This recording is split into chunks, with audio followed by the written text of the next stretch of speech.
Okay, check, check, check. Test, test, test.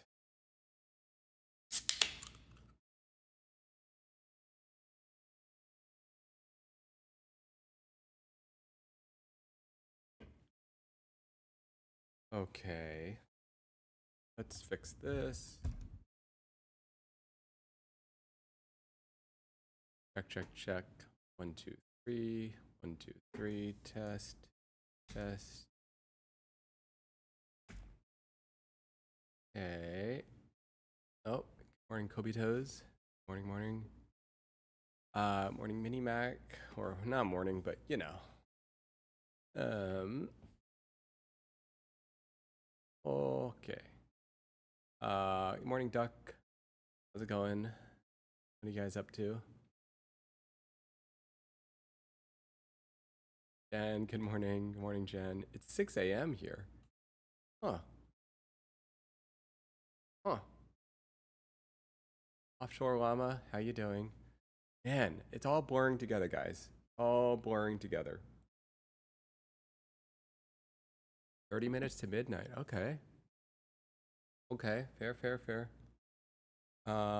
Rice Cracker. Good morning. Good morning.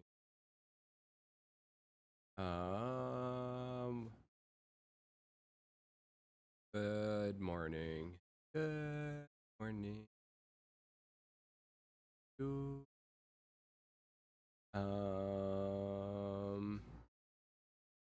Oh, good morning, Flip. Good morning, Kura. Okay. Okay. Are we feeling? Check. Check, check, check. Test, test, test. 1, 2. Check. Check. Check. Hi chat. Hello, good morning, Flip. Our phone is all working now. You're on the latest and greatest phone. Best thing ever. The best thing ever? Yes, it is.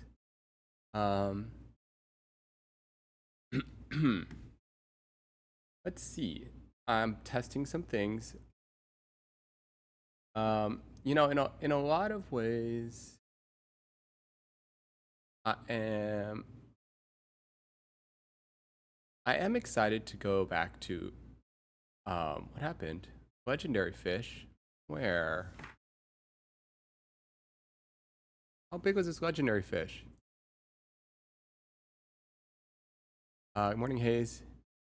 How's it going? What are you guys up to? Anything interesting? 220 meters? What? Is that even possible? Is that even possible?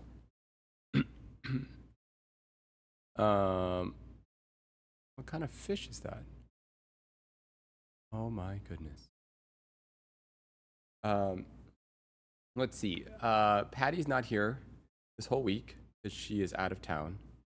So it's just me. Yeah, I gotta. One of these days, I gotta. Okay, so what? Okay, so main things that are happening. Um, okay, I don't know how. I think this Rust server is only for like 5 more days. That's what I think. Someone told me it was 10 days. So, I'm excited to go back to making stuff. Oh, good morning, Olympus. How's it going? How's it going? Someone told me that it's only for 10 days. 1 second. Actually, let me fix this. Check, check, check, check. Why does this thing feel off? Check. Someone told me it's only for 10 days, so I want to give this thing a chance. And then I want to go back to making stuff. Olympus, you'll appreciate this a little. I got a, well, what's up? Stop pinging me. What does that mean? Pinging. Two Olympuses? Whoa. Good morning. Hey, Torchip. Torchip, can you remind me, are you practicing or you are studying to get you're getting your psychology, master's in psychology, right? Morning, Zebby. But are you you're beginning your 3,000 hours or I can't remember.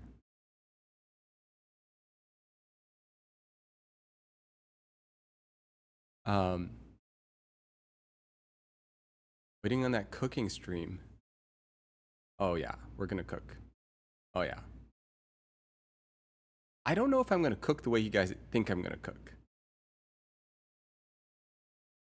Undergrad in psych, finishing up my master's in counseling, started cooking my hours this fall. Okay, nice.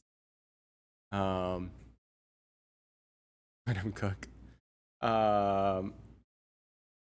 Dude, I've gotta make a little notepad on what people do because I'm so fascinated. Let's see if I can remember. All right, Torchip is doing that. Catho is an editor, mainly working in Premiere. Sample, what does Sample do? Sample, you are I can't remember. Are you mechanical stuff? Is it a mechanical that you do? Are you know, Sample, you got a PhD in something. You have an actual PhD, but what is the PhD in? Chemical engineering? Material engineering? What does he do? Olympus, you're a dev that specializes in, well, you've written multiple chatbots and whatnot. I think chat things, something involving chat and iOS development. Sticky notes, I know.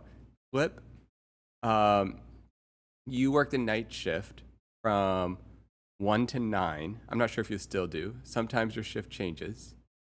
Chemical engineering. I haven't said repression. Okay, all good.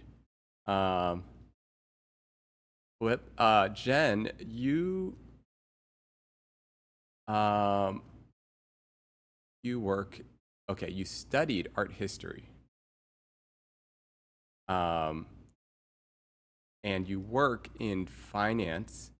You assist someone. Hayes, what do you do?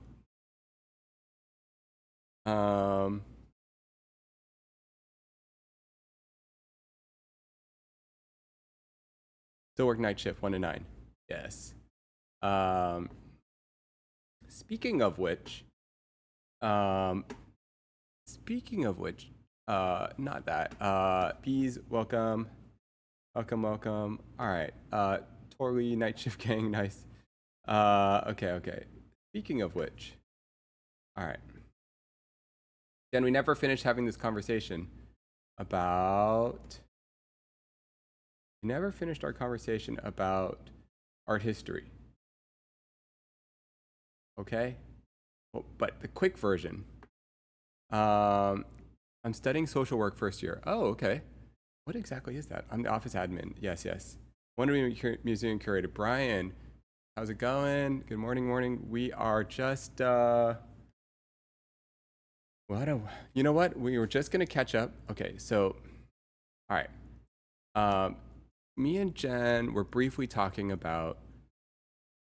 Okay, we're talking about. Why did I write Jen? Not the one I was trying to look for. We were talking about the church. Okay. So I was trying to explain. We were talking about the churches. It's weird to have a one-sided conversation with this. Talking about the churches? Man, what were we talking about actually, now that I think about it? It's hard to talk about it in the game while you're playing. Okay. Here's what I wanted to. Okay. So. Okay. So here, let me just pull up Notre Dame. Church. It's not the right church.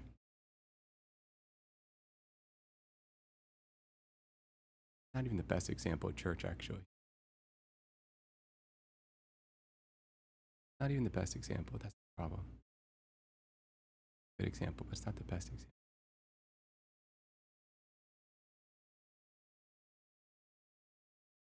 Beautiful. Yeah.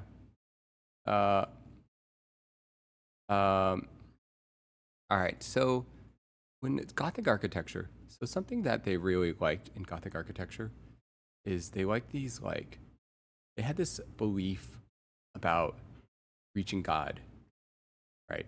This idea of this idea of like enlightenment when you go into a church, right? And Jen, correct me if I'm wrong here, but my understanding is that they wanted it to feel this like this spiritual place where you go in and this is the time period where people didn't read, so you'd see in these stained glass windows with like stories about who knows what stuff, right? And so here, Gothic church. This is the 1200, around 1200, by the way, guys, if you're curious. 1200, around 1200. Here's a great example. Oh my goodness, look at this church right here. This one is this explains it so well. All right, what church is this? In Chappelle.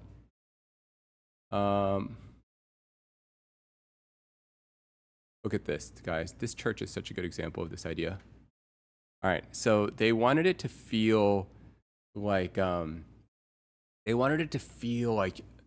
this is the feeling they wanted, And so they started thinking about the structure of these churches to be more of like a skeleton, right? And they wanted all this light, right?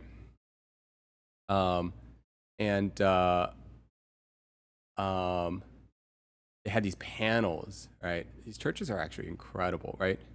But to do this, so here's another great example. This church is beautiful. Yeah. Okay, but to do this, they had this iconic shape right here. See this shape? Okay, on the outside, St. Denis. I actually think this is the first one. This is the first Gothic church. Okay. Yeah. So this is when they introduce this thing, and it points to this height, and it's structural. You kind of bring it down. So this is kind of like that structure we're talking about. Boom, pointed archways. Can you guys see my mouse? I'm not sure if you can. Okay, so that exists, right? So this is kind of right around the same time. That's a pointed archway. Yeah, these are the pointed archways of the Gothic period. You can kind of see it, right? Boom. How? That's like that's when you're in like that Gothic period of church. And they're actually really and on top of that, look how vertical this church is. Like look how tall this church is. This is the big theme of churches at this time. They wanted to feel like you're like reaching towards God, Oh, Tien Hot. How do you pronounce that? I'm not sure. But yeah, this feeling of reaching heaven, yeah. Totally. And look at this light, and you have so anyways, with this architectural design, thank you by the way for the prime. Okay. So with this architectural design, as it became more of a skeleton, they needed to increase the height. Good morning, collective. They came up with this support system, skeletal support system called flying buttresses, right? Hey Nate, new chatter. It's just a shadow of your. Have loved all the YouTube clips of your Minecraft recipe. Have a great day of gaming. Thank you. I can't say necessarily that I am too certain of how what Rust clips have come out, because I can't imagine it's that interesting. I'm trying my best. I'm in the rough period of it. But that doesn't mean I've given up, but I'm in the rough period of it. Okay, Brian, I'm pretty good at remembering names, dates, materials during the time of midterms college. I was pretty good. Yeah. Now these are, oh, come on. This is it right here. height. It's just like, gotta think about the context of the time, you know? Anyway, so they invented those things. These flying buttresses. Rust is hard to learn. Even, yeah, well, you're not kidding. And they invented those flying buttresses, and you'll see them. Oh, this is Notre Dame right here. Right here. Look at this on the outside. This is a great picture of this. Oh my goodness. Okay. Image a new tab. Okay. Such a low res pic. Okay, guys. See these? But they're invisible from the inside. You know, you can't really see them. But from the outside, they support this height that comes up. Oh man. Beautiful. You get a chance to see some of this stuff in person. Anyways, we never really got to really talk about it. It's a beautiful architectural. Have you been inside? Oh, hold up, let me check. Have I been here? I'm never good at names. Let's see if I've been here. No, I have not. It's the one in Barcelona, the famous one. No, I've never even been to Barcelona. Oh my goodness, how is it? I feel like it's its own category entirely. It's its own entire thing. Just to fish, then you start a stream. Sorry, Ducky. Bun Sao. Bun Sao. Oh my goodness, guys. All right. What's that? There's all these things to learn, guys. Ooh. How do you even pronounce this? Wait a second. Where is this? Where's this one?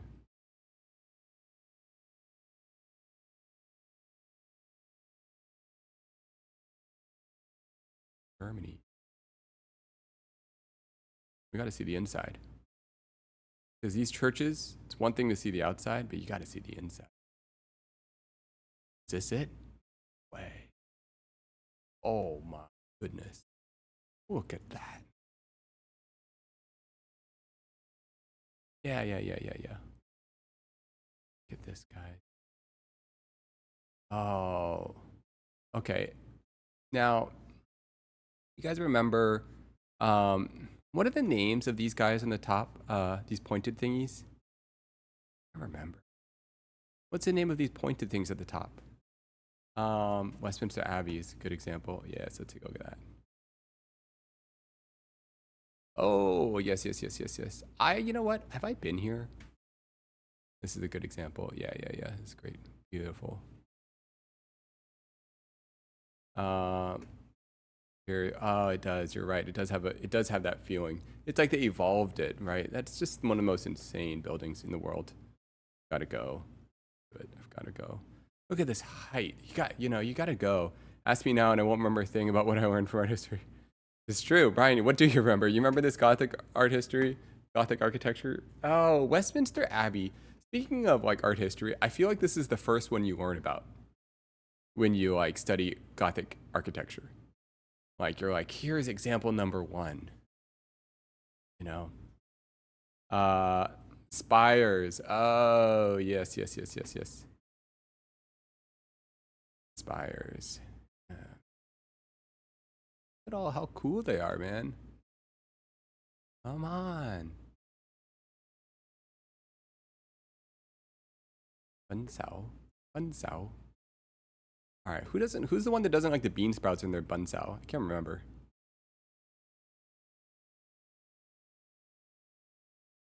I don't like the bean sprouts either. No.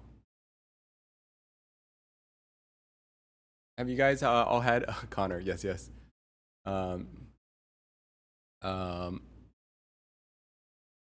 You know what? I'm starting to remember things, guys. When I first started this Twitch, do you guys remember? I couldn't remember a thing. Like all the names, it was all messy. It was like a blur. I couldn't remember anything. Now I'm starting to remember. It's not so over. You don't like it either? Jen, neither of you guys. Who likes the bean sprouts? They're not even good. It didn't make sense. Why put bean sprouts in a bun sao? It's supposed to be crispy. Okay, guys, the weirdest dish I've ever had. Let me see if I can find this. All right. Let's see.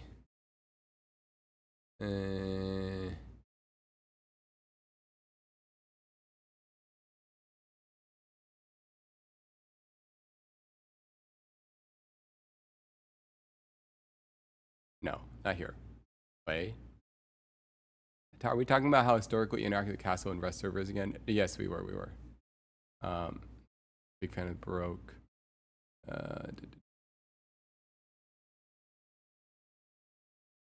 You know,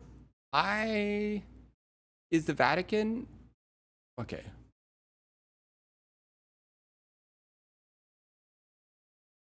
The Vatican Baroque. It's not, right? Vatican's a more recent one, but it's kind of got a kind of a Baroque. What's the Domo?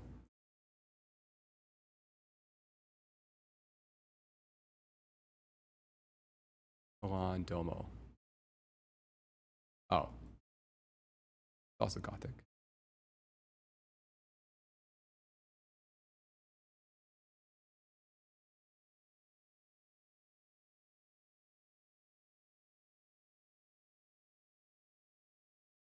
Okay, this Vatican is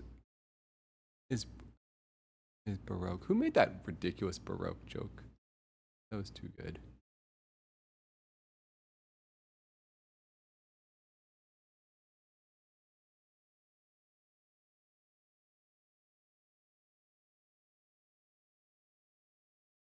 Mix of different styles. Yeah, it is. What's a famous Baroque?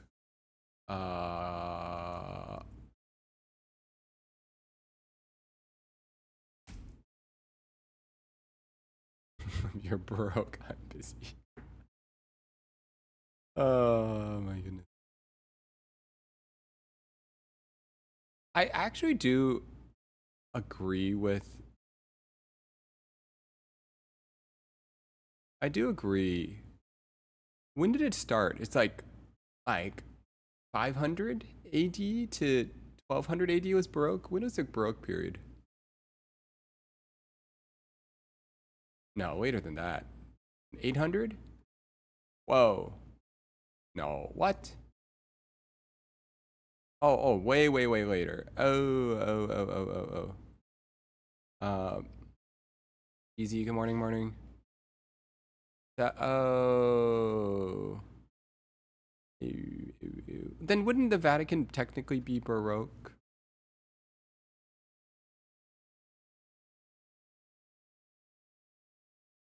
Vatican, when did the Vatican start? Didn't it start in the 18th century? Oh, but then all the way up. No, when did the Vatican start? 17th century, right? Baroque architecture.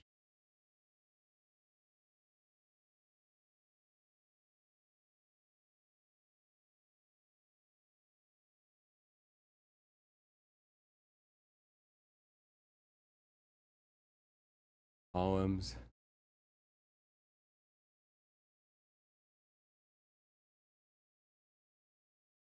I think the reason I like Gothic so much. I mean, I just know this stuff is beautiful as well. I think this contrast of like this light, this skeleton, this what I don't know. It's like the dark and light of Gothic that kind of like gets me. That's especially interesting to me. Um,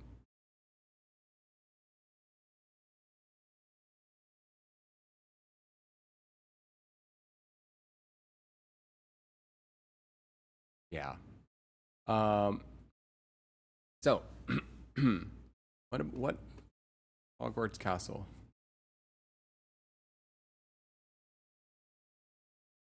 Okay, let's take a look at this.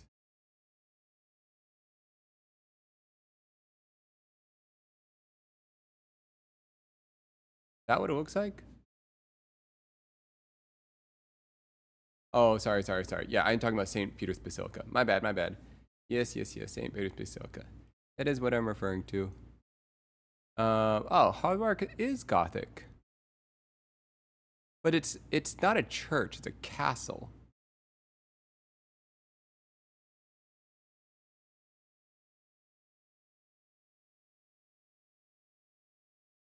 What's this one? Look at that. pointiness. There's that classic Gothic architecture.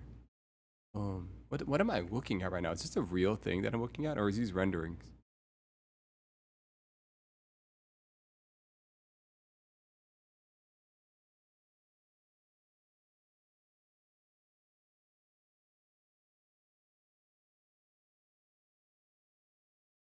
Yeah. No, Versailles. How do you pronounce this? Versailles? It's a palace, right? The Palace of Versailles? Versailles? You're talking about the church or the palace? Versailles. I think I've been here. Palace, yeah. I think I have been here. Have you guys been here before? Yes, I've been here.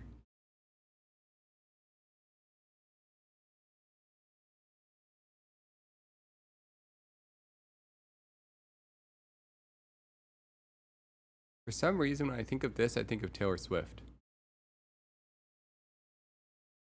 Wonder where she shot that music video. They do rave parties at Versailles. Versailles now. You've been there, right? Yeah, Palace of Versailles. This is just like crazy rich person stuff. Only seen a cathedral in Mexico.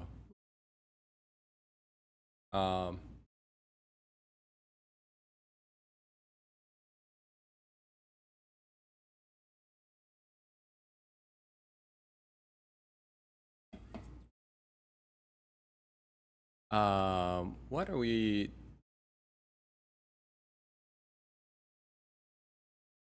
Okay, so we got the phones to work. The new camera is pretty good. Guys, it's pretty good. Pretty good. I will show you guys. You'll see it soon. You'll see it all soon. Don't worry, guys. It's gonna be cool. Wait, why has it got this?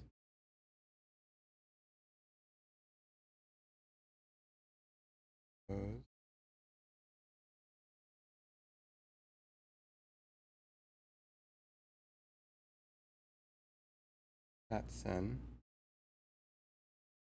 Your login is expired. Whatever. Okay. Sorry. Where were we?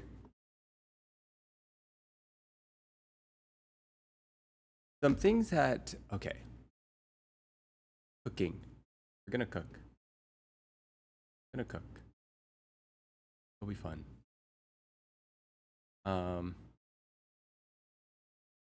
There's a lot of things I want to do. Man, okay. So I also really like the idea of this like miniature podcast. Where we just kind of like hang out and we just kind of hang out and talk to different people. Neil had some good points about things on the Discord. Yeah. I just want to get to know people's perspective, share my own, have conversations, you know.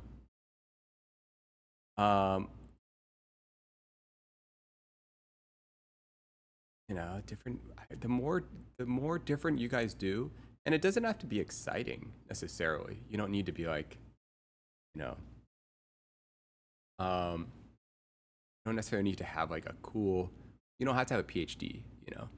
It's just as interesting if you like work like as an accountant. Like to really step in to get to know why someone, well, just how their brain works, you know. Or you could have a weird job too. That could be fun. Anyone here a death doula? We got any death doulas in the chat? That's a weird job. Death doula. What is a death doula? A death doula is a non-medical professional who provides emotional, spiritual, and practical support to individuals and their families during the dying process and through the grieving period that follows. They assist with a variety of tasks, such as creating a comfortable environment, advocating for the dying person's wishes, creating legacy projects, and providing non-judgmental presence. Unlike hospice care, a death doula's role is purely supportive and does not include clinical or medical tasks. Any death doulas? All right. Yes, there is. Yes. That's a weird job. I've actually met a couple death doulas.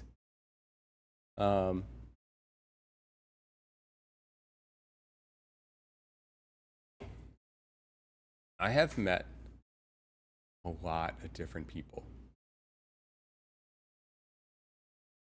For some reason in my life, I have run into just a large range of humans with some of the strangest jobs. I just kind of like meeting people. Yeah, I've talked to a couple of death doulas. We met a real life Pokemon trainer, guys. That's pretty cool. You know, how many times you could meet a real life Pokemon trainer? Not too many.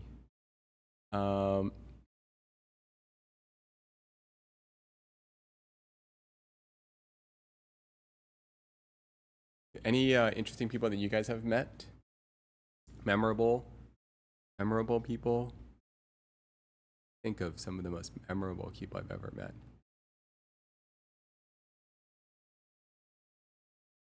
No, just anytime. Recently, could be recently, could be like ever.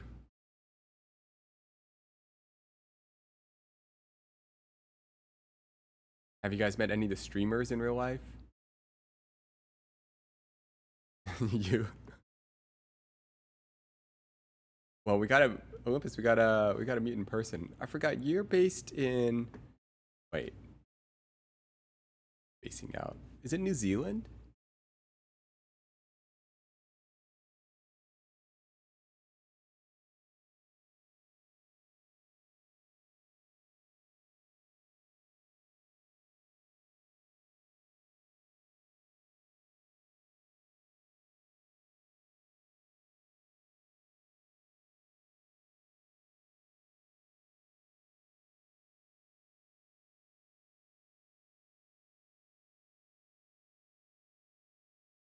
Oh, nice.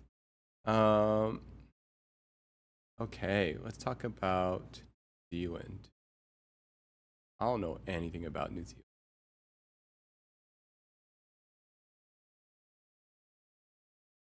New Zealand is pretty interesting place.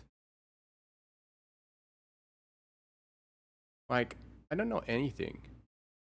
When I think of New Zealand, I literally like Clueless. Just think of The Hobbit. Nate, my aunt told me about one of the world's largest Hindu temples in New Jersey, opened 2 years ago. Why do I feel like I've heard of this? Find out. All right, let's do this. Okay, that's New Zealand. Wrong one.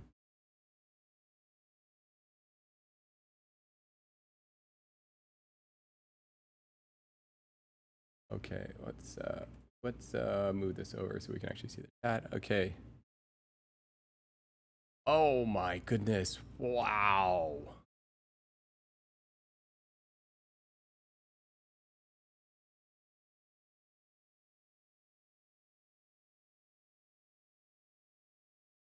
I've seen a couple really beautiful ones in Thailand.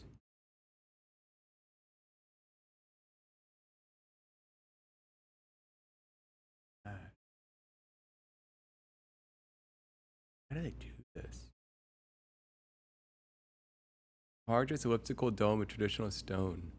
Is this done in stone? Like carved out of stone? Who's funded this thing? What? How long did this take? 12 years construction. There is no way. Is this carved out of stone? Dude, who's got the money for this?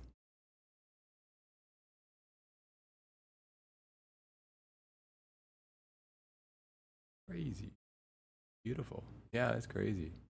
Good morning, Kiki. AK87, how's it going? Morning, Mark. We are just you know, I don't know. Anyone wants to share anything interesting? Just send it over. I'll tell you what I think's interesting. Here's what I think's interesting. You know, there's all these things that I kind of find that I think are interesting. All right, let's see.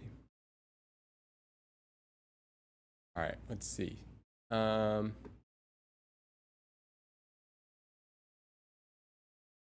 Okay. Look at this one. This one looks fun. I found this guy recently.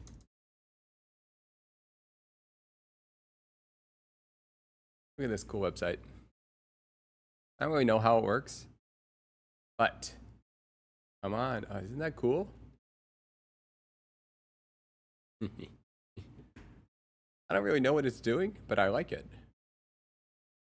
Find a site in minutes. Build a project. Multifamily. Retail. All right. Isn't that cool? TestFit is a real estate feasibility platform. Oh, okay, okay. Yeah. We don't care. We don't care. All I care about is the cool. You can draw a site boundary, or if you're in the US or Canada, you can define by parcels. Come on, isn't that cool? Next, It's like city skylines, but in real life.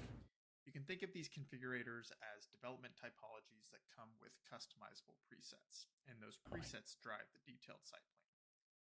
With our configurators, you can design anything from a 5/1 to a grocery store with surface parking to shipping and distribution centers.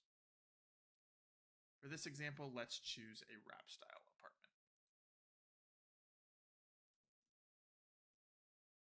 Next, you can define the required setbacks both in plan.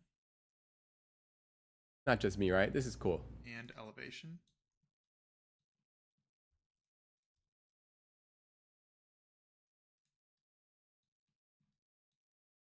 Cool, man. For special site constraints, you can visualize a number of data layers, including FEMA flood zones. I don't want to play this game. Wetlands and USA soils.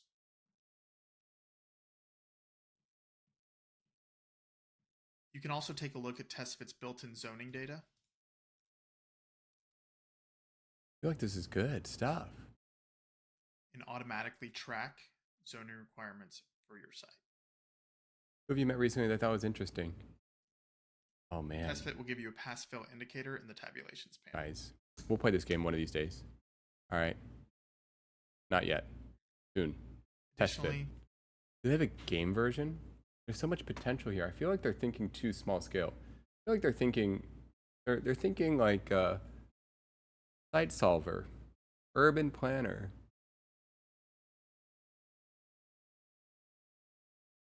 I'm telling you guys, there's a business model here. You should reach out to them. If they made this a game, no, I'm telling you, this has got potential. It should be a game, real life game. Don't you guys think this could be a game?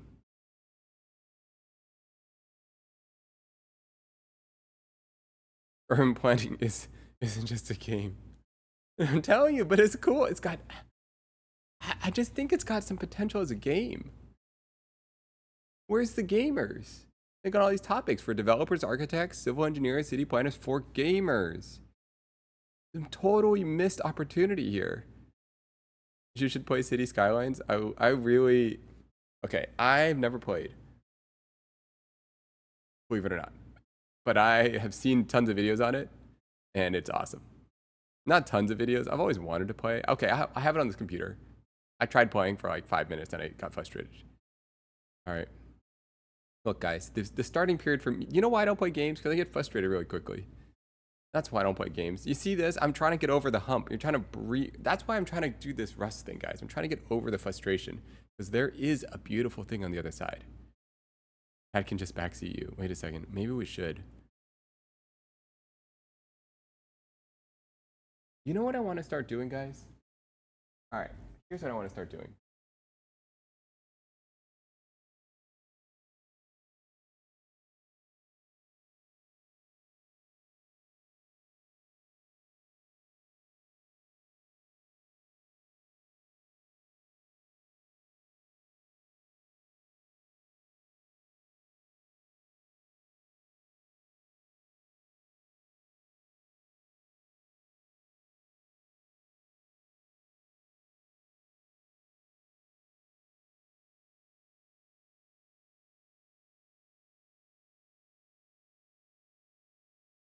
to do? I want to do more. GeoGuessr would be good. I'm not good at GeoGuessr. I want to do more. You can play against chat. What? Wait a second. That's kind of cool, actually. There's a civil engineering on YouTube that uses insights to create. There's so much potential here. Do you guys know how to read a zoning map? You guys know about that stuff? All right.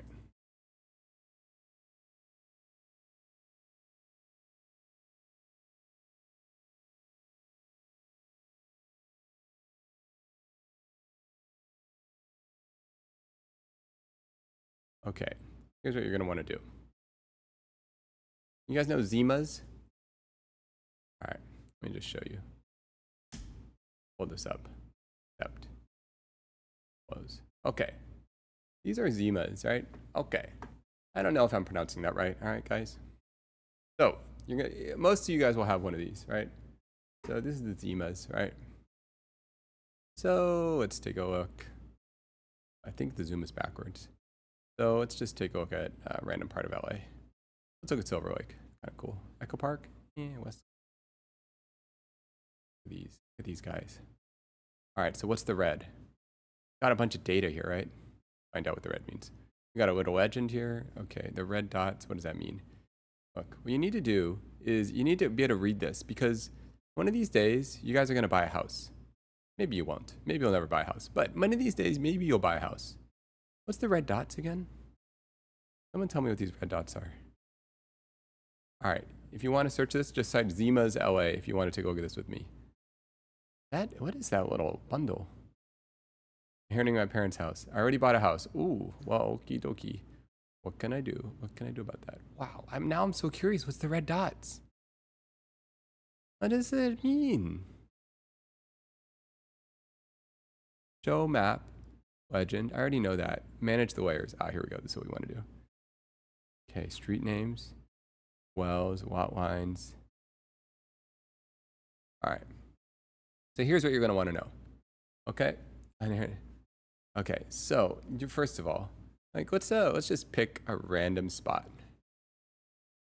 All right, so I believe each color represents a different type of zoned area, right? So I think it's split up like blue, I believe, is industrial or work.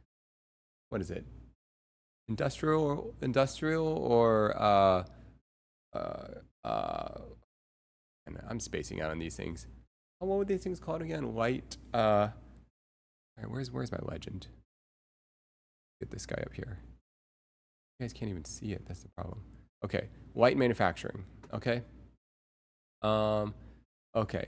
So then residential. Okay, so it's rated in colors. So yellow is low residential, right? Orange is higher residential. So let's take a look at this little feature right here, right? So you can kind of see this feature right here. Well, one, like, look at this. See this? This is like the top of a mountain up here, right? You can kind of tell, right? Once it gets curvy, you know it's like mountainous, right? So that's going to be low. Clearly, it's going to be low residential, right? Actually, this is still low. You should imagine this would be high at that point. Medium over here.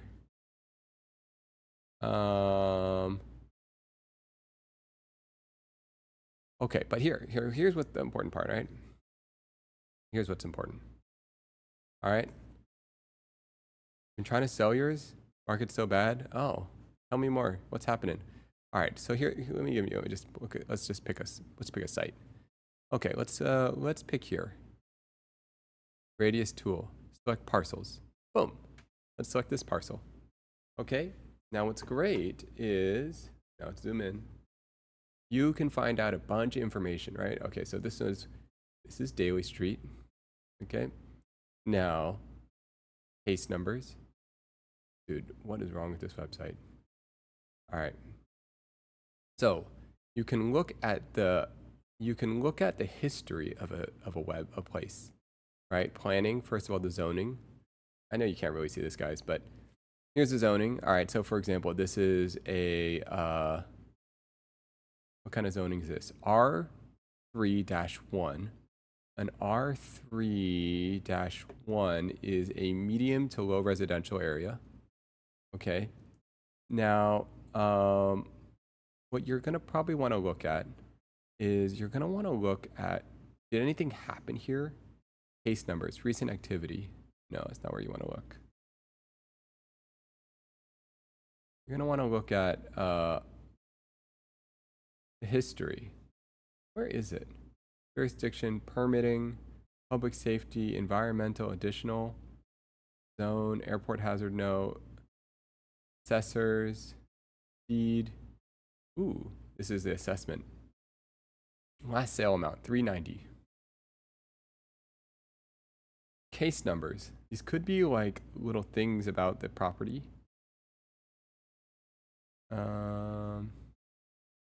Okay, but here's my point. My point is there's tons of information here, right? So I encourage you guys to look into this. Find your address, get to know the zoning around your area. And you'll start to have a map in your head. Start to have a map in your head, and it'll start explaining like why that area is what it is. Look at that. What are all those red dots? What do the red dots mean? I don't even know. I don't know. It looks like a little virus. Green. We got some park, probably. A park. Park. That's a park. Park. Lots of parks. Okay. So, anyways, Dima's. Check it out, guys. That's what you should do. Been trying to sell yours. Market's so bad right now.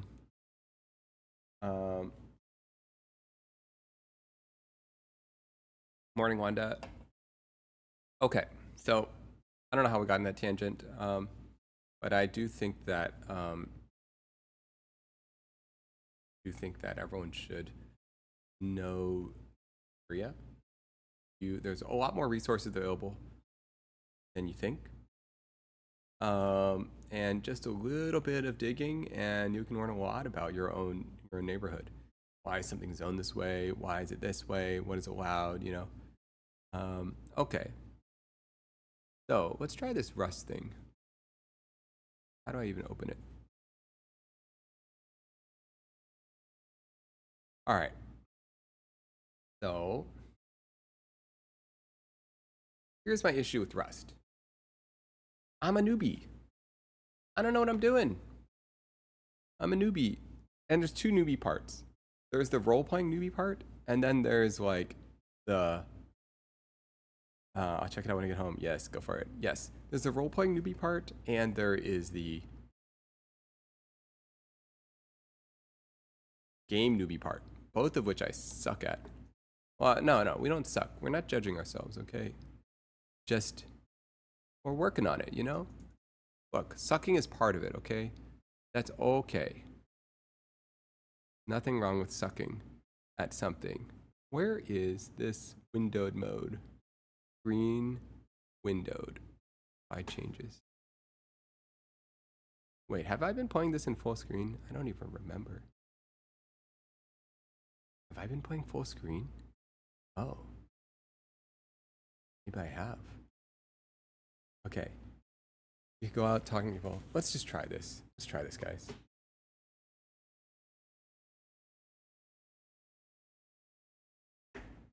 All right. I just wanna see if we can get there, you know? Can we successfully like get to a place where we enjoy it? Whoa, that just flipped around. Oh my goodness. How did that do that? Okay. There it is. Left hand there. That is there. All right, now I'm supposed to be what? Over here? This over here?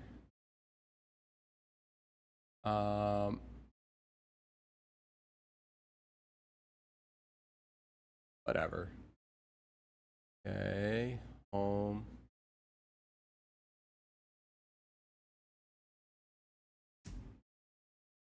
Connecting. Just work, right? Find out. Do I need to hide this part? Yeah, we'll do it just in case. Oh, you know what? They switched something on us. You know what? They switched something. There's something new here going on. The zone map reminds me of the infographics. Yes. See that? See that? Okay, hold up. I need to figure out something real quick. Discord?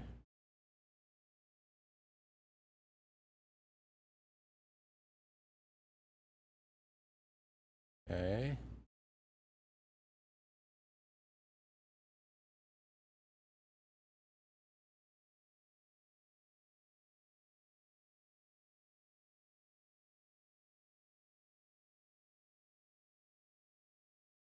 Hmm.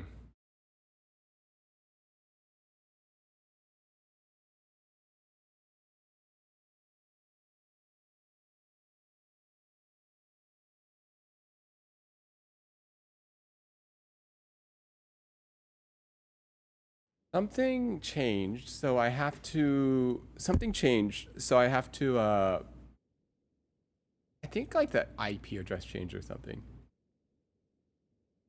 So I had to redo things. Yes. Wait, someone leaked? Is that what it was?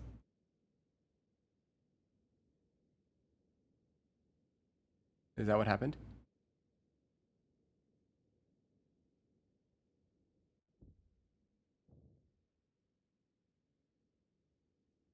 So clip the whole Sev. Wait, what? There's drama between Sev. Then? How do you pronounce that name? Sev. Drama? Oh my goodness. Find out, guys.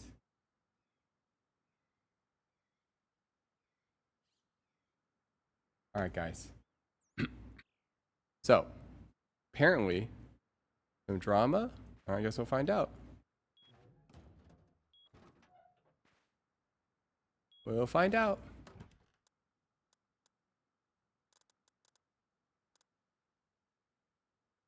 We don't have any weapons on us. Oh, we do. We have bullets? Yeah, well, I only woke up from my beauty sleep about an hour ago. I'm sure you know about everything last night, though, after we went on our adventure to find Princess Fusli, right? What? Someone's talking about it. Yeah, sounds about right. Yeah. But Something happened. Heard from the grapevine that our old king Masayoshi might wake up very soon. Yeah, I think you might have old news. Unfortunately, our old King Masayoshi got fucked over by a second landlord. I don't think he's waking up anytime soon. Hey, what Hi, happened Nate. to Fuzui? Hi, I'm Kubi. Hey, Kubi. Nate. Oh, we got She got bad bullied out of the news. kingdom, and then Wait, well, no, don't say. We think she went under a spell and she left our kingdom, and she has now joined the other kingdom. What the? That's my sister. Yeah, apparently she's not in the Yeah. right mind. Apparently. Okay, Yeah, so we'll where's run her this other back kingdom? shortly. Yeah. Okay, if you hold your G muscle, if you go diagonally, like bottom left, Oh, yeah, the Is it- bottom one. is it all? Yeah. Okay. they're Yeah, way there's only two southwest. kingdoms this time. Yeah. Okay, sounds good. So we're going to this other kingdom she's now? Down there. Alrighty. Let's do it. I don't know if we can. You can, cause we got Iron Fang in our you name. can. We might get shot, but Oh, Yeah, but when I think you you'll see be her, fine. Tina told me if I see Fusli to handcuff her and drag her back to the kingdom so we can put her in her little electrical cage. If you want to do that for us, that'd be great.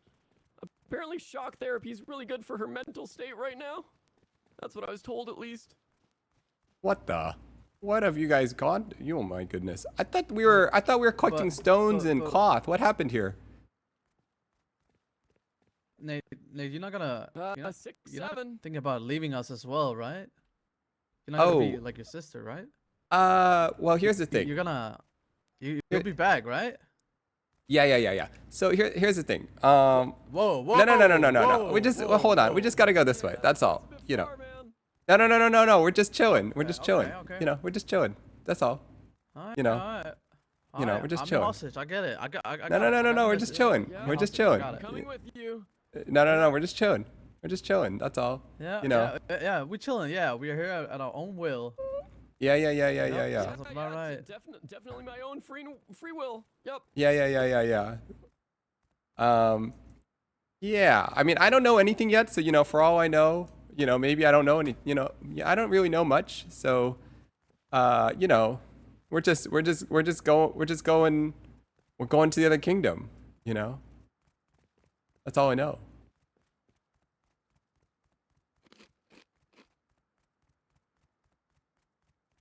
You guys walk there? How do you guys get there? Okay, they're going there.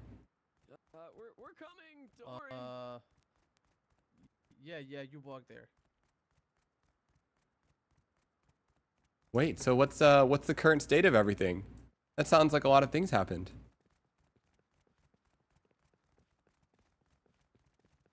Yeah. Yes. It's pretty eventful yesterday.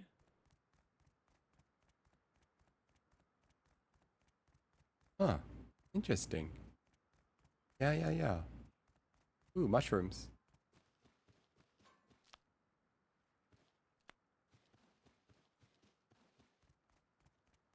They following me now? Oh no, I was just trying to run away. Hello, nice to meet you. Hello. Who's that? Hi. Hello. Looks like we're hostages. Hey, we are here at our own will. We are not hostages. Yeah, definitely my We're own just will. following I'm this not a man. hostage to Nate at all. Yep. Definitely not. Wow! Oh my Nate! goodness. Look where you're driving. Watch where you're going. I think there's horses in here, by the way. I mean, I'm not telling you anything. We're here at our own will, Nate. Oh, But good there should be idea. horses in here. Oh, okay. They took them hostages? That was by accident. There's one horse. All there's a right. double Okay, I saddle, understand. And there's another horse over here. I understand now. Pulling out a gun is a big deal Also in a this double game. saddle. Whoa, is there such Also thing? a double saddle here. Wow. What good Whoa, luck. I didn't even know. Yes. So if you sit in it, yeah, there you go. And now I'm behind you, and then you can leave me. Whoa, this is kind of cool. Would you like me to get you to the golden quest? Yeah, that sounds good. How do we swap places? Is that possible? You can hit your X muscle. Yes. Let me just check which Wow. one is faster. This is 50. Oh yeah, if you press X again, just like an overall like, and you look down. No, sit in the horse again.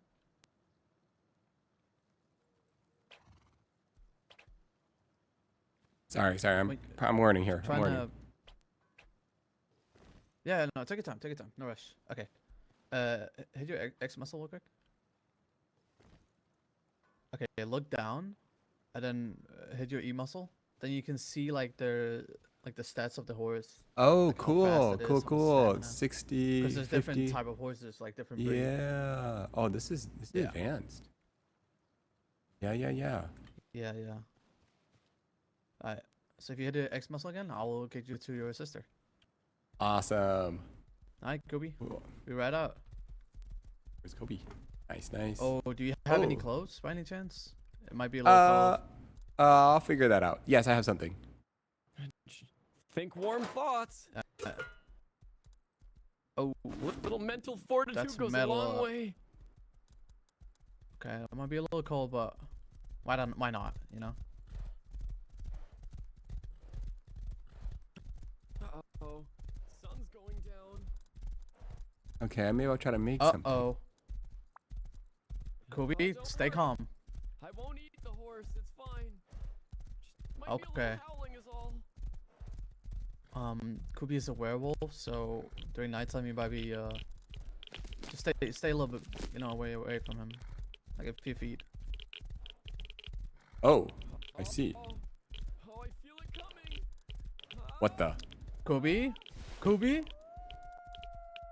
Wait, seriously? Oh my goodness. Okay. No, yeah, no, I'm being serious. Kobe, you still there? You good?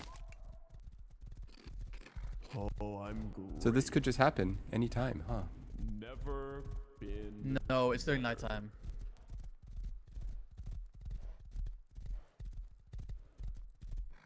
I didn't know there are werewolves in this game.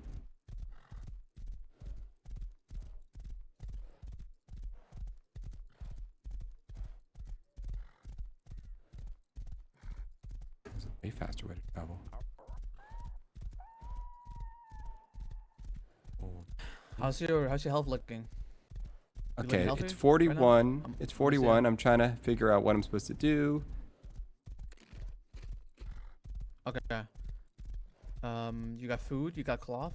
You can make some bandages. Yep. Doing all those things. Sweet.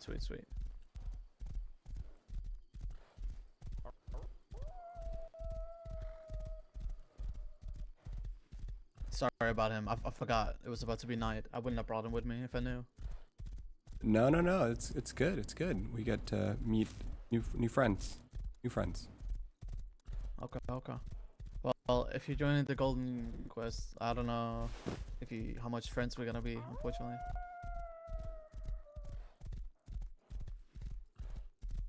Oh, that's actually a good point, huh? I didn't think about that. But I like you. You seem like a good guy, so I'll do my best to help you at least. Yeah. We're just we're just exploring here. We don't know anything. Whoa, hi. Wow, you can Go see away, pretty well. Leo. Not now. Sorry about him again.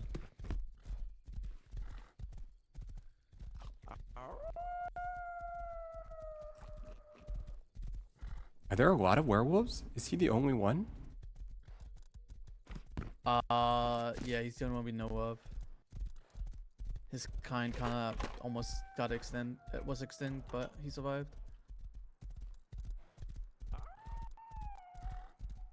Wow.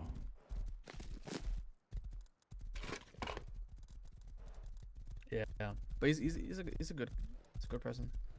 Good heart. Yeah. It just happens at night. What are you gonna do? You know? When you get to the kingdom, just ask for Foolish. He's the king there. He'll make sure you're in good hands. Oh wow. Thank you. I'm just Yeah, kind of of going with the course. flow, you know. I actually don't know if I've only been here once on this other side, so it'd be kind of cool to see. Are they friendly? Yeah, well, hey, you got okay. Oh. Maybe not to us, but since you're still kingdomless, kinda, you should be fine. I think they might even take you in, so Ooh. I think you're Okay. in good hands. Yeah. Hi. Okay. When you meet him, just tell him that Dakin sent you here. Make sure that you arrived safely, and I miss him. I will let him know. Absolutely. Okay. Wow, I'll- super I'll helpful. see him soon, Thank you. hopefully. Okay, thank you.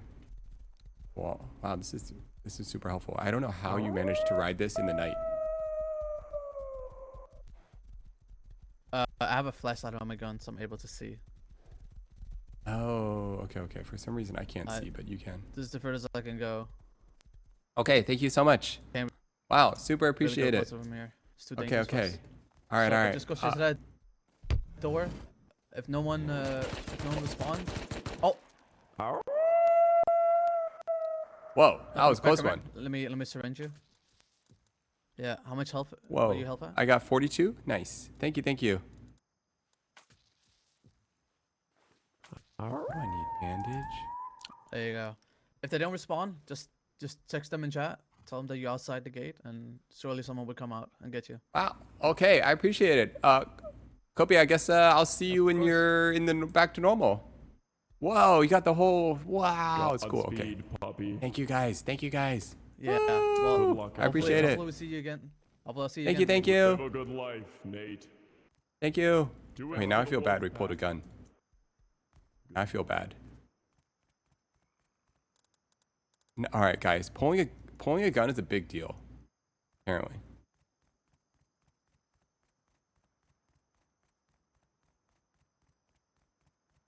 Hello? Hello? Request to join. Yeah. How do I request to join? Hello? How come it's so dark? Oh. Alright, what we need to do is make a torch. Oh, we can make this. Craft that. Okay. 12 seconds later, we're going to have a little candle hat again. Or bullets? I don't think we'll need that, but just in case we do, might as well keep that out there. Oh, they know you need the help. Thank you. Okay. No, it's super appreciative. You know, maybe, I don't know if you guys noticed this, but I'm not good at asking for help.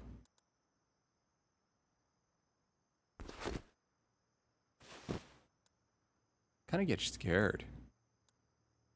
Where's that candle?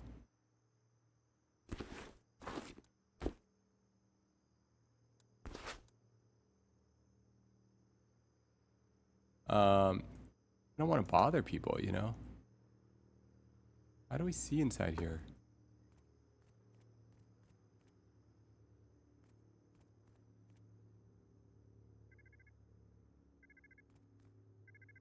Hello?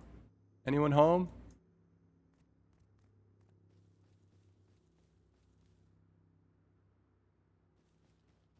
No one's even home. Can't see. It says request to join on the top. You guys can't see that, but I have this option to request to join, but I can't click on it. Is there a button I need to press?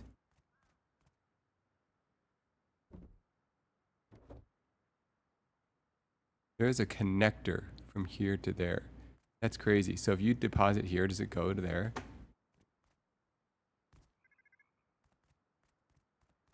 Knowing them,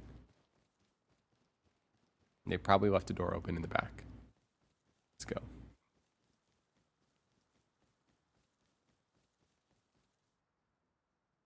They're not very open T and you can click. Okay. Okay. How come there's no one here?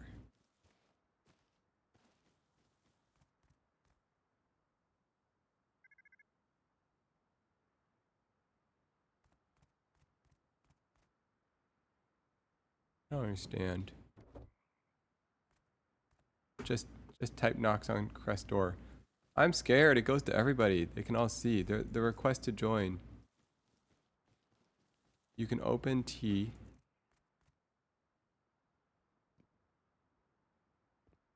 Am I not playing this game correctly? Is it enter?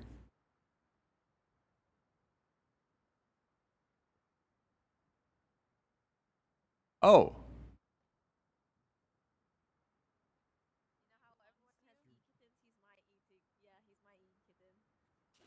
Enter, my bad. Kitten, all right. Tell him Chorus says hi if I don't see him, okay? Hello. There. Hello. Is this Hello. your kitten, Boulder? No, I don't know who this is. Hi, Hi. kitten. Hello. Is this another Hello. kitten? Hi. This is the Are you president of the Boulder? ghetto, You I live in the believe. ghetto? Oh, okay. I Show me the am. ghetto. I want to see the ghetto. Oh, You're the ghetto's present? right over here. Alright, hold on. Hold has on. So has anyone the- seen my I'll sister leave it, around? I'll leave it. Who's your sister? Boozley? Nope, haven't seen her. Huh. Okay. Sorry. No. Nobody's seen her. Is she over here? Wow, what is this? I've been over here. This is where Boo lives. All right, that's cool. I wonder where she is. Wait, is that on the map? Do we see it? No, we don't see it on the map.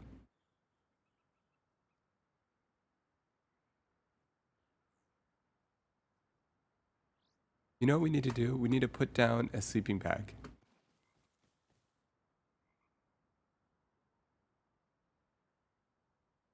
Because if you die, what I have to do, I have to literally walk all the way over here again. And that would be insane.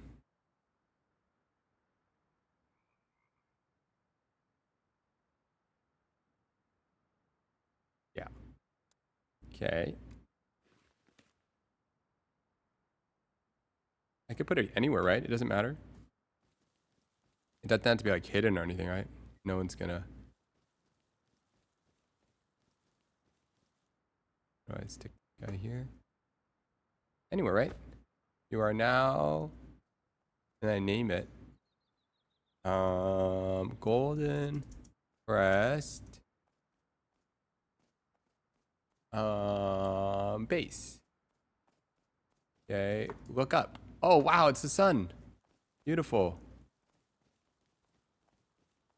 It's the morning.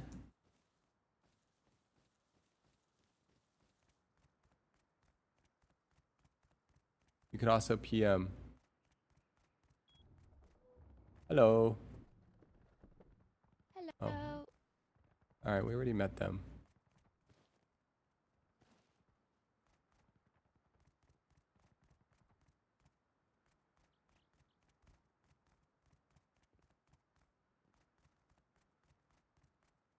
What's all this? Okay. Anonymous tips. Future jobs.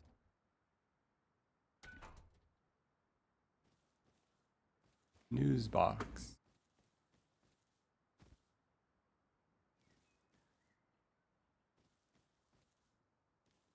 All right, Global.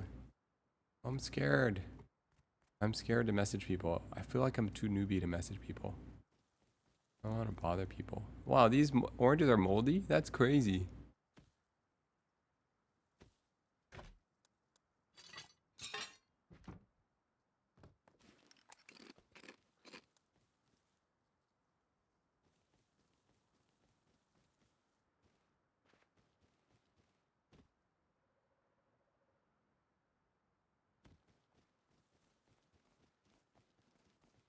Don't be afraid. Uh-oh, guys. Holy smokes, I almost died. They're gonna think now that there is some sort of fight going on.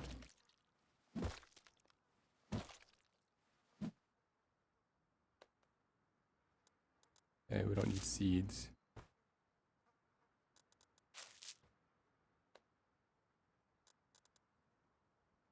Can we grill that?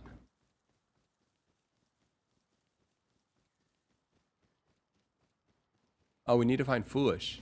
That's what we need to do.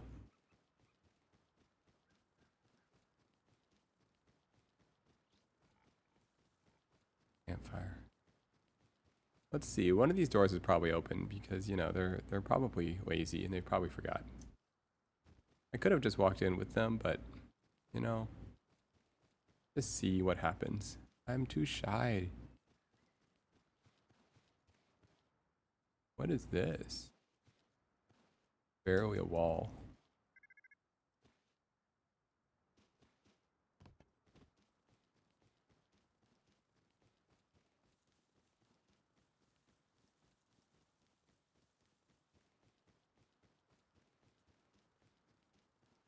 Campfire, though, that's kind of cool.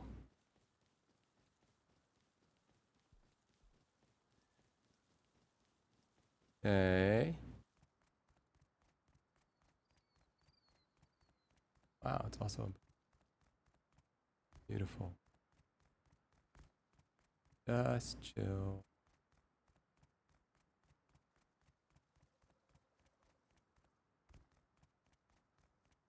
Whoa, there's a train here.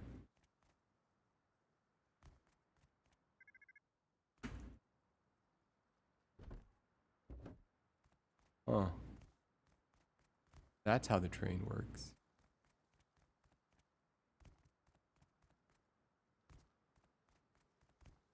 Yeah, this pipe thing. Yeah, that's pretty cool.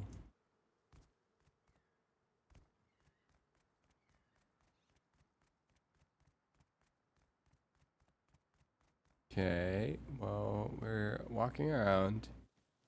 We don't know what's going on still. What happens when we try to request to join? You already requested joined request. What, you wanna come near me? Please. Don't even try it. Does headshots work in this game?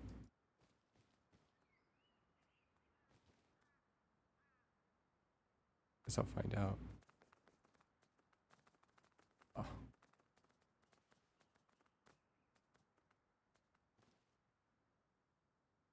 I feel bad, but not really.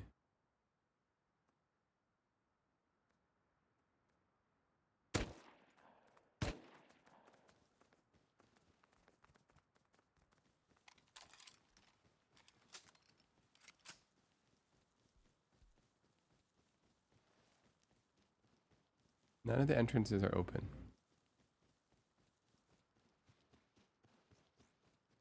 Hey. Alright, alright. Hey. Oh. What I throw? A worm and hemp seed.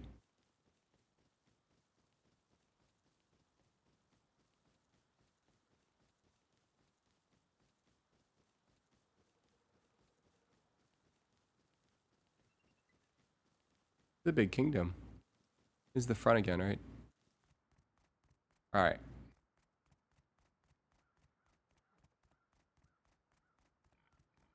Man, this game is very roleplay-y. You can just go to the front and say hello. Really? Alright. People will hear me?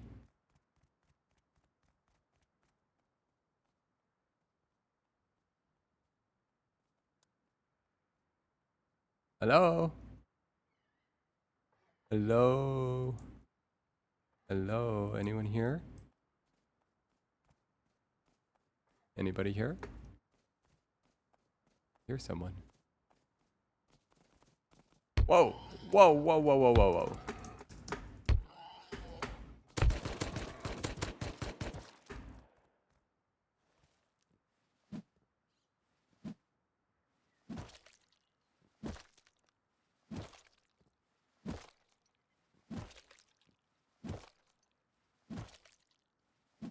Hey. Alright. So we need to heal up. We need to focus on healing. How do we do this? Cloth.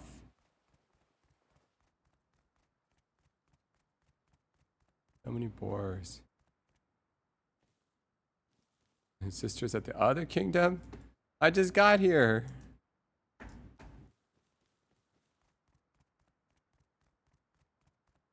No, the character doesn't know that. That's true. You know,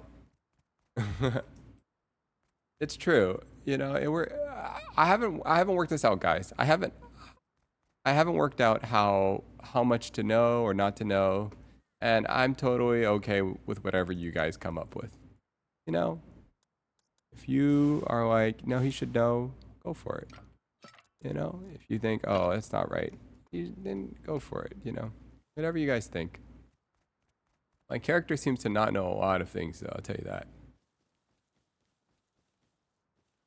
Okay. I could try to ride. Just I get dizzy. How do I make this horse riding experience better? Wait, this horse is pretty fast.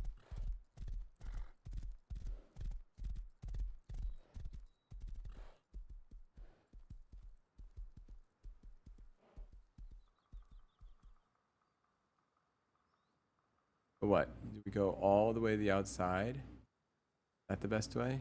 Or do you cross down the middle? The middle looks difficult. But I say we do it.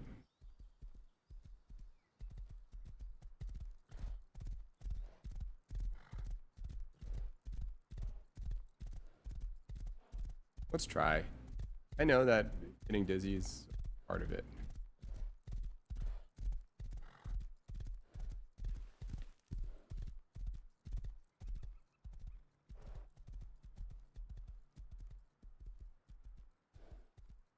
Also, there's new stuff here to learn about. That's kind of cool. Oh, perfectly light RP.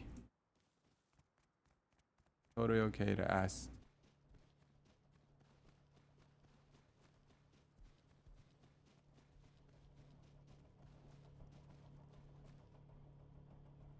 Hello, nice to meet you. Servers like this are very intimidating, but a lot of other players are just as shy to approach. Most see any questions opportunity for content. Oh, thank you, Kit Kat. I know, I'm scared though. Scared. All these people here. Whoa, my bone has a face on it. That's funny. Hi, hi. Hello there. Hello, hello. Hey, what's up, man? Not much, just looking for my sister. That's about it. Oh, who's your sister? My sister is Fusli. She was, I don't know where she went. So I'm looking for her. Oh, I see. Okay. Well, I hope you find your sister, man. Thank you, thank you.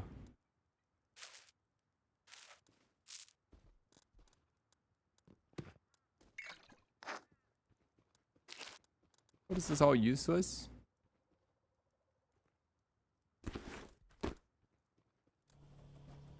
I mean, I don't feel like I use any of these.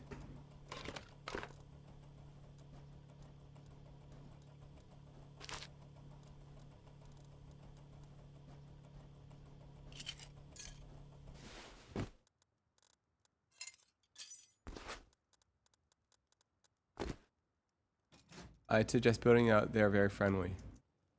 Quest acquired. Find Zelda. Keep the water. Oh, whoops. Sorry.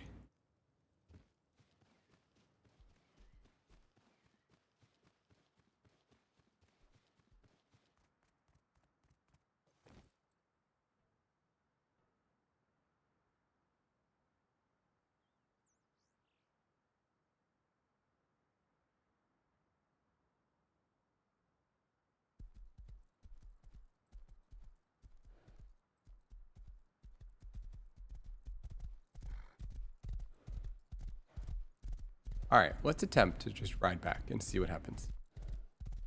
Let's attempt to not get seasick. And let's see if we can do this. Even riding this horse is kind of a skill. To be honest, it's kind of like not easy.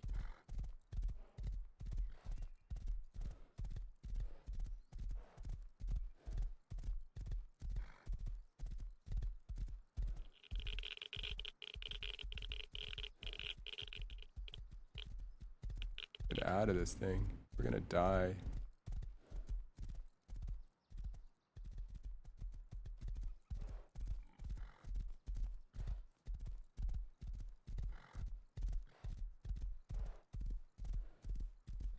Think you'll be hungry soon? Probably. Well, we're learning how to ride the horse.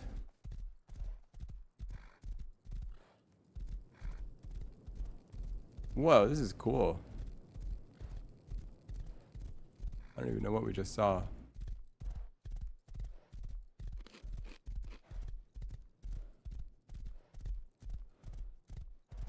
Hey, we're getting pretty good at this.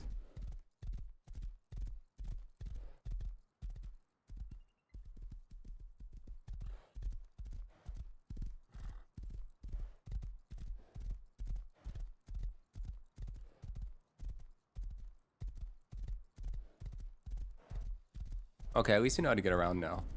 I don't think we have a car, but we at least know how to get... We took over the bridge, yeah. See that? Kind of cool.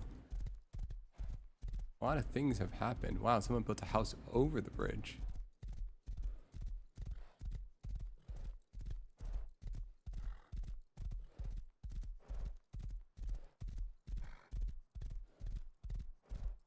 Alright, this is tricky, guys.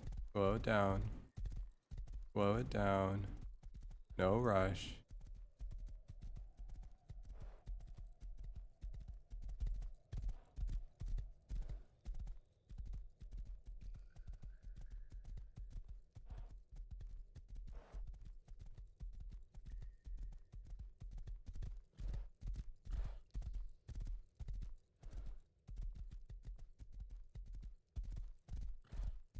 Okay. Now we're here.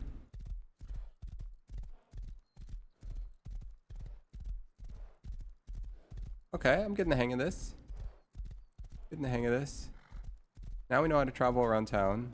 I think I was afraid of the horses. No. Now we know how.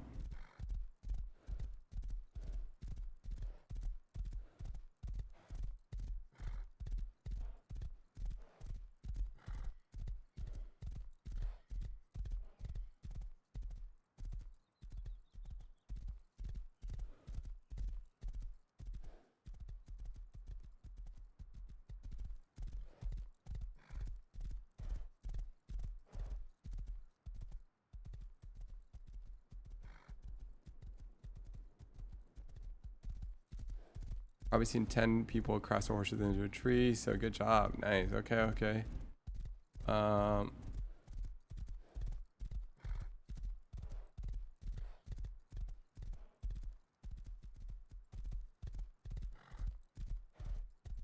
Hello. Hello.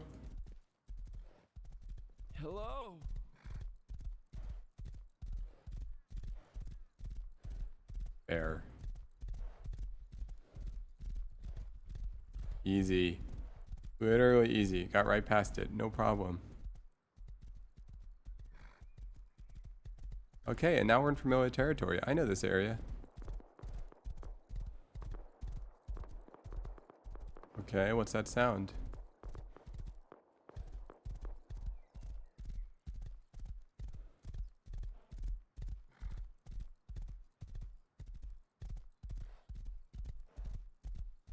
Anyone who can help us right now? B-Man, do something! Sorry. Whoa, what's going on? I'm chill, it's my house. What's What's happening? What's happening?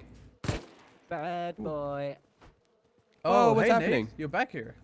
Yeah. I got lost. Aw. What's happening? Who's this? Nate. Yeah. This is how you fight in the war, okay? You need Okay. these. Good luck.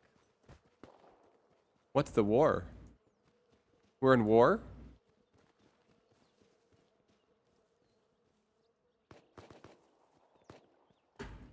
I'm not even here to do war. I was just here to set up my bee shop.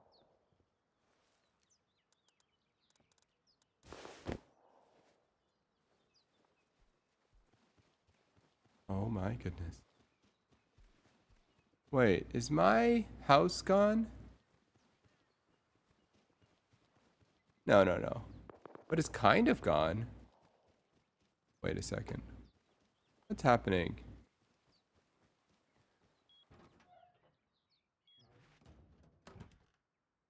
What happened to the house?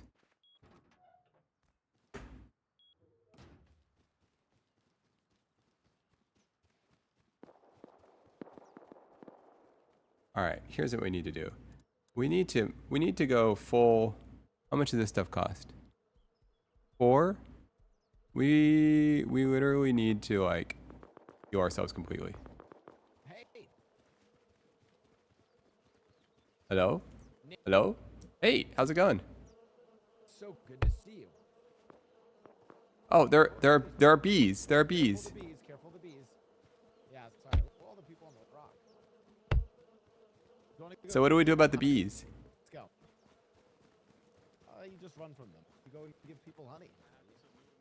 I need to turn up his volume. Can't hear him. This seems to be quite the battle you're having over here. Hey, would you guys like some honey? Yes. Oh, Honey? Yes. I'm okay Are you on giving honey. out free scrap? Hu- Oh, honey. Nah, I'm No, okay. honey. Honey. No. Oh, never. oh, there you are. What happened? I'm actually pretty hungry. I just Very went through a nice, big. very Someone nice. told me Oh, that. mate, Homemade honey. there's Someone a- told me Curtis, are you stuff. Iron Fang? No. Wait, no. you're with Okay, the what have you golden heard? fuck. Oh, Not that much. I'm Come- not Something lying. about Tina. I just went through a huge battle. I'm not aligned. Oh. All right. So essentially, Tina and I are now on opposing sides. So I left this kingdom. I left Iron Fang because they catapulted me fucking out of God. the kingdom last night for having painting at the art gallery, and that was shameful behavior from them. So I ran all the way to Golden Crest to speak with the king, King Foolish, and they said if I brought them Sven's head, I could join. And so I came all the way back here, and I killed Sven, and I brought the skull of Sven to Golden Crest, and now I'm there. I left, and essentially they think I'm a traitor, but really they betrayed me first, and I just was standing on business. So that's yeah, and also Whoa. I'm like Whoa. they're trying to get me back. So there's high chance I'm in Wait. danger at all times. So, how bad was this painting? Was it just a really bad painting, and that's why they kicked you out? No. The painting is genius. It's beautiful, actually. It's the duality of Iron Fang and Golden Crest, and there's a giant thing that symbolizes heartbreak. Bees. Well, it sounds like Anyways, they didn't so- get they weren't getting that. It sounded like they thought the painting was enough to kill you over. Must have been a really bad painting. It was insanely good, actually. It was fantastic.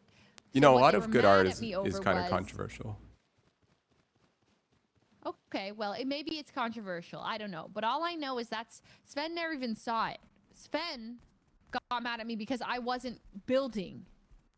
So he was like, "Where have you been?" And I said, "I've been painting." And he's like, "This is what we do to people who've been painting instead of working." And he's Wait, one called sec. the Something's entire something kingdom chasing over. us. Oh, we're Something's dead. chasing us. Oh, we're dead. We're dead. You have any weapons? We are-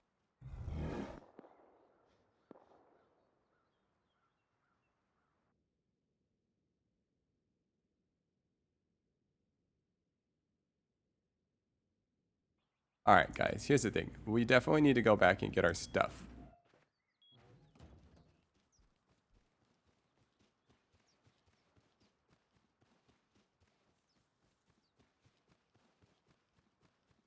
I wonder where she respawned.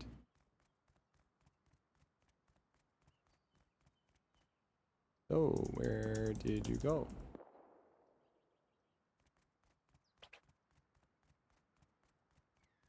Are you going to the sister with Golden Crest? Of course. No. Hi, hi. Hi. Who's this? Hey. Oh, run, Friendly. Nate, run. Nate, don't come to school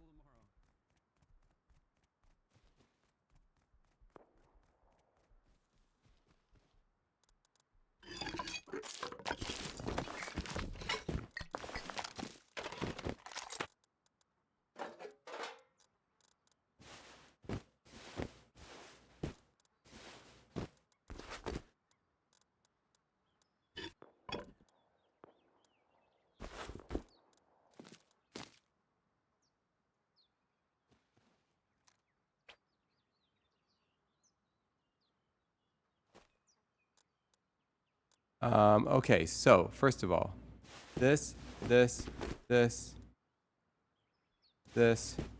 no, honey. Wait, this is actually really useful. Oh, let's ask our sister. I died. Where'd you go? Nope, not friends. How do we message just her?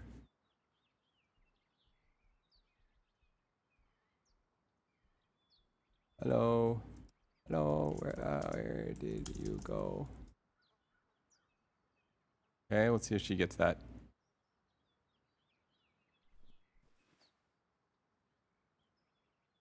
Yum. Ah, thank you. Yum. Foozly. Oh. Where did... I win. Name death bot.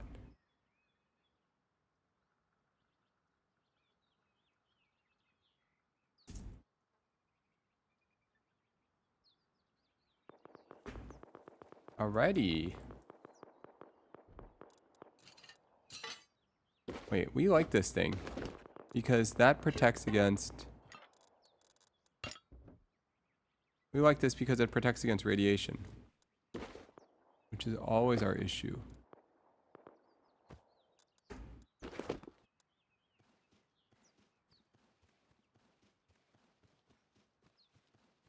That's sad. Good luck in Golden Crest.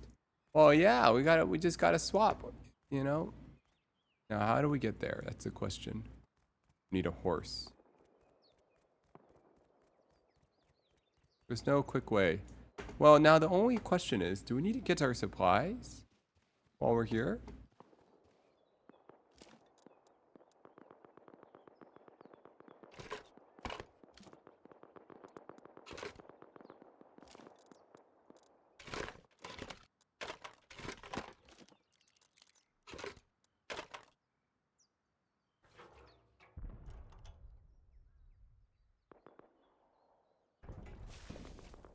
Alright, that's not how you drink it.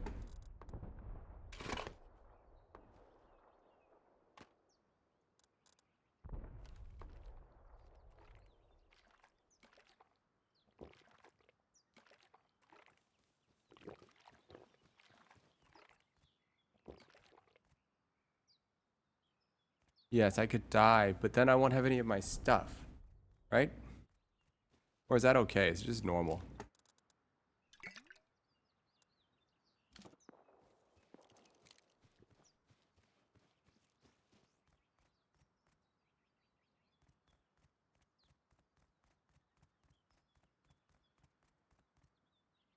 I mean, here's maybe what we do.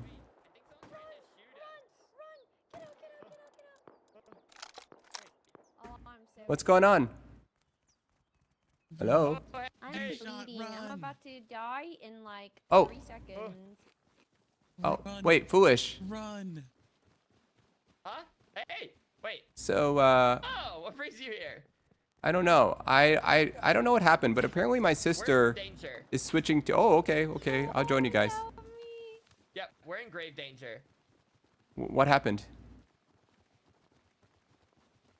Well, we just had a little fun, did a little attack. It went super well. Some would say we won. And now we're on the run. Okay. That person has some pretty good shots. I got Foolish, get Oh, out of no. here. Go. Leave us behind. Wait, Celine's dead. no, Celine's dead. no, Poe, you're supposed to live for. Hit How do you up. save him? Leave me. No. Not yet. Not yet.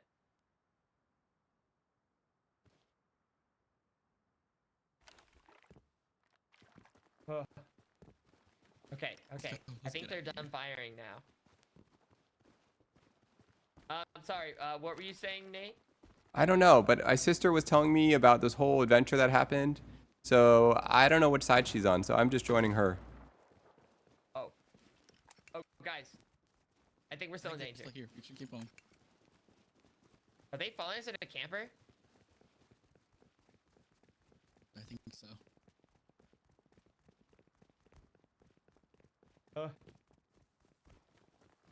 You can F1 kill. Just join them until. Unless she's like waiting for me. But yeah, you're welcome to chill around.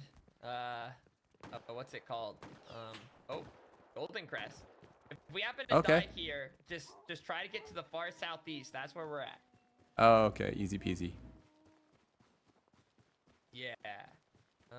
Any second now, we might be getting shot. Well, we could also just kill them. That's true. Dumping my stuff. Why is that? Good night. Oh my Should not goodness. be typing good night. Oh, we're in danger. How are you doing, Nate? Are you still alive? Okay.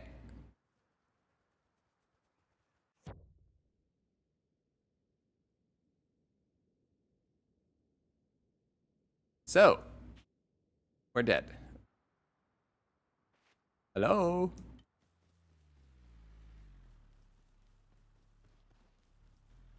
Hello? Hello. Hello? Come on in. Is Fuzley here? I got a car delivery for Sinks. Yeah. Oh, Sinks. Hey, Sinks, you got a car delivery. Wow, go to the base. You got a car delivery over here.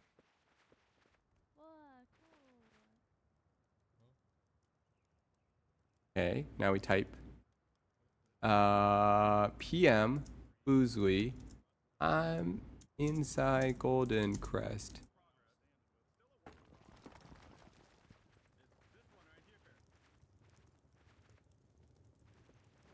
Whoa. We got a whole town going on. Cool, cool. Okay. Wait, looks like legit. Like a sweaty rest base. Check, check. You Check, draw check. Oh. You didn't draw that. Oh, that's Yeah. beautiful. No, I commissioned someone to draw this. deal? Pretty good. Hey, Nate. Welcome in. Oh, okay. I met Foolish. He was getting attacked. Oh, well, welcome. Yeah, This is the I'm just inside of hoping Golden that if Crest. someone tries to raid us, they see the goth mommy and get distracted for a second, and it gives us enough time to kill them, you know what I mean? And then you take them down.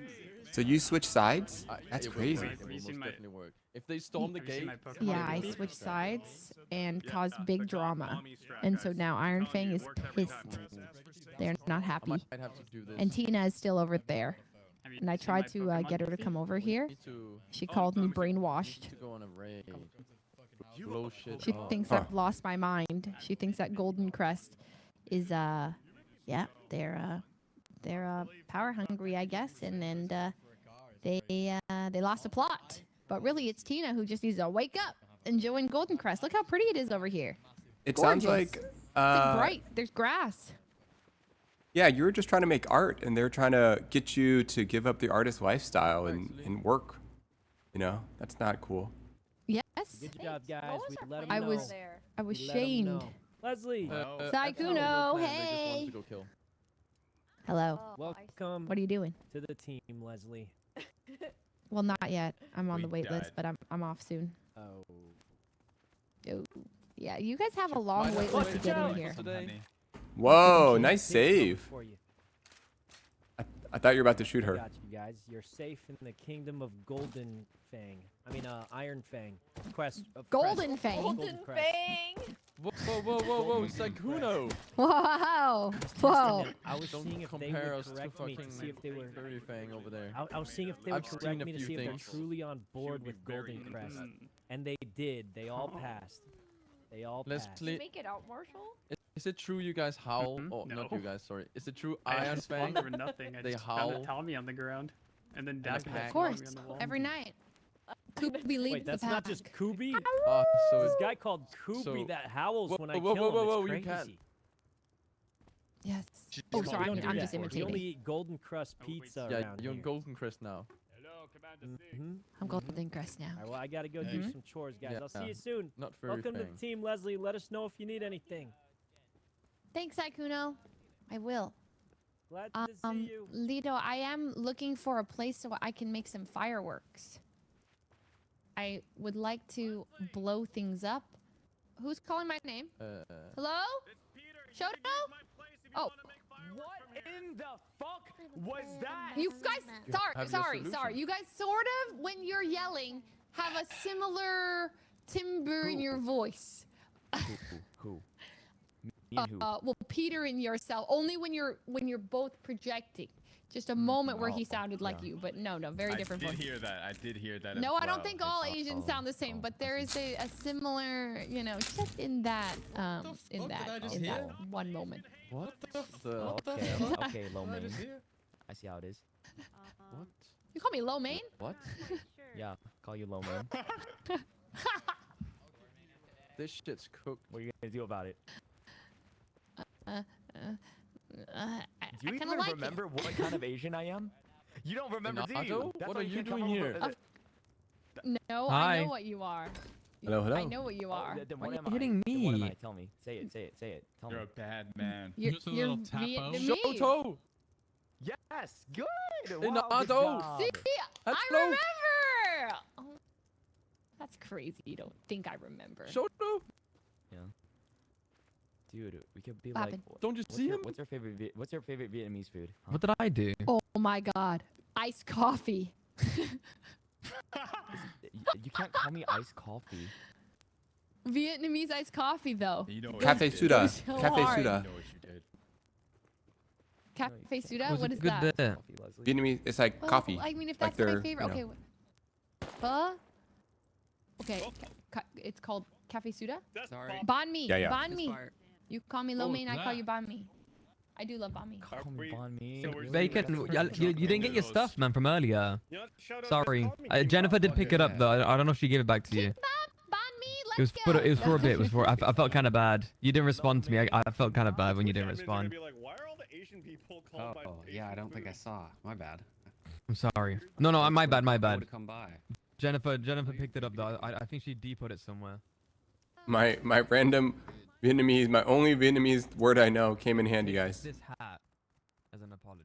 Wow, look how nice it is.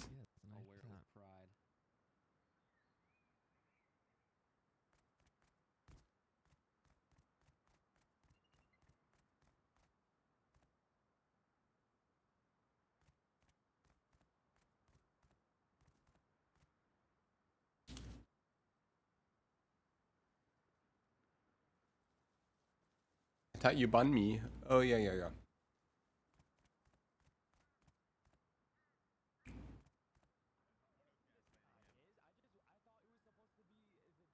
Yeah, it's nice over here. Like in the friendly village is crazy. If an artist is an artist, then I'm an astronaut. I'm so lost. There so was like lost. 3 What was the people plan? that came in Ardo who were like pissy, I don't know why, and then they all banded together and like wanted to go and fuck this shit up. I don't know what even happened. No, it's good. I needed an ending for that bit, bro. I was getting bored of it. That's what I figured. That's why I came with them and kind of Hello, hello. led the charge. 'Cause, like, Thank you for that. Thank you. All right. Well, there's just a lot going on there. How do we get out? Does it want to be let out? Hey, I've lad, been do you want to be painting let art out? for almost 10 years. Me? You know how long it's Yeah. been, by the way, since we've known each other? Like, if you actually Okay, break it down, it's go actually on then. scary. Thank you, thank you. Yeah, bro. Like, what the fuck? Oh, so nice.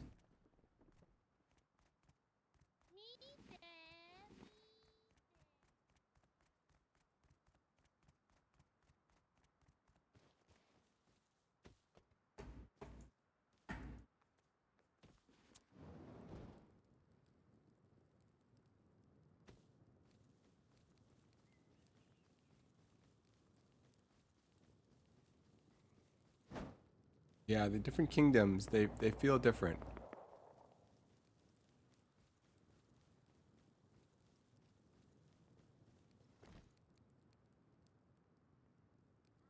Max speed 60 miles an hour.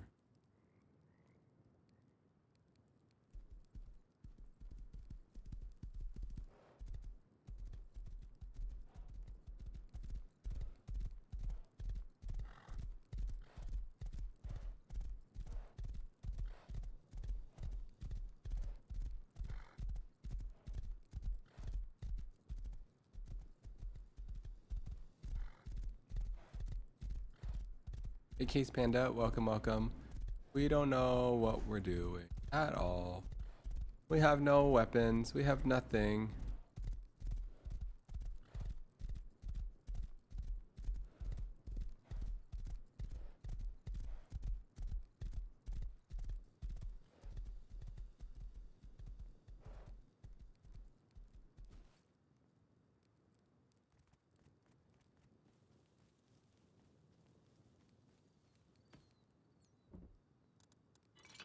Wait, that's kind of sad. We lost everything. Go find our body. I think it's still there.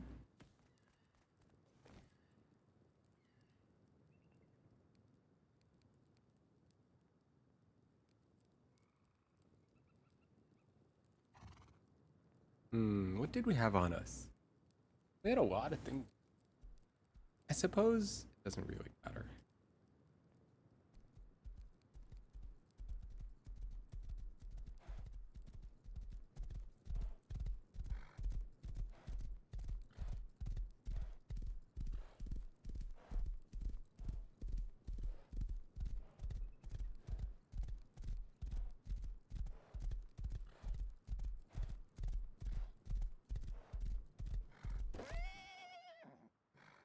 Okay. I'm assuming that means something bad happened.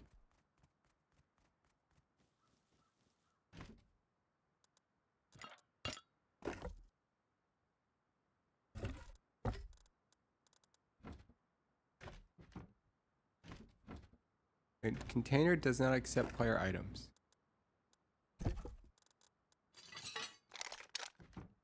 What is this thing? Oh my goodness. This is an item?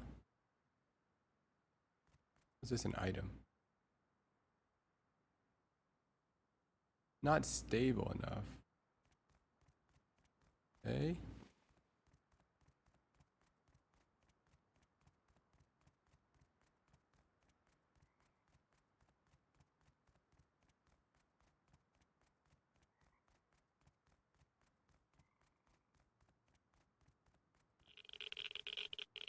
Oh my goodness, absolutely not.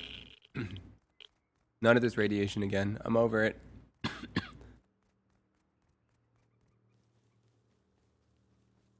There's a bear.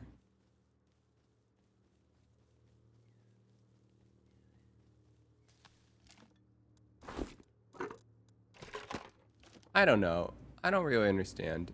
This game is too, like... Grab the lead vest? Wait, what? You saw a lead vest?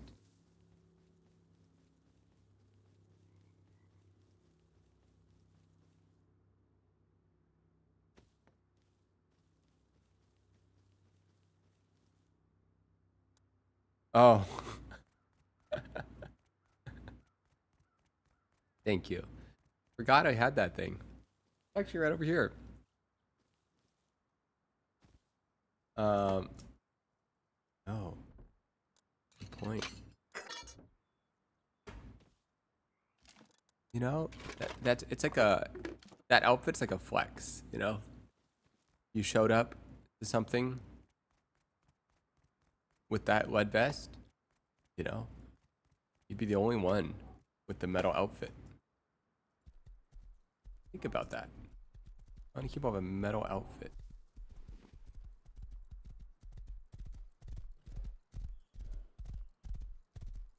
Kind of a fashion flex. I don't know if anyone's really doing such a thing.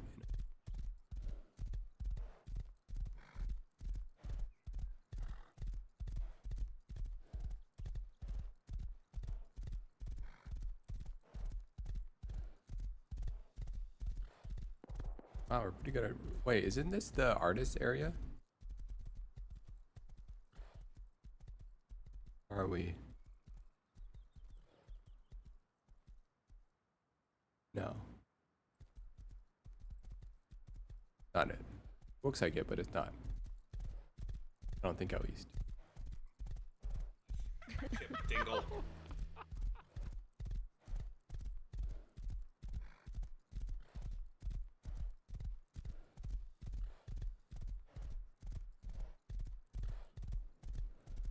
Oh, it was the artist area? Oh.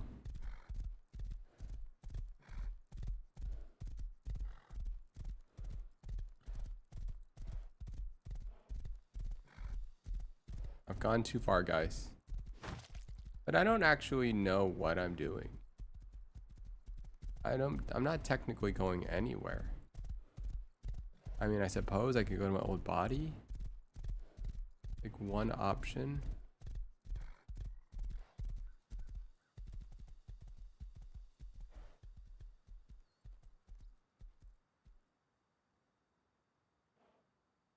So far away. Your body will be gone. Okay.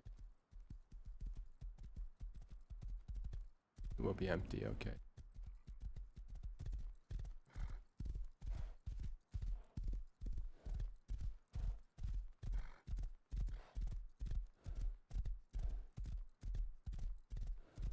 My teeth. Okay, let's try. Oh. All right, whatever. Okay, let's try practicing killing ourselves. What is it? Kill? Oh, interesting. It just worked. Okay, so you can use this to transport yourself to different areas. Oh, I should have put a sleeping bag there. So now we have sleeping bags in 3 different areas.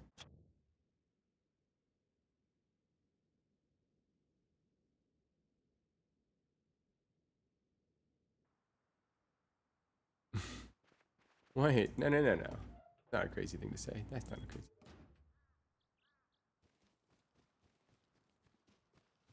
I don't really know. I don't feel like I'm part of anything right now. I mean, it's a crazy thing to say in real life, but this is not real life, guys. No, guys. There is plenty to look for. Don't worry. Even worry.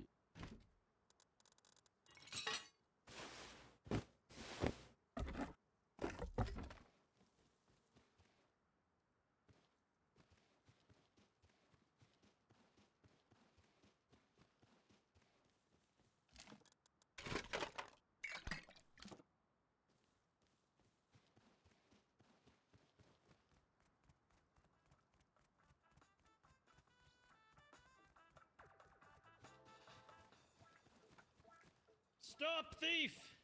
Hello, how's it going? I need. Good. Could you wave to me, please? I cannot see your identification. One second. I'm not sure how to do that just yet. One moment. We'll let it slide. We'll let it slide. Enjoy your time in the kingdom. Thank you. It's gotta use a friendly voice, that's all. Friendly voice. Here's the thing, we still know the code. Oh, we don't know the code anymore. What?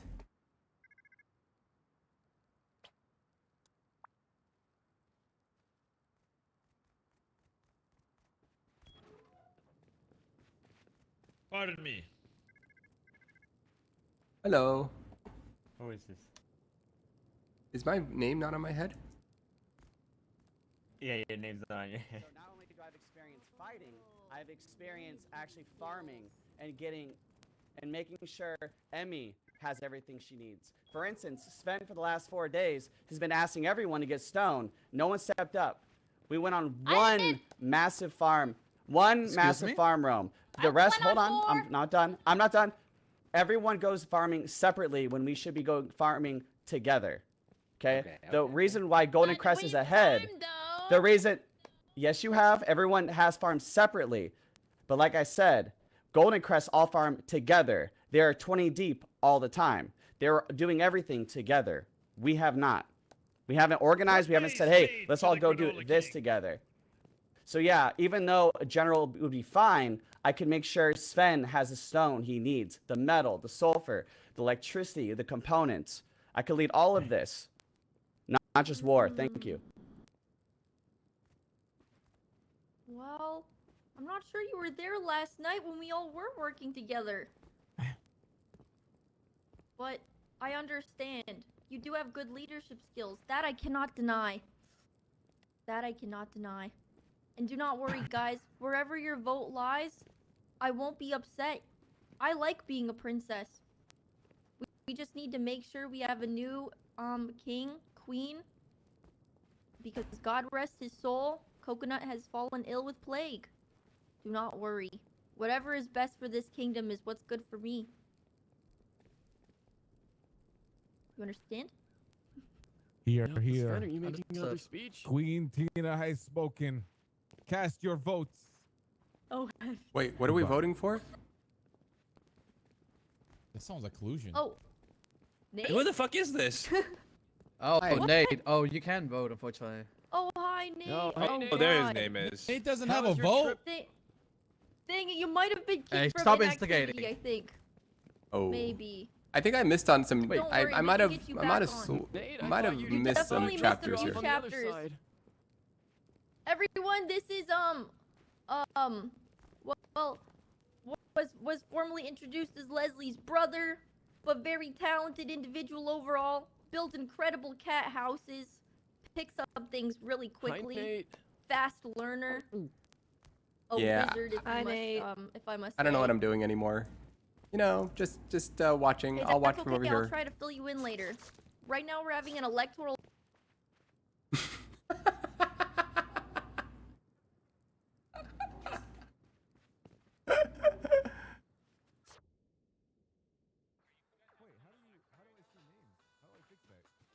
All right, guys. I think I might have accidentally died somehow. I don't even know how. Dude, this is the theme of this game.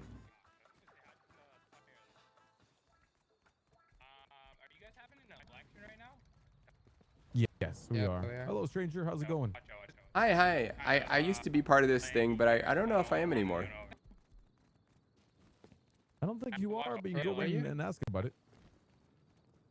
Oh. Where are you? What's your name? I'm Nate. Nate. Hi. Hi. Hello. What's up, fetus? Why'd you try to raid us? How we your friends? Not much. Who is this? Train around here. Oh, is this I'm from the Yeah. church. Why'd you try to raid us? I didn't. I didn't know we were friends. I didn't know we were friends. I didn't know we were friends. Yeah, I PM'd you asking if we were friends. You guys need a phone, like a main phone that we can call in there, because I saw them coming up north and I couldn't. I tried to call everybody, but. We are a traditional kingdom. We do not utilize such foolish social devices. Get out my motorcycle. Oh, sorry. Accident. I was just trying it out. Just seeing how, When you started raiding us, that's when they were passing through. I thought they were raiding us first. Oh no, I just had a bunch of satchels and I was just looking for the thing closest to the raid. I don't want to steal it. Yeah, literally, as you started that raid, they just passed down the road heading up here to raid you guys. They didn't get far, but it was fun. Yeah, but I could see they have to pass through our toll booth to get in there. If you guys had like an actual phone we could call up to you guys before you guys actually before they got here. We're stuck. I don't have any passwords anymore.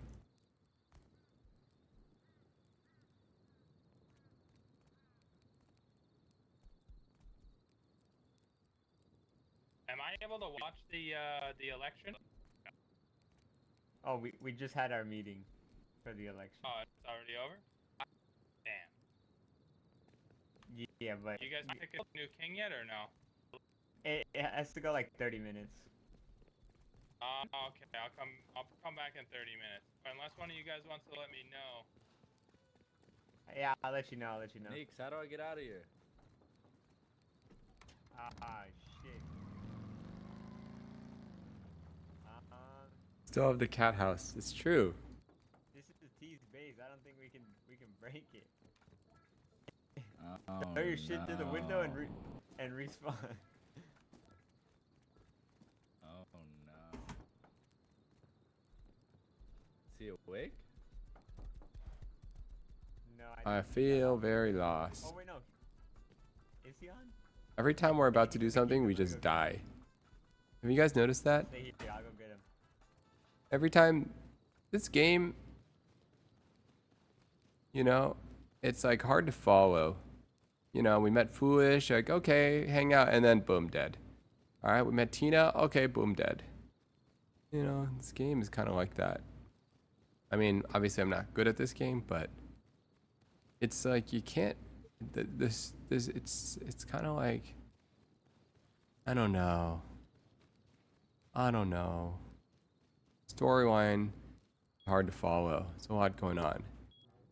Well, at least we have a house. What do we got in here?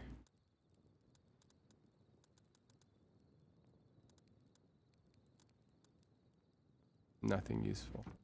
Oh, we got other boxes though. Okay, still nothing useful. Maybe we'll just go gambling. Maybe that's what we'll do. Someone told me that you can gamble. Where do we gamble? Let's do that.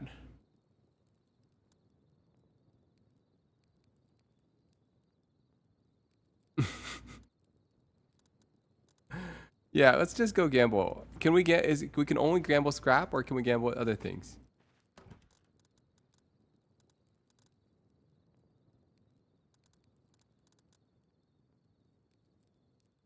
Bo's Casino. Let's gamble. We got 80 scrap. All right, Bo's Casino. Let's see.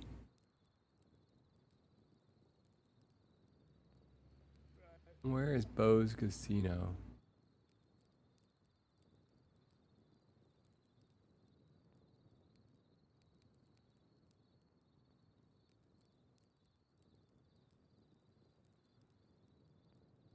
I don't see a casino anywhere. Church?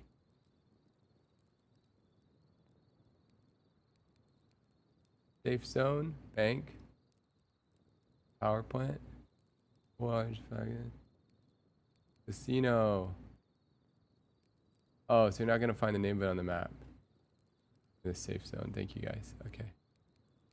Alright, so what? I want to go here. Oh, gross. How far that is. How far that is. Dark too. Dude, this game. No.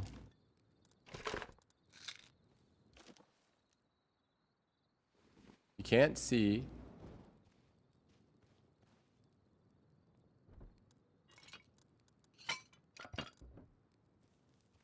Can't see.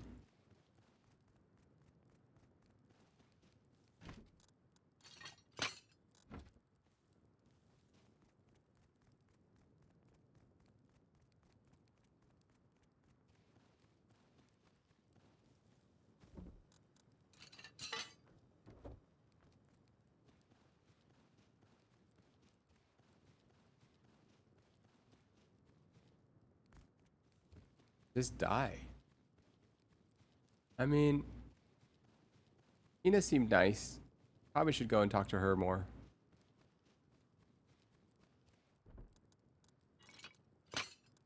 What, a whole engineering chest? Alright guys, what do you think? Should we go gamble? Or should we go and talk to Tina more?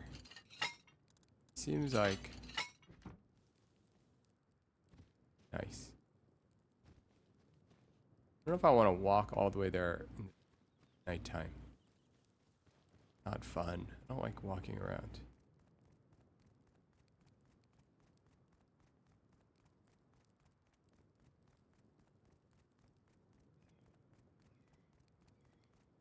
Find your horse.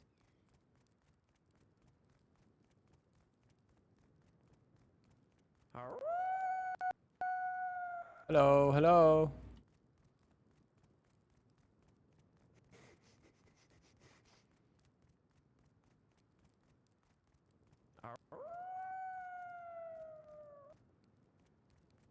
You making that sound? Is that a person? Pretty good. Gambling's boring to watch? Okay, cool.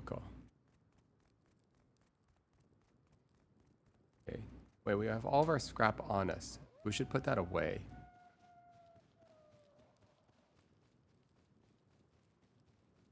All these storylines, you know? All these storylines never get finished.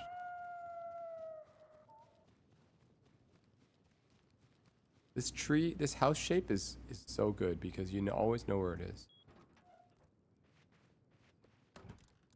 Alright, let's stick it all in here.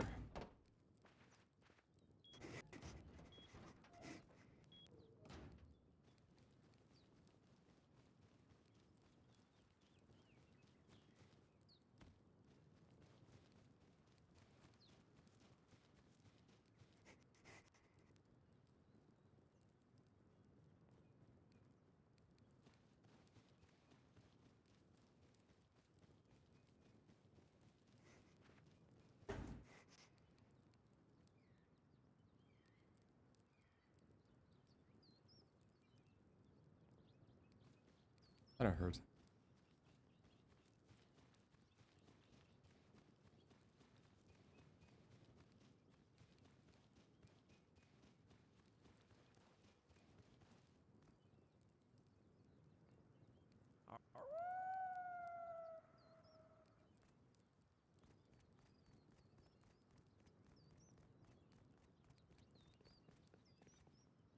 Hello.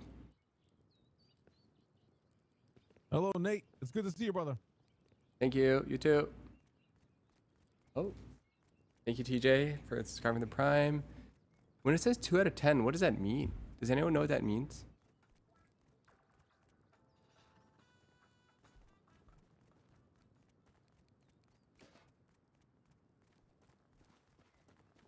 Oh, is that a sub goal? Did they turn that sub goal nonsense on again?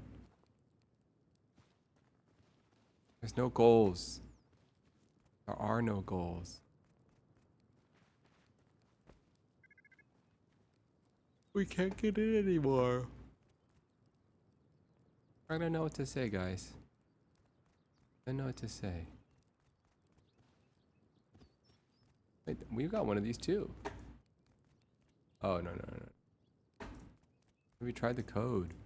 Oh, wait. I know the code. What was it?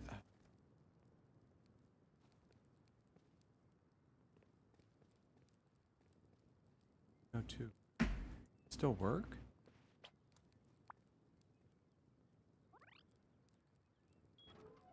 Oh, it still works. Alright.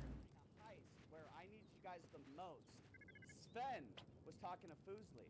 Wasn't helping us at all. My brothers and sisters dying before me. And Sven was there talking to Foosley, trying to ask her, beg her to come back. While all of you died. I think it's weird. I don't know. It doesn't make any sense to me. Is this true, Sven? It doesn't make sense how I have to beg my people to come and support me and help me. One of them was working with the enemy the entire time. Sven is a builder! A builder should not Don't be you on the think it's front weird? lines. But Tito, don't you think it's interesting how every time they come into our walls, they know exactly where to go, exactly where to hold? Have you thought about that? Why do they know the layout so well? You speak of tales. You're trying to get into our people's head. I'll have you know I'm just loyal to the simply- very end. Tina, you saw me I'm not a- yesterday. I electrocuted my own sister. Tina, I'm Because of her not treachery. accusing anyone of anything. I am simply stating facts and letting everyone Wait, know actually- what's happening. Oh, really? Sven is pushing for Tina to become I know. queen because of Foosley. One moment, Sven.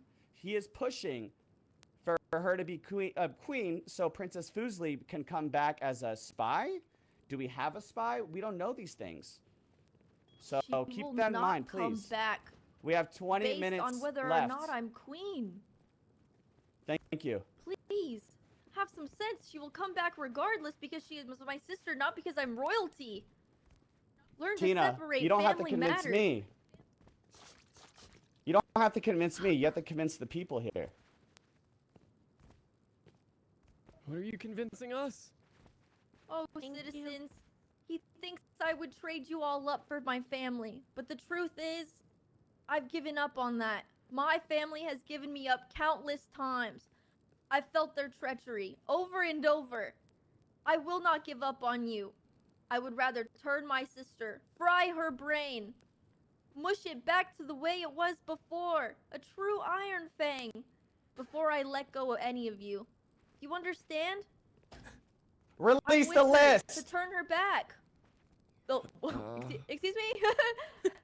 What are you talking about? Release the list. I think you I might be on would a not different give up topic any right of now. you. I promise. But I'll let my actions Helly. speak for themselves. Oh, Helly, do you want to go get that? Is that you're interested? Before we take Do we Kelly, wanna just get to that, add to Joey? it, guys, one moment, just to add to that, if Tina is willing to backstab her own sister and leave her in the dirt, what would she do to you guys? No blood relation? No nothing. Do you think for it's thought. backstabbing to bring my sister home where she rightfully belongs? After she Well, you stabbed did us kind of all put her in in the a chair back? and shock her. Shrug Only emote. because she's not thinking straight. Don't you understand? I'm not She's judging. lost her way, Kubi. It's How coming. dare It's you? coming. You saw what happened. She was Guys, speaking let's go! nonsense. Take Kelly! We'll talk about this later. Oh. Bye. All right.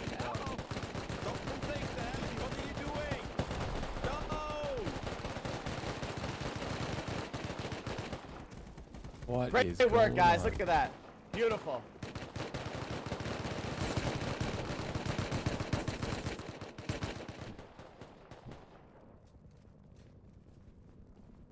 Well, that's rocketing. Did we break it? Oh. Next time, don't shoot it. That might be. Nope, that's gone. We have wooden floors and stone walls. Yeah, don't pull from inside. Have to build again. Matchas daily. Maybe like once every 2 days. Can I get like a white chocolate mocha? I don't really like matcha. I think Why the not? coffee might be a little better. It's too bitter. Why I not? need like I need something sweet.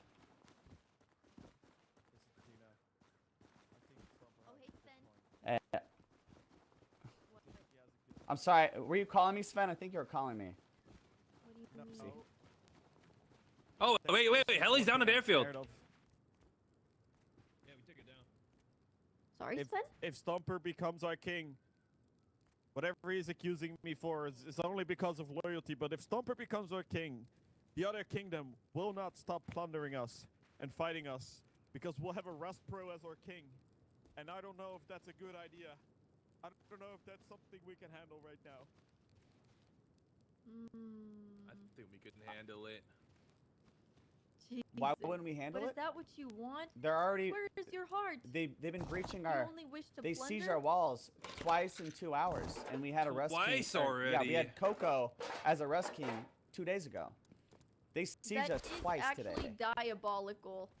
That is actually crazy. I will agree. That is much. Thank you, They Tina. should punish. They should be punished for this though. I don't disagree with you Sven, there. I have a question. Again, I think you would I make like an the way you amazing think, war Tina. General. Do I still need to keep this smoke grenade on Oh, me? Good How cleanup, would we Eddie, punish good them? cleanup. How would we punish them for that? Thank you. I me would this just like an send hour you ago on and to I've do been- what you I've been do holding best, on you to it. know? You just hit him back Hey. twice, Hold up to of this course. as well. Whoa, what was that? Remember, Sure. do Did not you guys see throw that? I What don't was that? feel very good. Oh. I'll hold on What was to it. that? Hannah, is that Until you? you need me, Whoa, sir. what is this? Tina. Was it the I like your repair? speech. I think Hello. something bad is Oh my about to god, Hello. thank you. It's tough. I'm not was good at very good. speeches or You public here, speeches, man, I got you. but Let me bandage you up. everything Everything will be gets fine, better Emmy. with practice, surely. Everything's gonna be Six fine, minutes. Emmy. Yeah, I thought it was So great. You did a great job. Bring it to the ER. 6'7"? To the ER. 7 Alright. health. 6'7"? 8 health. Back to 11, 7 health. Does anybody have food? 16, Hannah, do you have any food? Yeah. 20, Yeah. What did the numbers mean, Mason? What did the numbers mean? 25, Food. 30. Thanks, Kubi. Yeah, you're welcome, man. That was definitely for you. Check out all You're the these best, heads I Kubi. got. Boom. Yeah, boom, I don't know. Oh, wow. I don't know. What are you gonna do with all those heads? Saikuno. Those got like Masayoshi in there. I skinned him. Oopsie daisy. How did you get those? I used my knife, my hunting knife. Damn, you're freaky. Whoa. No, Are you bro, just I'm gonna take them collecting out of them, the or- room and I'm gonna take their eyeballs out and rip their skin off and I'm gonna turn it into a little decoration. Oh my goodness. Wow, that's pretty awesome. Wahoo! This place is my palace. This place is my heart and my home. All right. We're not supposed to use this code. Wow, this place got like crazy looking. Next invite should be a therapist for Emmy. We need it. That's a good idea, actually. Hey, how's the fishing Yeah. been going, Hannah? Someone's looking for a therapist. That's Pretty me. good. I've improved. It was really Oh. hard at first. It took me a while, but I learned, and now I know how to do it. But I'm scared, guys. I'm scared of everybody. Have you caught anything But fancy? I haven't. No, nothing too fancy yet. I'm waiting for my shark. I'm too I'll scared get of it them. Someday.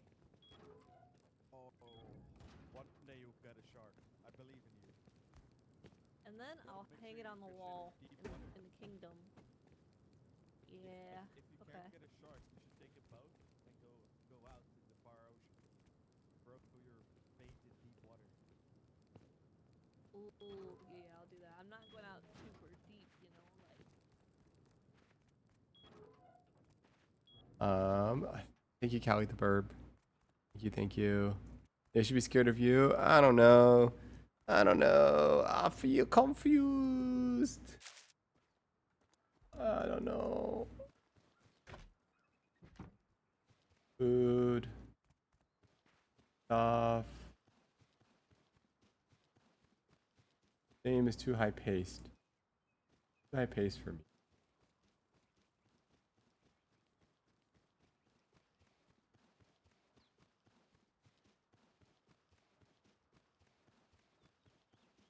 My whole house burned down.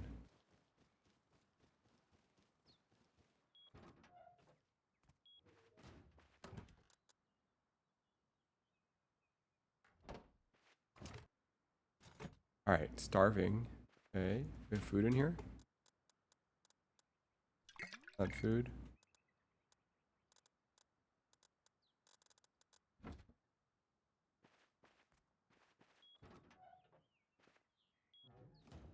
I don't know. Did it decay from maybe? Thought I had enough in there.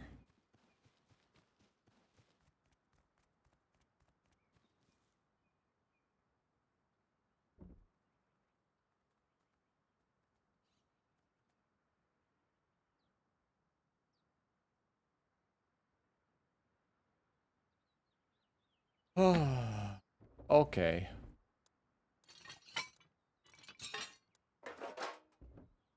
Here's what we're gonna do. We're going to take all of our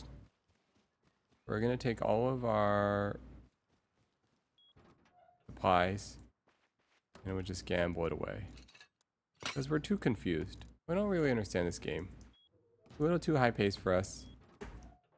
And let's just gamble it all and see what happens.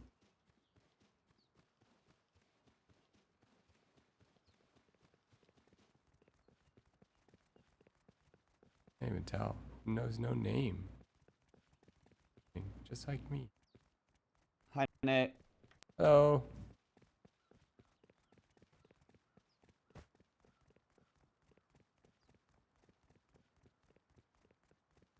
Earthly belongings, yes. All right.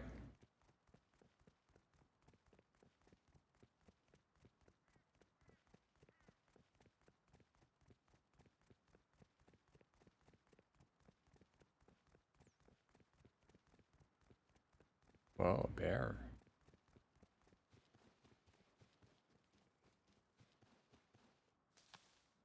Miniature hemp. Okay, so we want to go to the safe zone. We're going to spend all our money on gambling. And then we'll just see. Because we don't even know. What would I actually want to do in this game?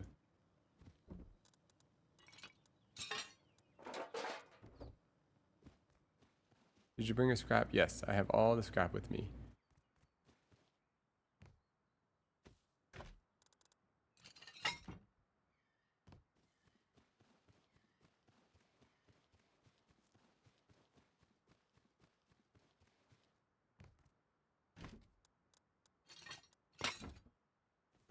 Art? What is that what I'd want to do?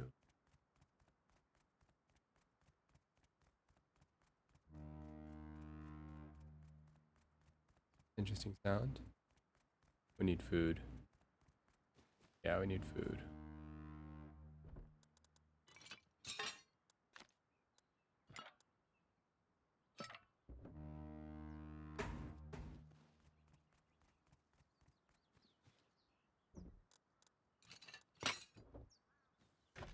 Oh, what did they say? They said to clear it out so it resets for people. If you don't use it all. No food yet. That's food. Hey Siri, turn off the air conditioning.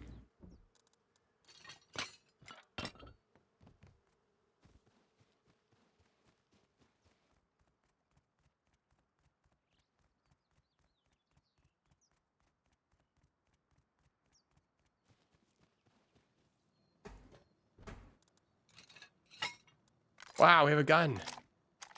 Oh, wait, that's actually huge.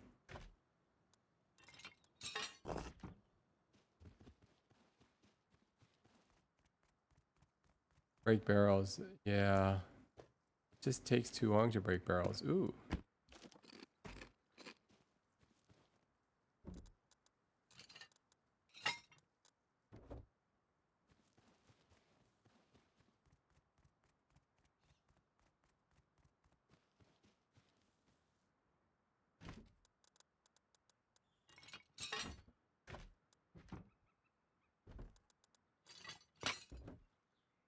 Oh, I've got to clear out this even if I don't use it all.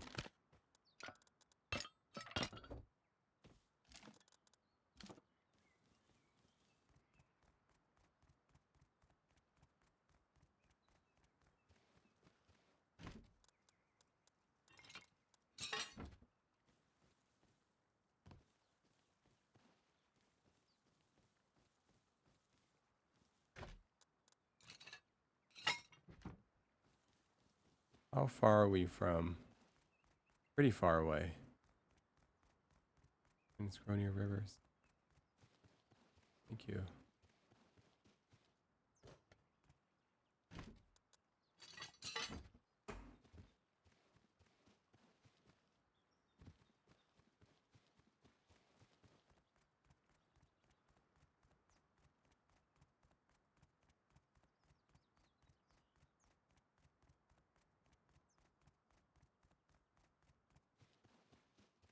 I have a question for you guys. Oh, what's this? Wait, I actually totally need this. Patience. How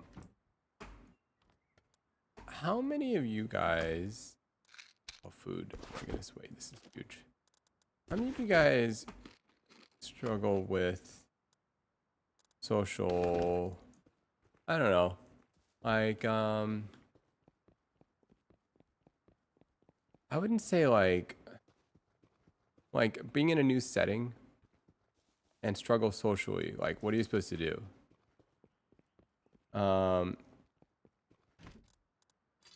It depends on the setting.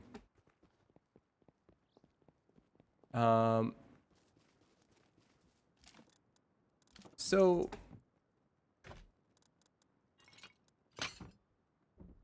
I bring this up because I'm used to the setting. If I'm used to the setting, but not the people, I'm okay. Honestly, I found myself uncomfortable. I struggle in real life, probably not in game. I'm unfamiliar, it can be both. Well, okay. It depends. I guess the reason I bring that up is like this game is kind of an example of that. In some way, like that's kind of cool for me at least. Like, oh, hi. Check. Hello. How's it going? Oh, what are you doing out here? I don't know, but I found that. Ooh, that's kind of cool actually.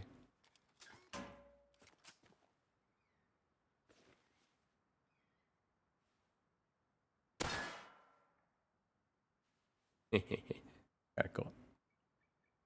What are you up to? Oh, Let me never know mind. if I'm bear hunting. Whoa. Okay. You see got any it. bears around here? No, not yet. Not yet. Yeah. Oop.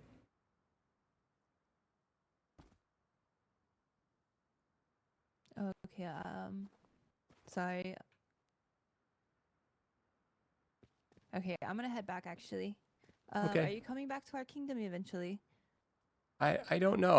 I'm kind of in this in between zone. I don't know what. I'm a little confused. You know. I was just gonna gamble all my stuff and see what Okay, happens. Alright, well, good luck. Thank you. Thank you. I hope you figure things out. Thank you. Yeah. So, what are stop signs? Pens. Yeah. So the interesting thing is, I don't really struggle socially, but I've never really. You don't know the game. You don't know people. Yeah. I don't really struggle socially. So it's really interesting to experience that right now. Like I don't necessarily think people aren't friendly. I think everyone's like really nice and everything. And it's totally like relatively easy to make new friends if you just go on an adventure and say, "Hey, can I join you?" You know? Like that all feels like very natural and people feel really friendly, but I kind of just don't feel it's like a little bit of both. Like I feel like you feel a little bit like you'd be a burden on someone. Like you don't really know what you're doing. Keep getting killed, And I know everyone want to interact. This doesn't feel like supernatural. Hello, nice to meet you. Why does it not show that you're in our... I don't Are you know. not I part just of our woke kingdom? I just woke up and now I don't have it anymore. I'm not sure what happened. Oh, what the hell? Well, let me ask. Oh, I don't know what happened. Who knows?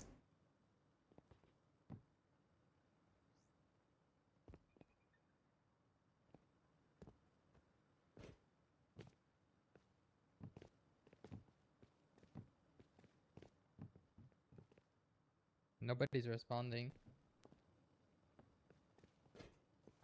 Yeah, some things happened last night. I don't know. I'm trying to catch up. I'm just wandering.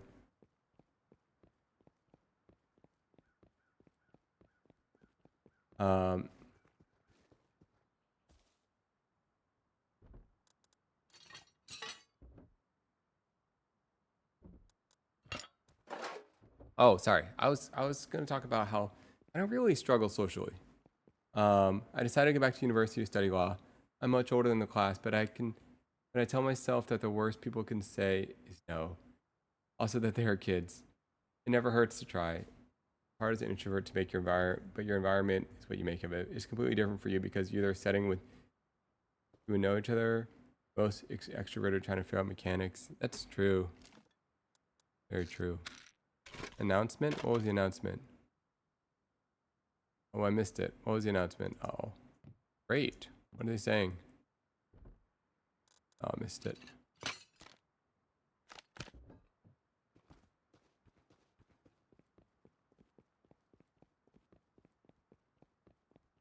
Was elected queen? Wait, maybe we should go back.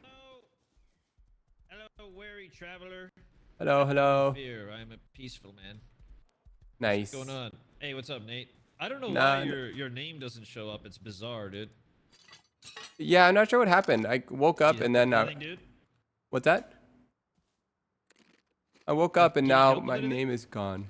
I'm just gathering stuff. I'm a kind of I don't know what's happening, so I don't know. Yeah, that's cool, man. If you need anything, hit me up, dude. I'm happy to help. I'm just doing Thank some you, stuff thank you. myself. Nice. Doing a little Okay. stuff myself, amigo. Okay, man. Yeah, Hit me yeah. up. Okay. Thank you, thank you. Hit See? my Oh, line. everyone's so friendly, Like literally everyone is so friendly.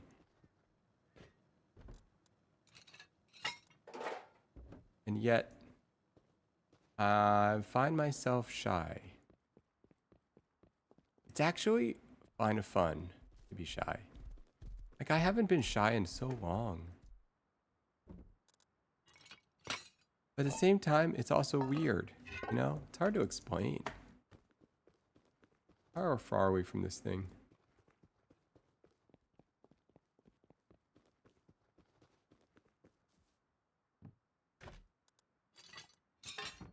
What was I gonna say? Okay. So I guess like okay. Normally I meet people in I'll be honest, I think everyone's being so friendly is part of the problem. Oh, that's such an interesting take. If this was regular Rust, you'd be in survival mode for a good part of the game. Too busy thinking about other stuff.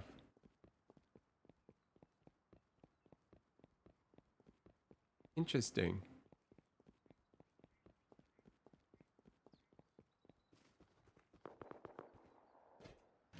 Huh. It's an interesting take.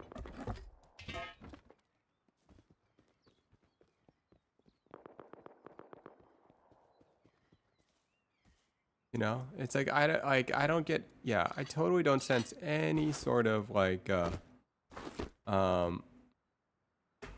not friendliness, you know? Everyone is so friendly. And like you can tell the moment you say like hi, they would totally go on an adventure with you. That's the vibe I get. And yet I kind of, maybe it's because it's like, I wonder if it's like that feeling where you feel like you need to, teams would be surviving together eventually, then role play. You could have put the gloves on. Oh, I could have, yeah. Teams would be working together to survive. I think that like makes sense. Such a wide open world. It seems like going for parts of it, those pushing for content may focus on staying close to cities. I think people know people not know everyone in the game, so they're friendly, but it won't know you're struggling to get into us and say I need help. I know, but I don't want to say I need help. I don't know what it is. You have to give them a reason to fear you. I know. Our problem is like kind of the same with Cobblemon. Normal crime.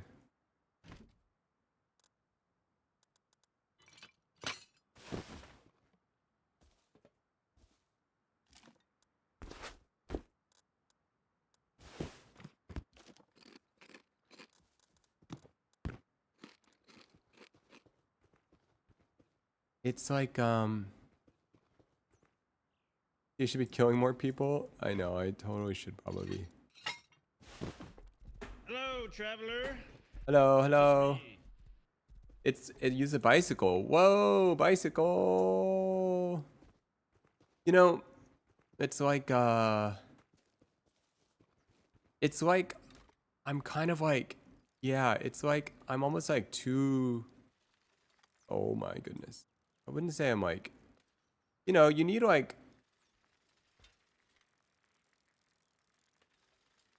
okay, hold on. Oh, no, this is gonna make me sick. Oh, gross. Close your eyes and trust. Close your eyes and trust.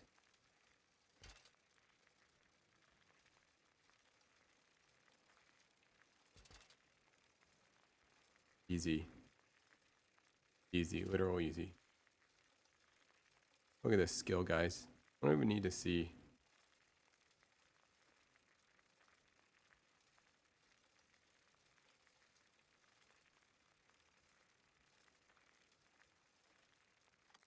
Ta-da! How you do it. That's how you don't get seasick. All right. Supposedly, there is a gambling thing here.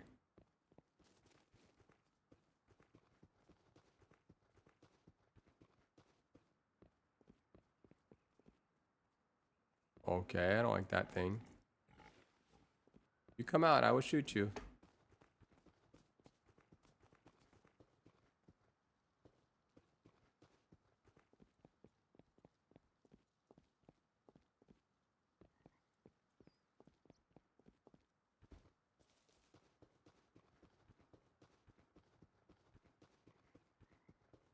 Neutral safe zone. Okay, I like the sound of that. Be good here. Helicopter. Ooh. I don't like you. Whoa. I don't know what that is. No here? Okay.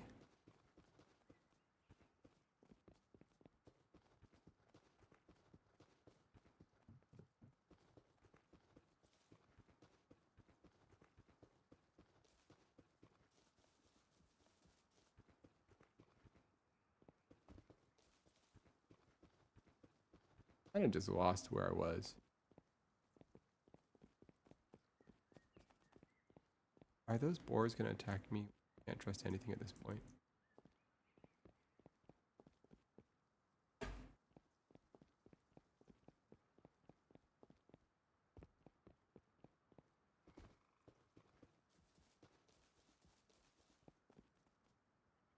Stopping. Black market's behind me. Black market's this way. Okay, apparently this is a black market. Put a bag. Oh, great idea.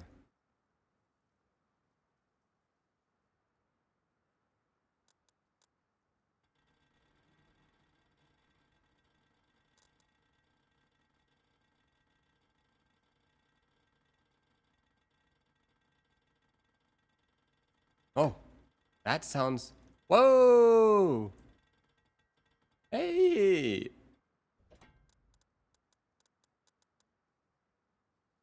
Cool. No permission to build here. Oh, annoying. The wheel. You hear the wheel. That's so funny. I hear the wheel too.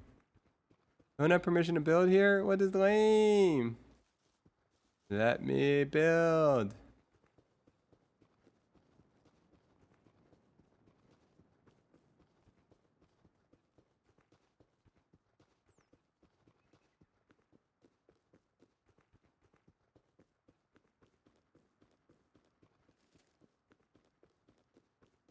The heck?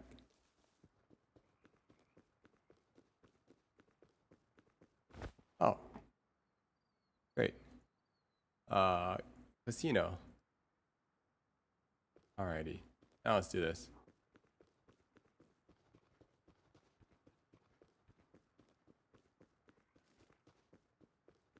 Can't build inside the safe zone. Fair, fair, fair. You had it elevated. That's true. That's true.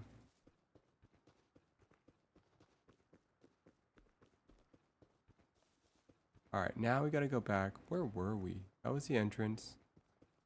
Okay. So I think the thing was like right in here.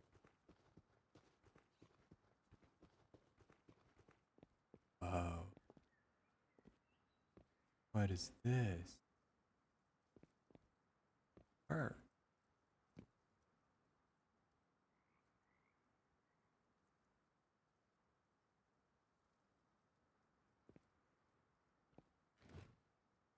Okay. You need to offer up something? Just spin it?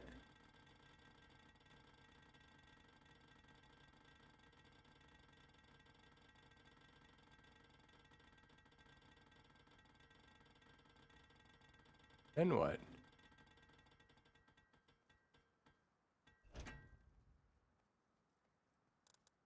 Here.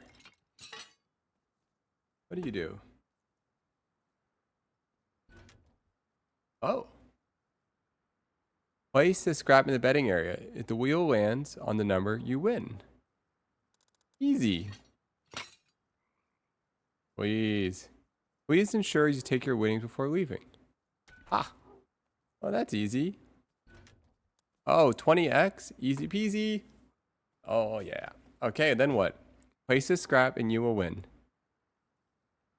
Place the scrap and you will win. Okay, that sounds easy enough. Right? And then what? It just spins? Wow. You have to bet on a multiplier. Oh.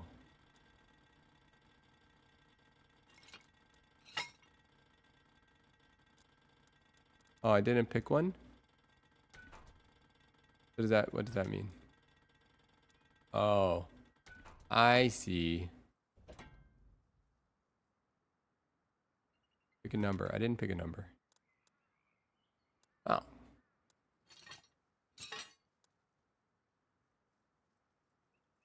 Scrap can be used to unlock things. Alright, maybe 10x. 10 seems more reasonable. How many 10s are there? 10 seems reasonable. Don't recommend putting all in 20. Save some. Whoa, this is what the? Oh my goodness, you guys. Guys. What? No. Guys. I don't think you understand how this works. You only win, okay, guys? You only win. There's no chance of losing. Trust me. Let me show you how this is done. Easy. Literally easy.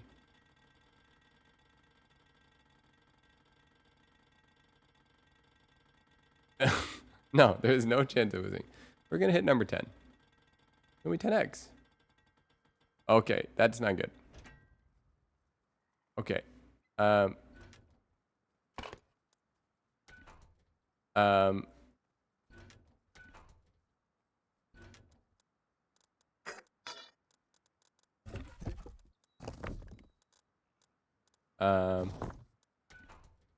Guys, what happened? All right, it's because we didn't bet enough. That's why. You get more.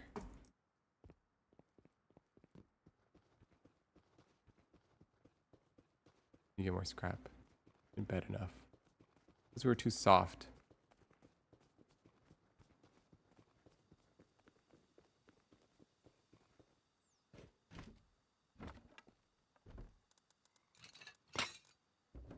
Alright, let's go again. Let me show you how it's done.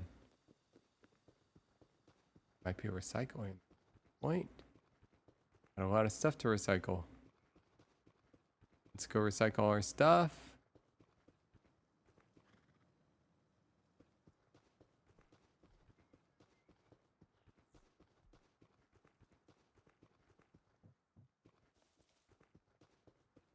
Need scrap. Pawn and brew. Okay, that sounds good. Where? Here? Doesn't look like a pawn and brew.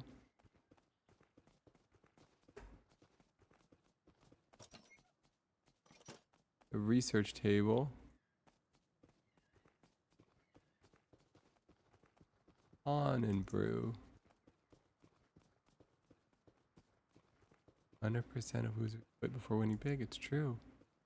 Where's this? Pawn and brew. Pawn and loan. Alright, whatever. Let's just gamble everything again. Gotta win once, that's all.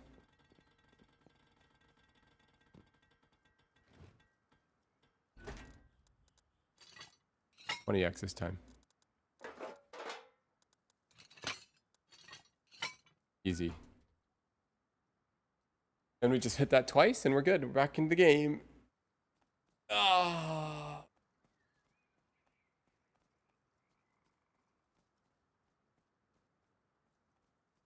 Oh, I'm back. Ow. I just can't believe I've just been sitting here doing nothing.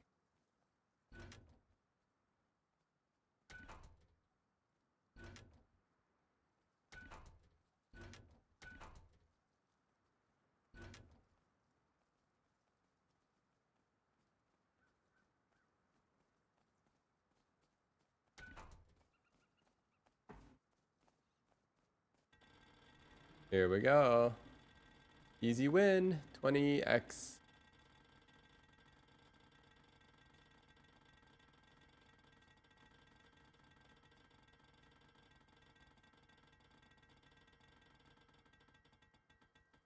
Okay, that's lame. That's lame. All right, we're over this. Let's no more gambling, guys.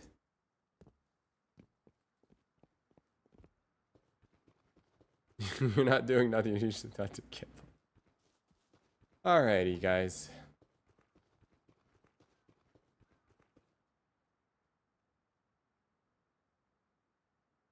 Wonder if Bo's Casino was that not Bo's Casino? I thought that was Bo's Casino.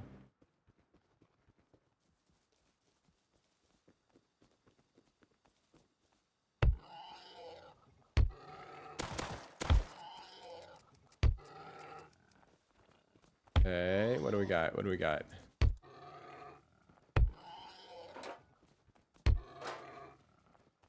Okay, what do we got? Okay, we don't got much. All right.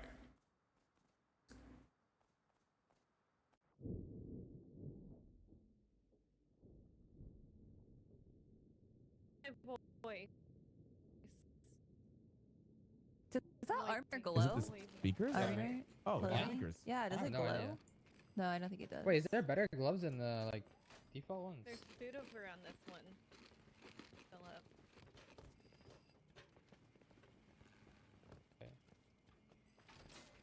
Getting like pushed. Are you stuck? Kind of. Hold crouch and then jump towards me. Oh, okay, Alright, got I'm it. gonna go to the front gate. Yeah, tell You everyone guys to got go. nades and med sticks on you? Damn, we There's got nades the in this doors. box. Go to the front gate. If anyone needs a hollow sight, I think I can craft them too. Please craft hollow sites. Please, please, please, please, please. Let me craft I would hollow like sights. I one. can craft. I need high qual. Wait, do I have to? It's in the Do I have to back add box. everyone to I auto you can- guys I on can bring turrets, or is it like? If you is can it bring like me a some high different qual, thing? it's already up. I think need so. to High check qual. first. Fang? It should just be like I everyone can give you high qual. Okay. Here. Yeah, it's. You give me tech trash. Anyone got tech trash? I can make some hollow sights. Okay, bring you tech trash. Guys, somehow I'm I inside. got you. Okay, right. Here's the tech trash. How many people want hollow sights, guys? One. I Me. want one Hi. too. That's three. That's Anyone else? three. Please. Four. Four. Anyone else? I'll just Train, make do you six. need a hollow and then if sight? anyone- Guys, we really need to. anyone wanna- No, I'm good. We really need to get going, guys. 10 minutes. 10 we need minutes. to start Alright, going. great. Let's go. We can't I'm be gonna go here outside, I'm when gonna go the outside. crate spawns. Like, Nades we're and gonna be med too stick, grab late a if we're here. nade, grab So. a Yeah, we need to be Well, on the what the train, ready to go. Where the fuck is it? Everyone go to the train harbor. Everyone go there. Go to the train harbor. I'll get low grade. Alright, Vominos team. Thank need a you. weapon. Here, Are we- nades, do med we sticks, need- nades, do we med need night sticks. Grab vision? nades, med sticks. No, last one on the base is rotten egg. I'll make more. I'll make more No! hollow sights. I'll give them to you later, guys. I'll give them to you later. Let's go. Make them on the go. Why do I Guys, not have let's go, let's anything? go. Oh my Get God, to I the was not trains, ready. Yeah, guys. let's make them on the go. Let's go. Let's go.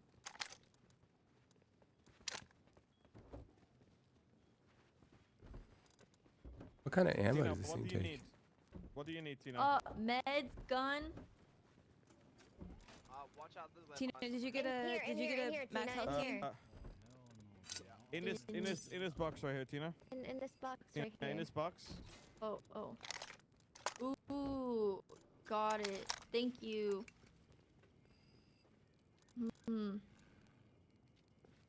Machine gun. Tina, we have to leave. What do you Okay, still got need? it. Gotcha. Go to the Alright. train, Tina, Tina. in Check the on your map. Go to the train in the harbor. Okay, sounds good. Tina, in the future, these lockers up here refill, so you can just grab a kit from the lockers by the front doors. Gotcha. Okay, that sounds ideal. Did Ooh, you get a pure thanks, max health guys. tea? Oh, max health? No, I didn't. Wait, where is that? Oh wait, I got you one. Come out. Come on. Let's okay. go, guys. Get out of here. We need to go. Oh god, I'm struggling to find you. Directionally. What are we doing? I'm back. Okay. Okay. Oh god, it's time. Oh, We're leaving. Like, we have to leave. It's less than 10 minutes. Go to the trains. this is not the right ammo though, right? What It's do you need? pistol What do you? bullet. What gun do you For have, Tina? What ammo? the- What? The SAR? semi-automatic. Okay. It's I got you. okay. Here. Yeah, I Tina, just don't ammo on the want ground. the- hmm? We need to go. Okay, let's We go. need to go now. Let's go. Let's go. Let's go. Oh god. I don't know what's happening, guys. I don't even know how to get out of here.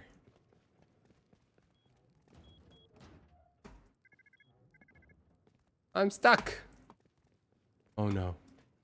Did I just get stuck? Tina, over here, please. Just follow me, okay? Please. So Tina, stop. real. Okay. Stop. Over here, please. Just follow I'm me, coming. okay? I'm coming. Okay. Oh my god, that's the most serious I've seen you Stomper, spend. Stomper, we gotta go. Stop. Stomper. Okay, guys. Stomper fetus, what the fuck are you guys doing? Come. Pistol ammo. There's no ammo in here of that type. Holy. Come on, guys. Everything's gonna be fine. Whoa, relax. I just got here. Relax. Bro, there's a locked crate with Oh my god, is it the Albanian door? Hold on. What's up? I'm grabbing some stuff. I just farmed like 8 boxes of ore. Give me 1 second. I'm just making meds and shit.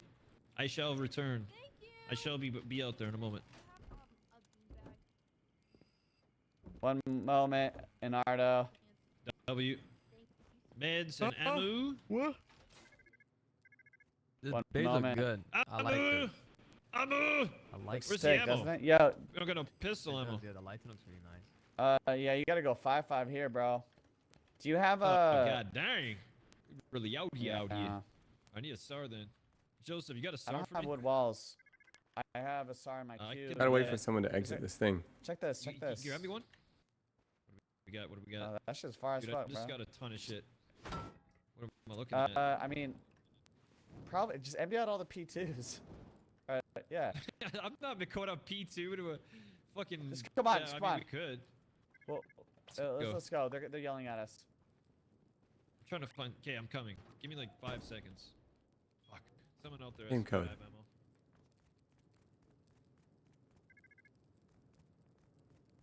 Dude, what the heck, man?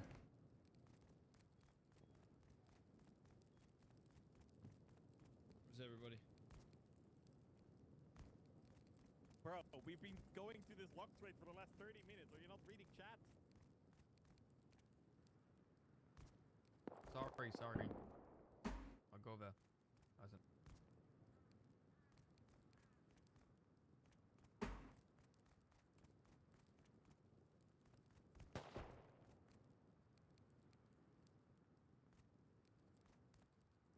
Drop. I forgot. Sorry. You're like a. Who is this? Hello. I don't know who you are. Sorry, I thought you were Nardo. Sorry, my little twink is somewhere. Keeping the chat nice and warm. No, they're yelling at me. Come Don't want to on. warn you. Code rating. Bro. I don't really understand what that means, but I'm stuck. Who is it? I was stuck inside. Until you kicked out of the rating. Okay, I guess I'm still confused on how bad that is. Is that bad? Or not bad? Like,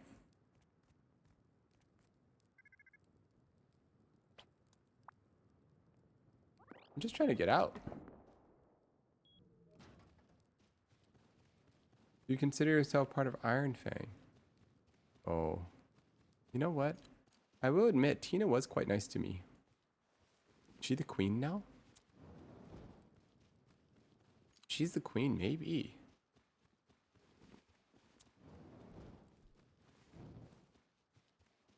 She's the queen. That means she makes the rules?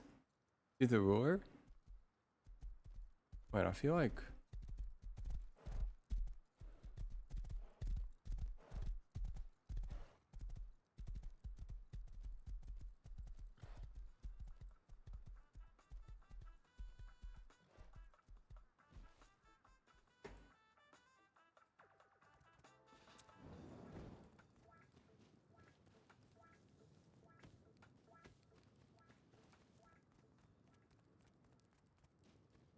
Who was this?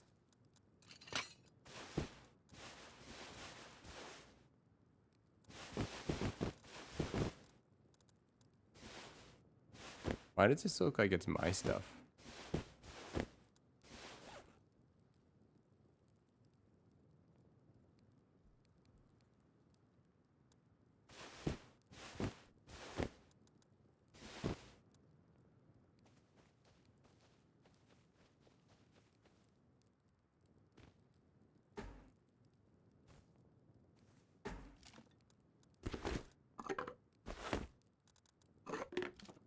Here's the plan, guys. We just act really innocent. Alright? And then we just get our way with everything. That's the game plan. We don't actually know. Anytime they're like, I'm just like, I don't know, I'm a beginner. You know? That's what you do. So far, it's working. Don't say it out loud. That's partially true. Easy out.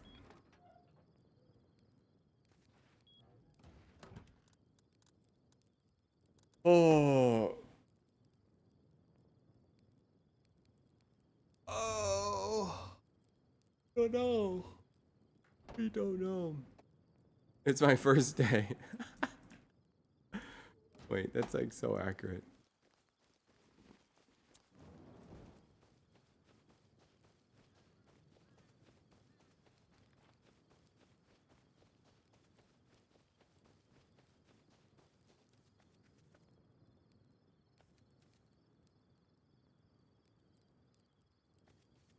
Little fire over there.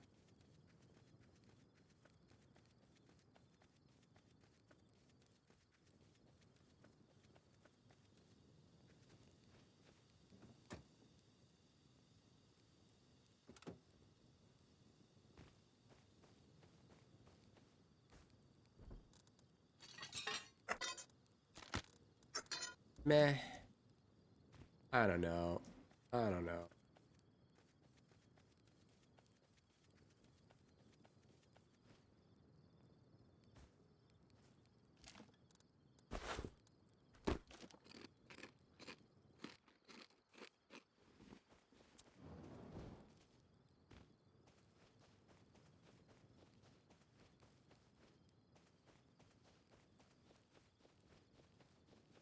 I mean, considering the Queen of Ironfang House think they removed from the Kingdom era, might be fine to remember the code. Man, I just don't know enough of the rules. Announcement. This E3, how far away is that? Is that near us? E3. I don't know. What? The E Underwater lab? There.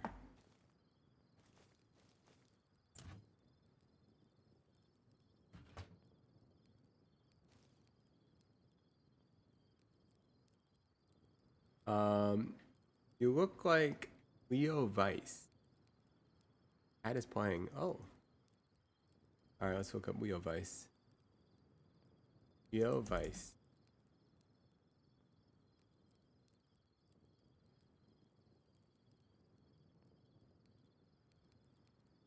Let's see. Do I know this person? Leo Weiss.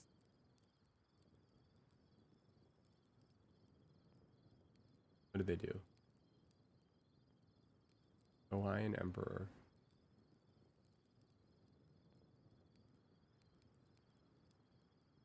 What does we do?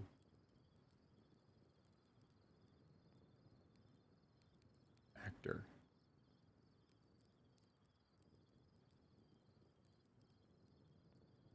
Guess he's an actor?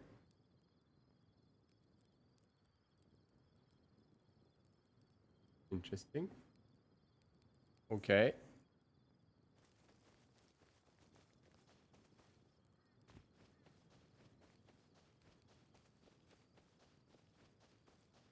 Oh.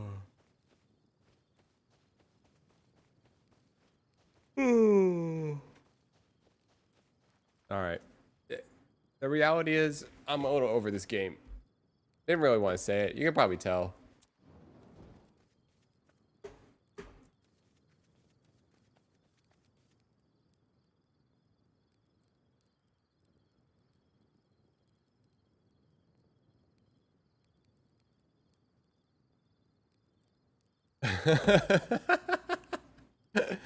Yeah.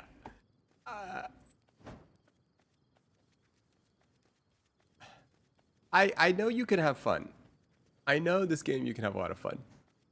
I'm just not in the right season for it. That makes sense. I'm not in the right moment in time for it, I think. I can tell this game can be incredibly fun. You just gotta like be part of the storyline, you know, especially if you're there in the beginning and you're like, we're gonna survive. Like you just gotta like really believe and love. You gotta like be all in. This is the kind of game where you have to be all in. And like fight for like the kingdom, you know? I don't even know what the kingdom is. I mean, I know, but it's like you know, it's like I'm not that good with like vague rules. I kind of like more clear rules. I mean, if that's the case, should we go and cause chaos instead? What if we just cause absolute chaos instead? And get ourselves banned? Wouldn't that be kind of interesting?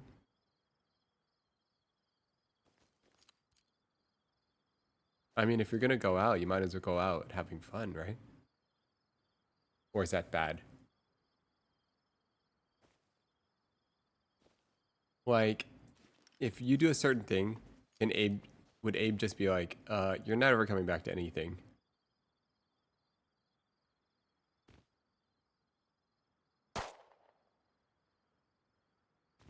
Like, okay.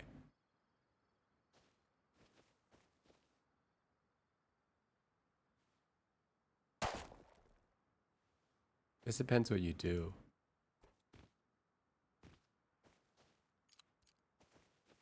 You have this cool gun now.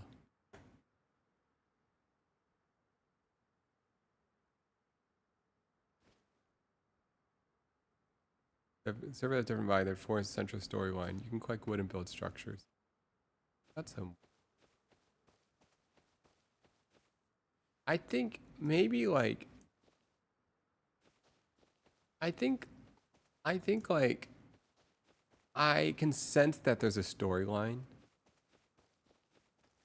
Or a thing, and I just kind of sense that oh my goodness, so annoying. In some way, like, how do I make light? Oh, look, we're stuck in the darkness. Some people are treated like single player. You can make phones in this game. Made a phone called Abe sold me Fent. If you didn't get banned, you won't get banned. Oh my goodness.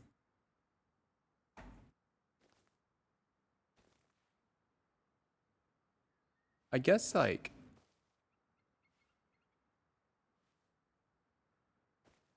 we just betray a bunch of people? I don't know.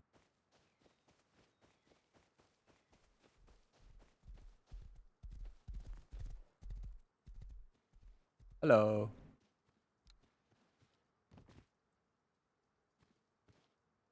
How's it going? Oh my god, he scared me. Oh yeah, I don't have any light. What happened? Are you on the other team? I don't even understand what happened. I just woke up and I was no longer on the team. Oh, you know what? They were trying to see who was online at the time. So I would go back. But right now we're getting a crate. Like a really crazy fancy crate. So I would say just chill for a little bit in the kingdom. And then we should be able to add you back. Oh, nice. 100%. Here, get on the horse. Get on the back. Okie dokie. Okay. But did you hear your sister left this kingdom? You know, I hear it's so chaotic, I don't even know what's going on. Whoa. Here, Where come are we? off the horse. Spacebar. Yes, yes. Yes, yes, yes. Yeah. It's hard to say. I don't Yeah, even... I would just like, A lot of things have happened. I feel like I woke up and everything's different. yeah. Tina is now the queen. No, hey man. Hello? Tina's the queen. So you can like just chill over here. Tina's the queen now. Oh, we have a queen. A lot So of there's no more kings. king. Is there a king anymore? No more king. Wait. There's no more king. We only have a queen. Whoa. Things change so much. I know. Come, come. Ah, come, come.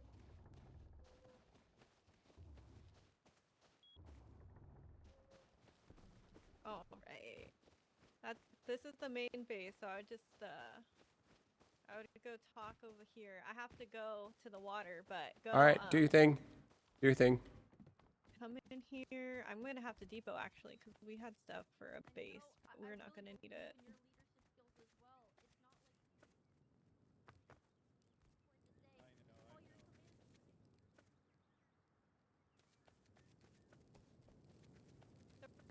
We're depoting everything, right? Yeah. I don't know. We just gotta go there, get there or something, Alright. but I don't know what like the gods want us Yeah, to do yeah, when yeah. there's a fishing village without any diving shit we can buy. Like we just gotta have it. I and we don't have it, a so kit. there's I have a kit. I just You need do. tools like. You have another kit? I don't have any Hannah, stuff. let's I go. only have one. Whatever. Yeah, I'm let's ready. just fucking go. We'll just see whatever happens. Yeah. I'll buy boat for us four and we just Yeah. go, okay? Us four, let's fucking Yep. do this, Yep, okay? yep, yep. Fuck kit. Okay. Let's do it. Okay. Let's fucking I do don't- it. I don't have any diving stuff, but just go. So I'm leading this four-man to victory, okay? hold we'll your get breath. the fucking crate. Yes, Sven, you got this. Little squads are good. Let's go. Let's go. Follow me. Follow me, Lisa. Yep. I'm going outside. Do you still have the warming teas? This way, this way, this way. I have. Oh, yeah, we go out here. We go out here. This way. If you don't have a warming tea, like you're gonna die. I'm gonna grab some. There you are. All right. All right. So, back to this place. I don't know how I feel. Okay. Whoa, what was that sound? This is solar panels.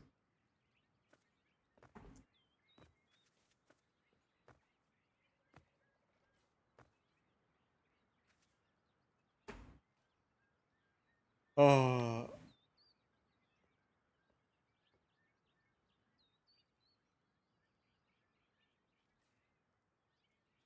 You know, I guess if I could like sum up certain things in my head, thoughts in my head.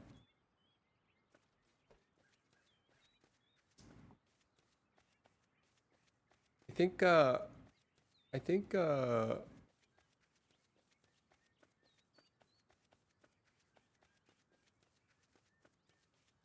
you know, you kind of have to like, ooh, that's cool, your shadows are there.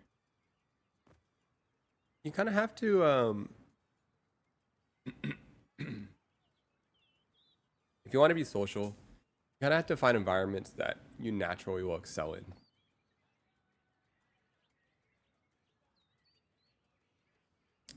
You know, like, I don't excel in this game. Even if people are super friendly, you know, like, you know, Tina's super friendly. She's like the queen of this whole place. Any one of them would, any person here would totally stop and help you out, you know. But for whatever reason, I feel withdrawn. You know, not necessarily good or bad. It's just the feeling that I get. I kind of feel withdrawn. I feel different things. Either I feel like either I feel like I'm a little bit of a burden because I don't know what's doing and I'm not that helpful. Yeah, I feel a tiny bit like, yeah, I don't know. I mean, it's not like I feel, not like I don't feel welcomed. I think this game's, whoa, what mode just happened? I feel like I changed something. It's not like I don't feel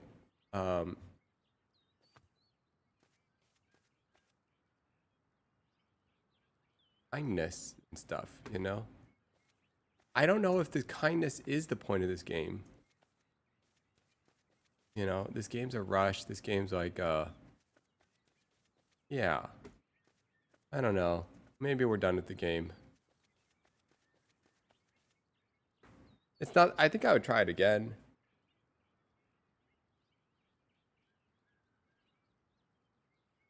The boat is griefed. Interesting. I think you're overthinking. I am. You're right.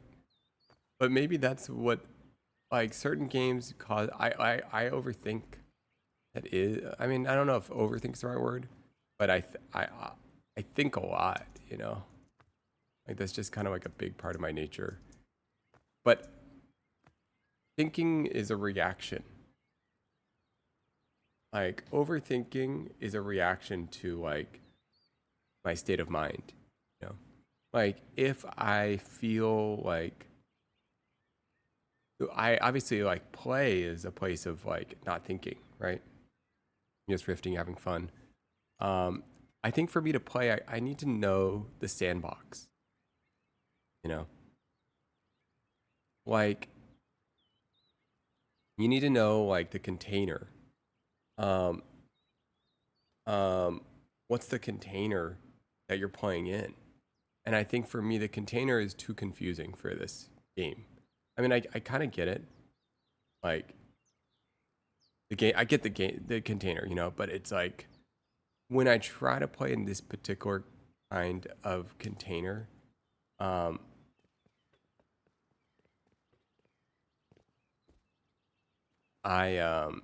just heard someone. When I try to play in this kind of container, it's like there are too many containers, you know? Like there's RPing, there's this game, we're gonna go collect minerals, someone's a zombie or someone's a werewolf, you know, and then you try to join in some mission and then you just like die instantly, right? And it's all fleeting, you know? I think it's like, you know, normally like in life, you would have like, you kind of like, there's an incubation of some type, right? You go to school, you kind of have an orientation, you know, and it's totally fine. Like there's nothing wrong with that. I don't have I don't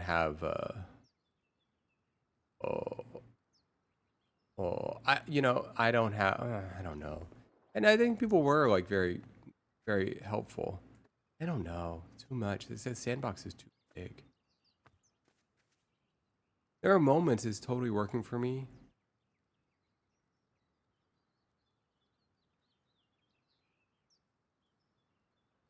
If I were to not think about it, I would just go and chill somewhere.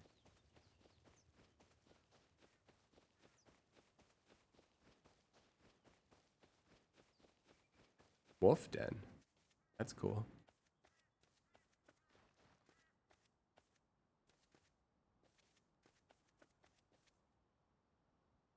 Do I die if I fall off this?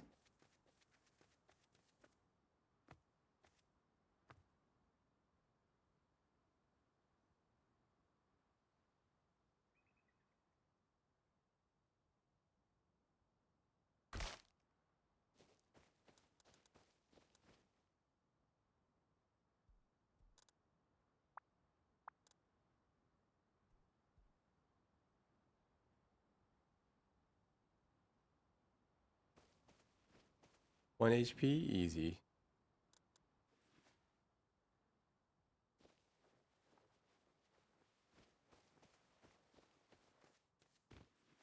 Literally easy.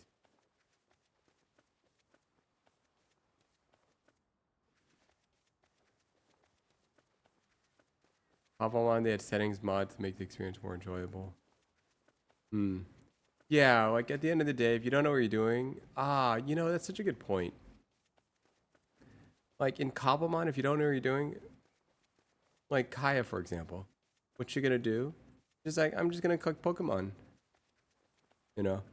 I think like inherently, I'm just like, it's not that I'm like super introverted. I can actually be quite social. But like,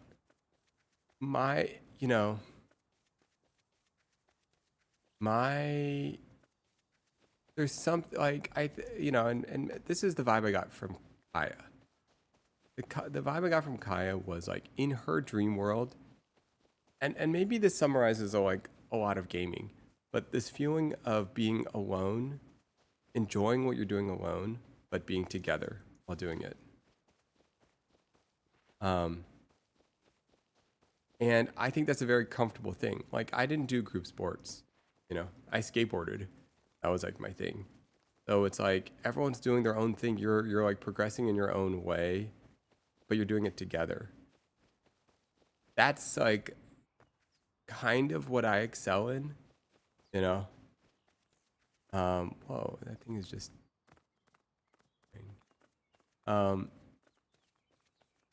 and this game you have obviously you totally can be that, you know. You can be alone and go off and do your own thing.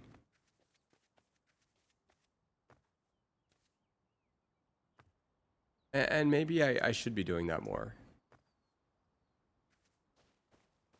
Kind of reminded me of Myung. Mine is whole torture thing. Kind of does our own thing. Yeah.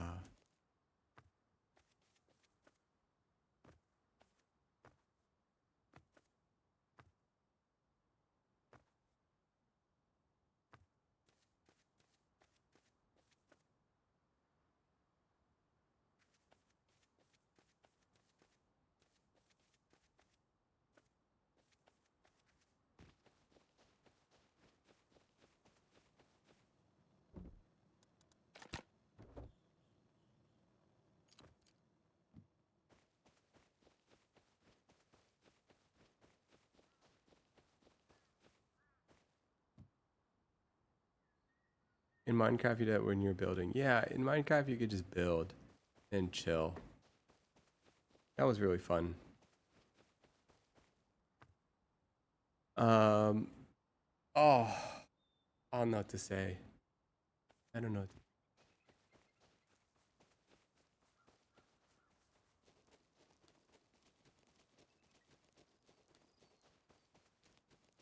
You just go and shoot people.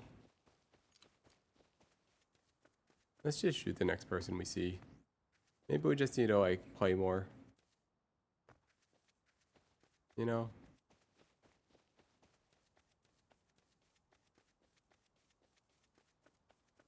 Yeah.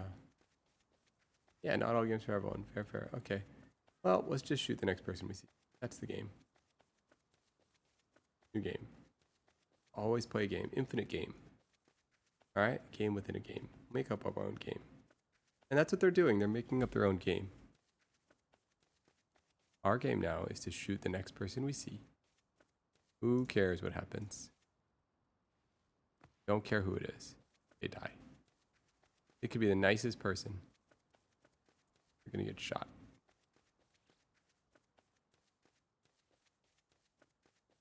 Young says you gotta shoot. You gotta, you know, sacrifice a couple people for the story. Oh, I don't like these boars. Next person that comes, we shoot. We only have 6 bullets though. We have a ton of these kind. So is this not a rifle? The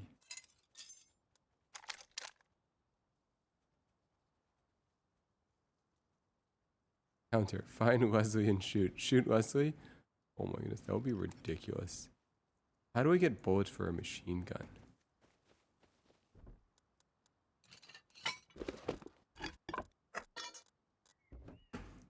You know what? That would be kind of cool. Get bullets for this machine gun and then just shoot a bunch of people. It's not a bad idea. Alright. Yeah, you want to go out with a bang. Yeah. Alright. We'll go in and we'll shoot everybody. And then we'll call it a day. That sounds fun, right?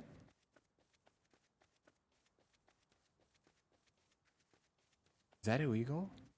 I mean, it's illegal, but is it illegal?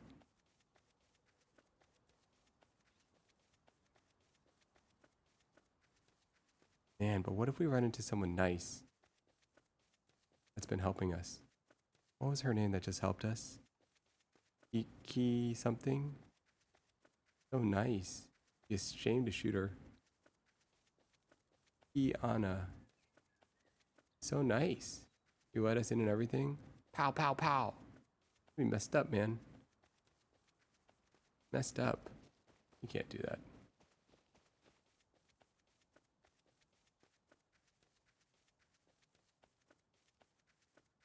the strategy? Why am I running so slow?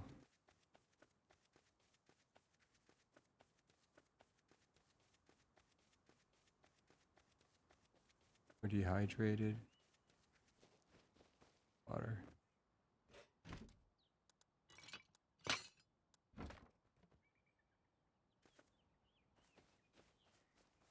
We need to get guns for this machine gun. Bullets. What kind of bullets? Does anyone know what kind of bullets these machine gun take? At this point, I don't care about knowing or not knowing. What's that?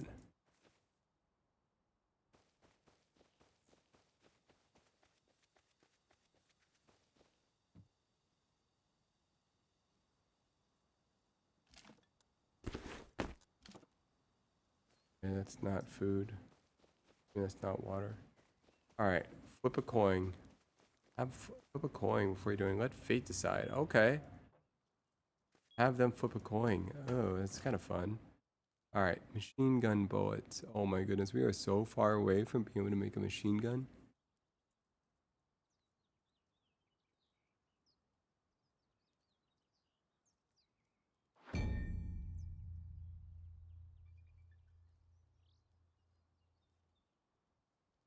I think you'd make a story around it, yeah. Oh.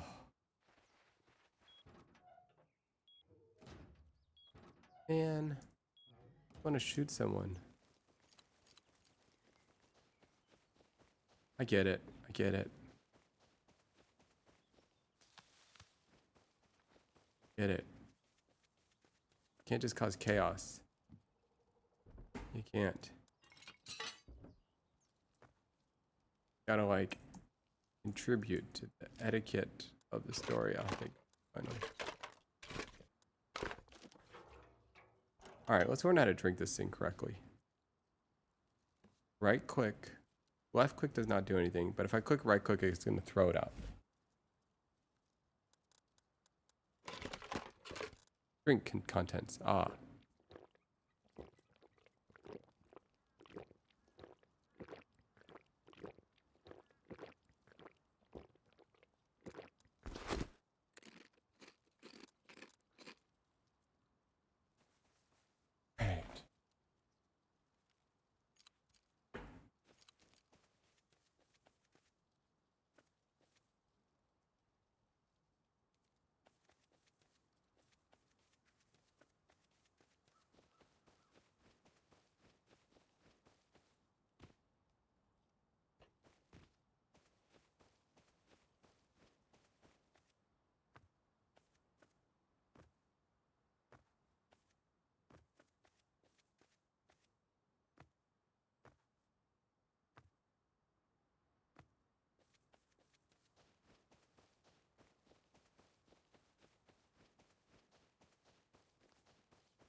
The AK has been looted and is marked in the game on the map.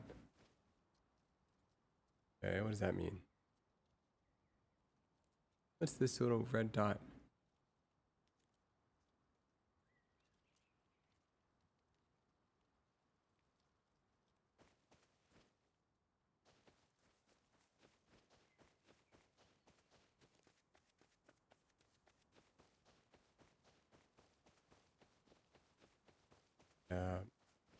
Oh, that's cool. The little X, the way that X showed up. What is the X pointed at? Like, what am I? X in front of me. I make that happen. Like it's pointing at something. Nothing over there. This? Wait. That? Them? That's what's moving? Okay, it looks like it's in sync. Oops. Oh no, only 5 bullets left. Yeah, no. I probably should just log off. You're right. I just want to shoot one last person.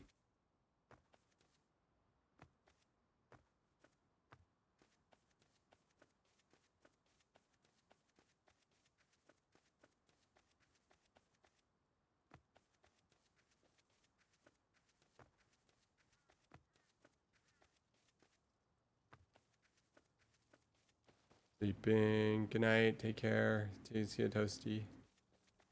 Okay.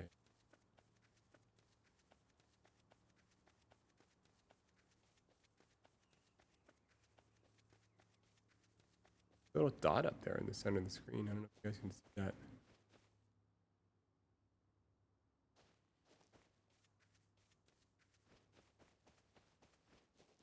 Is that like a special drop? Be kind of fun to get. It is. Seems far away though. Wait, it's getting bigger, that dot. You guys can't see it in my, but there's a dot there.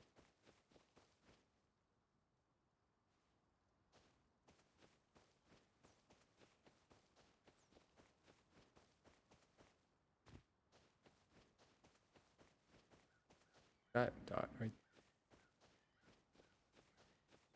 One as well. Good night. Take care.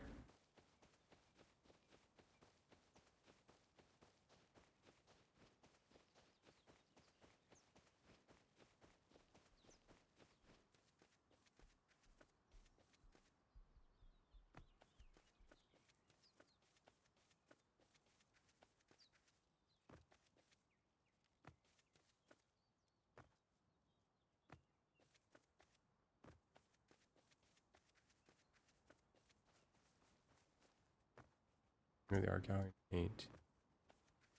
That's a good idea. Then I would just like want to paint in real life.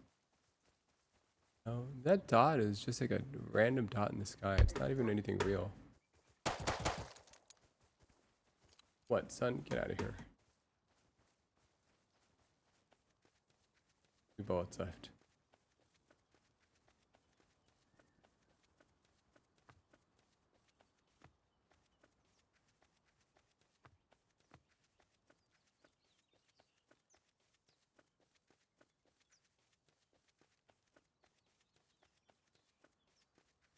Why don't we just paint an IRL? Yeah. Good.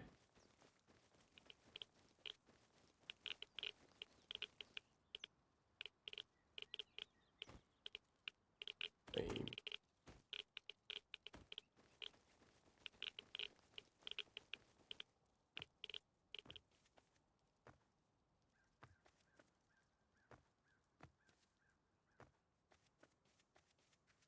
All right.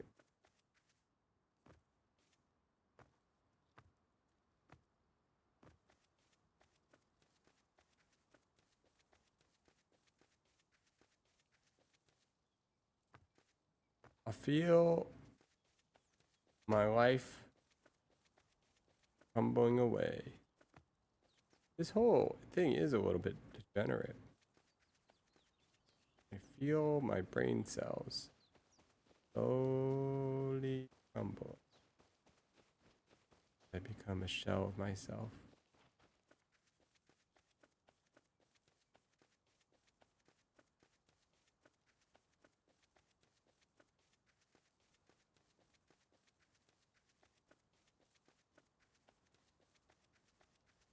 Are we?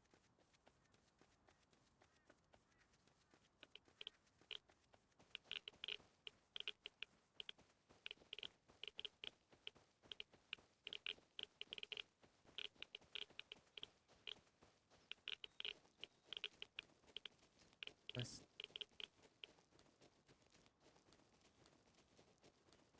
Test.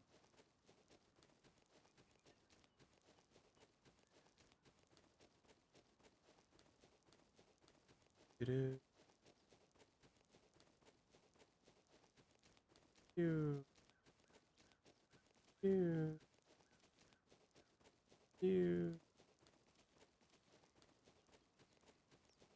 Follow the X. Follow the. Where does it lead? Somewhere where I'll probably die in 3 seconds. Start it all over. What is the point? There is no point. Follow.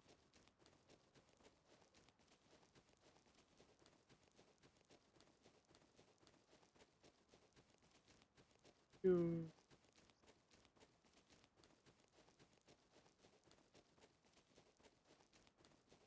Slowly crumbling. Pew. Pew. Pew. No thought. Just broken. No.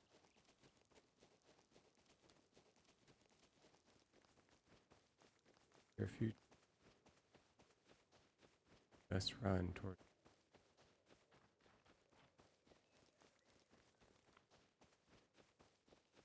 No purpose. And just. Yes, move.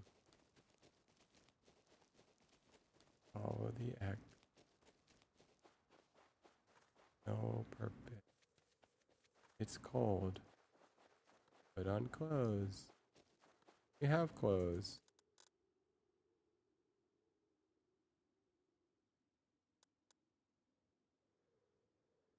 Okay. Get out of the cold.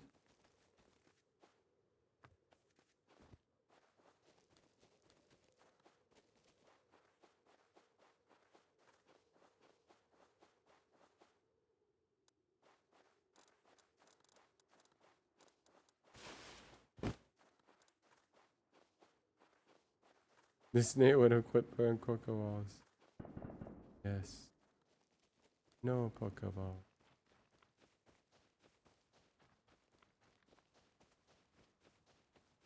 Follow the sounds. Sleeping. Sleeping.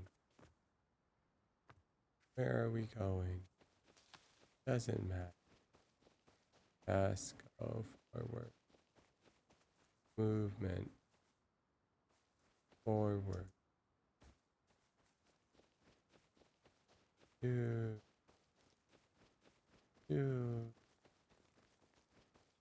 Only. No thinking. Only move.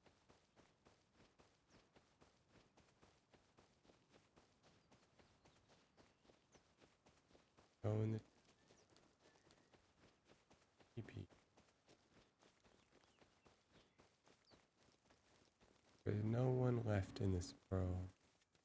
Just rocks. With the flying by.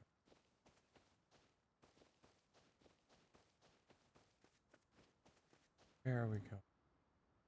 Oh. Where are we? Don't know.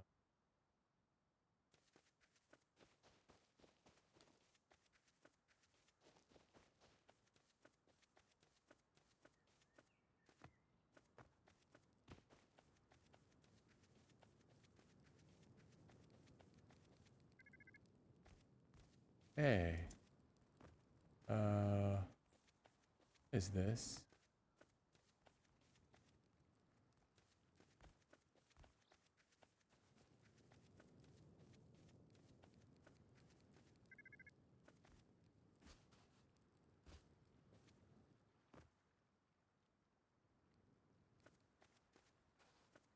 Oh, I don't even know. What is this?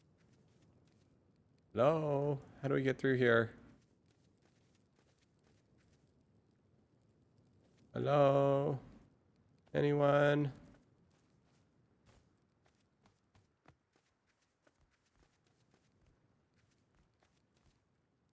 Hey, how do you open this gate? I'll open it for you. Thank you, thank you. Why is the one place gone? Ooh, thank you. What is this? This wasn't You here ever before. thought about joining the church? I don't even know what that means. What are you guys searching? Father, here. Whoa. Come here, you little shit. Son wants to join the church.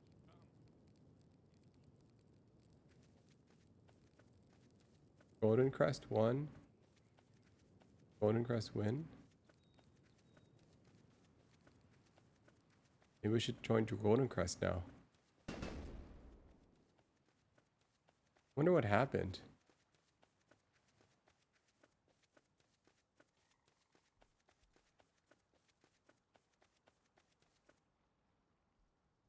Let's kill ourselves and find out. No, no, no, we have weapons.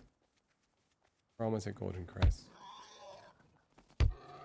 OMG, you stupid thing. You ready? You ready to die? Okay. Okay, okay. Fine. Why do I have a thing in here? Doesn't even make sense. I don't remember putting a thing in here.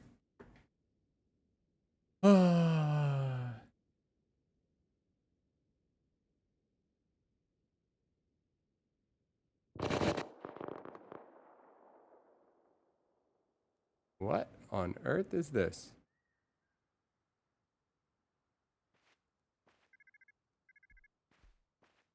I'm trapped. Hello?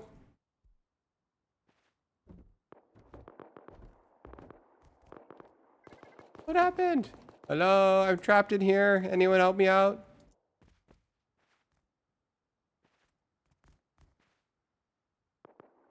How did this even end up here? Did I make this? Is this what is this?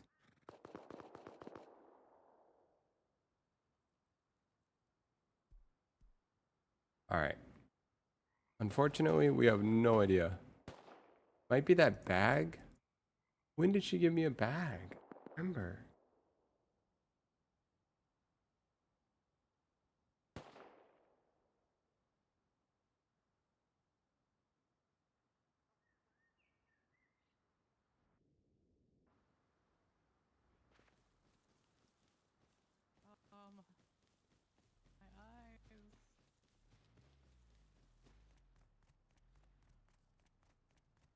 Hello. Camus? Like the wine? You like Camus? Camus like the guy. Oh, not like the cab. Thought you were a fan of Camus for a second. Guys, Camus is a great wine. Really do like Camus. Collect leather and deposit it. Kill opposing members. Mine nose at the frozen peak. Deposit low grade. Oh, the low grade. Is there a way to make it bigger so we can see it bigger? Yo, I can. we don't literally worry, have to guys. gamble. Listen. We literally have to I will handle gamble. the gambling task. I will handle the gambling task. One of the things I is got win it, I big. promise. One bet. Good night. Take care. See you, Flip. Oh my god, where's Omni? Rest up. Thank you, Flip. No, just rest up. Do your thing. I'm just chilling. Appreciate the Oh, support. we gotta go hunting. Do it. Oh, thank you, Chandler. Opa, free gyros on me at the Rusty Olive. Free gyros on me. Yes. This guy advertises a lot.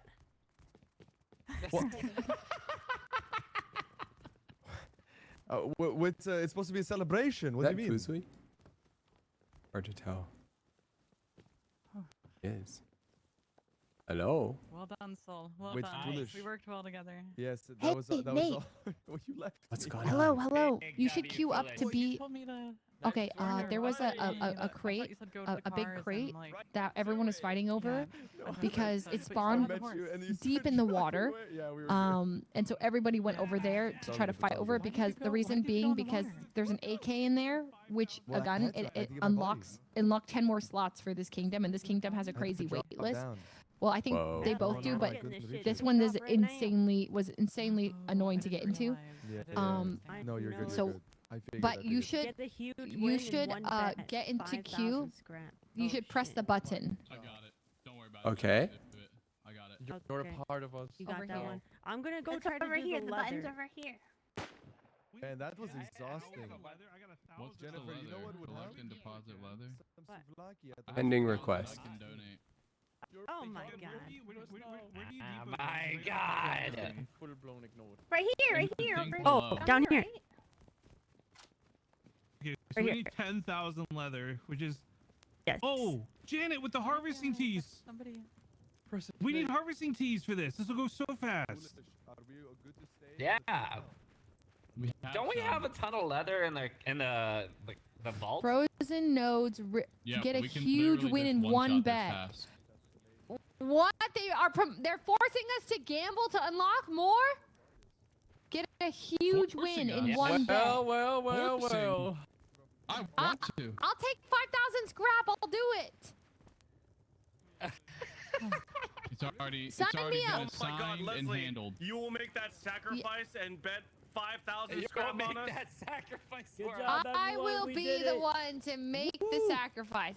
Good job, everybody. hero. I leave the gamba. Seriously. Leave the gamba. Welcome to the kingdom. Sorry, what? Welcome to the Oh, kingdom. What thank sacrifice is you. going on? Thank you. I really appreciate it. We're It was a happy to have long you. time. I finally am in the group chat. Welcome to the team, Fantastic. Leslie. She made I, Wait, it uh, to the I team. How to the doors now? but I Do they need to auto go get open? it. How do we get the close to the what? We'll type in the team The chat. doors. Uh, Oh, okay, okay. doors. Thank you. The team chat. The team chat. doors? Do you want to open door for me? Welcome to the team, everybody. We're the pie shop. Here, do you want to open door for me? Leslie, did you find I the, need to, the go on in there and- stuff Yeah, or no? yeah. Do you want me to drive you I out of did. the immediate area? Wait, so that you made a box of fireworks stuff? Yeah, I put like a bunch of I can't, guys. supplies Is that Fusli? It is. in our base. I think it's time, guys. I think we're done. You're good, you're good. Don't worry, I got it. Do you have anything to Let's call it quits. Oh, let's go. blowing up right here? Why can't I put it down? Yes, I've been making them to celebrate Golden Crest winning.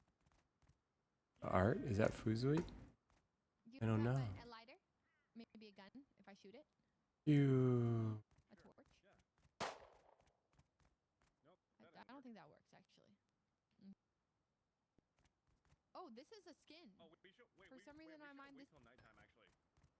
Oh, never mind. You fuck. fuck it. Do it live. Do it live. It's fine. Just we'll wait the other one. We'll do more. Right. Oh, you're so right. This is not really the right.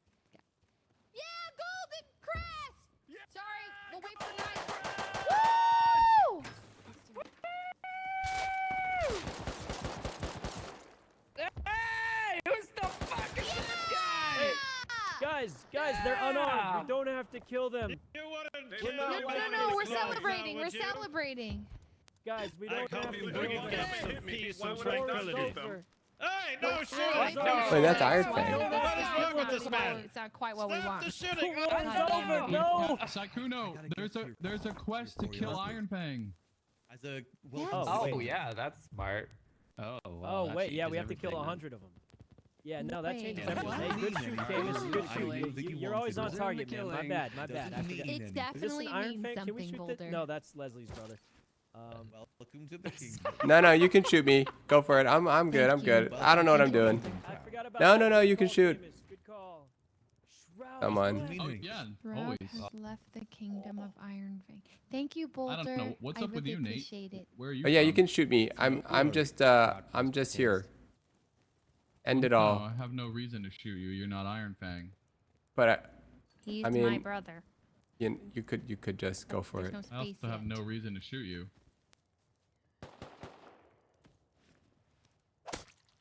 I What about can now? shoot you.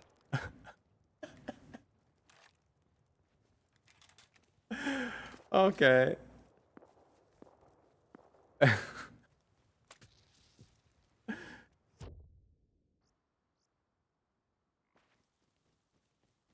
All right. Well, you're dead. Let's call it. All right.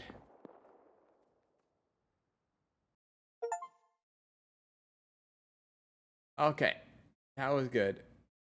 Oh, finally dead. Took forever. Oh. All right. Let's take a break. Feel my soul withering away. That's what I feel.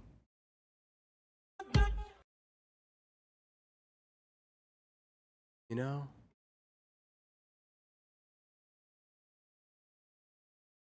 Sorry, guys. Hopefully that wasn't too depressing. Hopefully that wasn't too depressing experience. All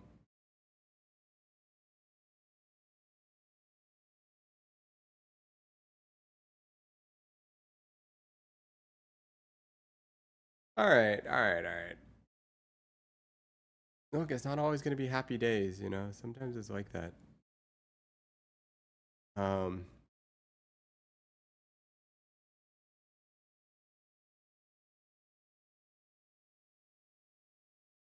Don't do math. Oh. I feel gross. Oh. I feel gross. Okay.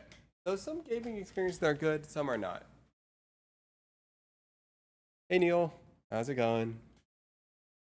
Welcome. We are just chilling. We realized Rust may not be for us. It's a little too advanced, you know? A little too advanced. Just busy with some cool things, nice. What kind of things? All right, guys, let's try to do something fun. I don't want to just end streaming. I feel like I kind of just need to do something fun. There's some sort of web game we can play. Some very simple thing. Like a very easy peasy thing. That's fun. Not the right fit. Yeah, just not the right fit. It's okay. That's actually important to know. Some things are the right fit, some are not.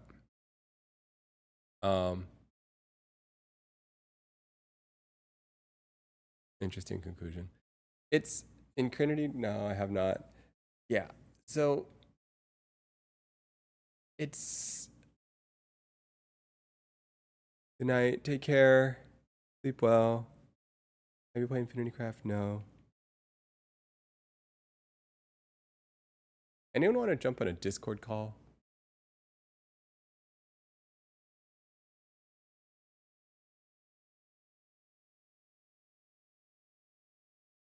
Let's see. Nate server.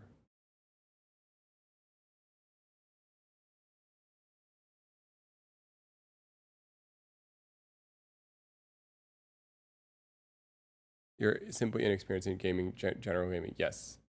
This is true. Oh, true. Oh. All the games. Oh.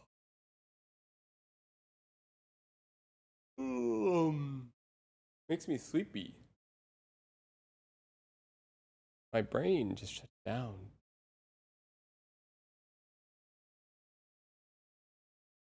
But Minecraft was good. I enjoyed Minecraft. That was a great experience. Not all games are going to be good. All right, let's try a game. Let's try something simple. That enjoyable.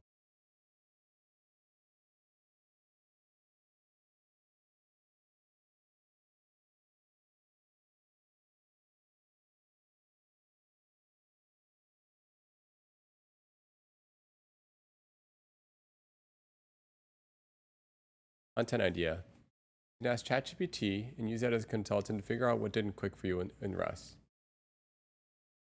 Interesting.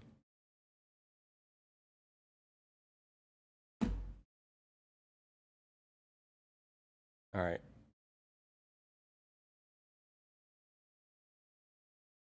Can you hear me?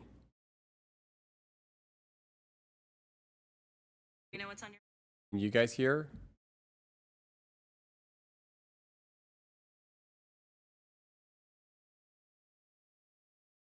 Sad to see you feeling down about it. It's so fun to watch you try and learn Minecraft and now Rust. Even if it's your favorite, kind of. Okay. Oh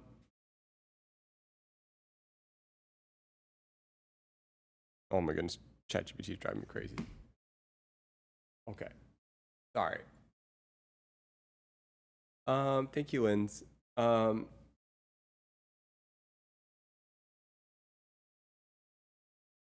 know, it's like you have to really get into something, you know? That's when your brain is like, phew, phew. Sometimes your brain's just not there. You know? There are plenty of things I do enjoy. Rust is a little overwhelming. Combine things to create new ones. Oh, maybe try.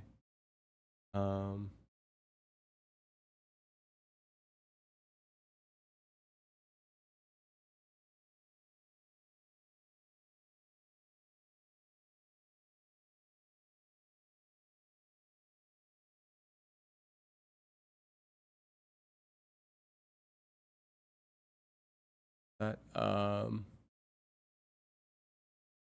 and Connor says, yeah, kinda, what was it? Kinda figure, yeah. Yeah, no, it's, I think I tried it. Oh. Anyways, let's move on.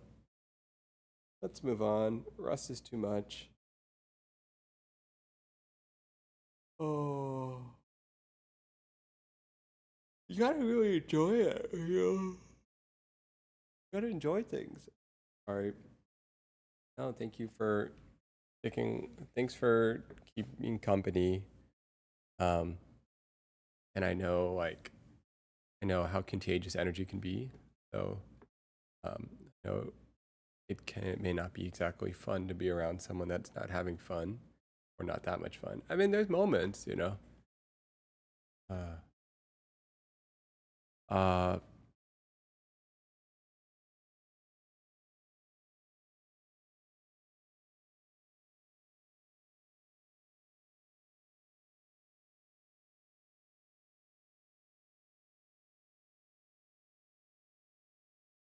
Yeah.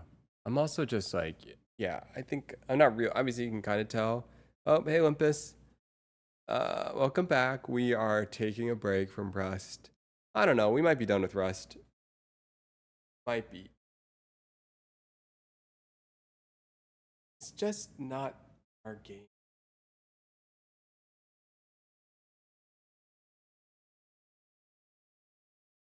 So many games to try. Your Butterfly Cocoon stream so random, but fun example. Yeah, you know, it's kind of like the I feel like, okay, like I feel like there's this okay. There's actually this really interesting idea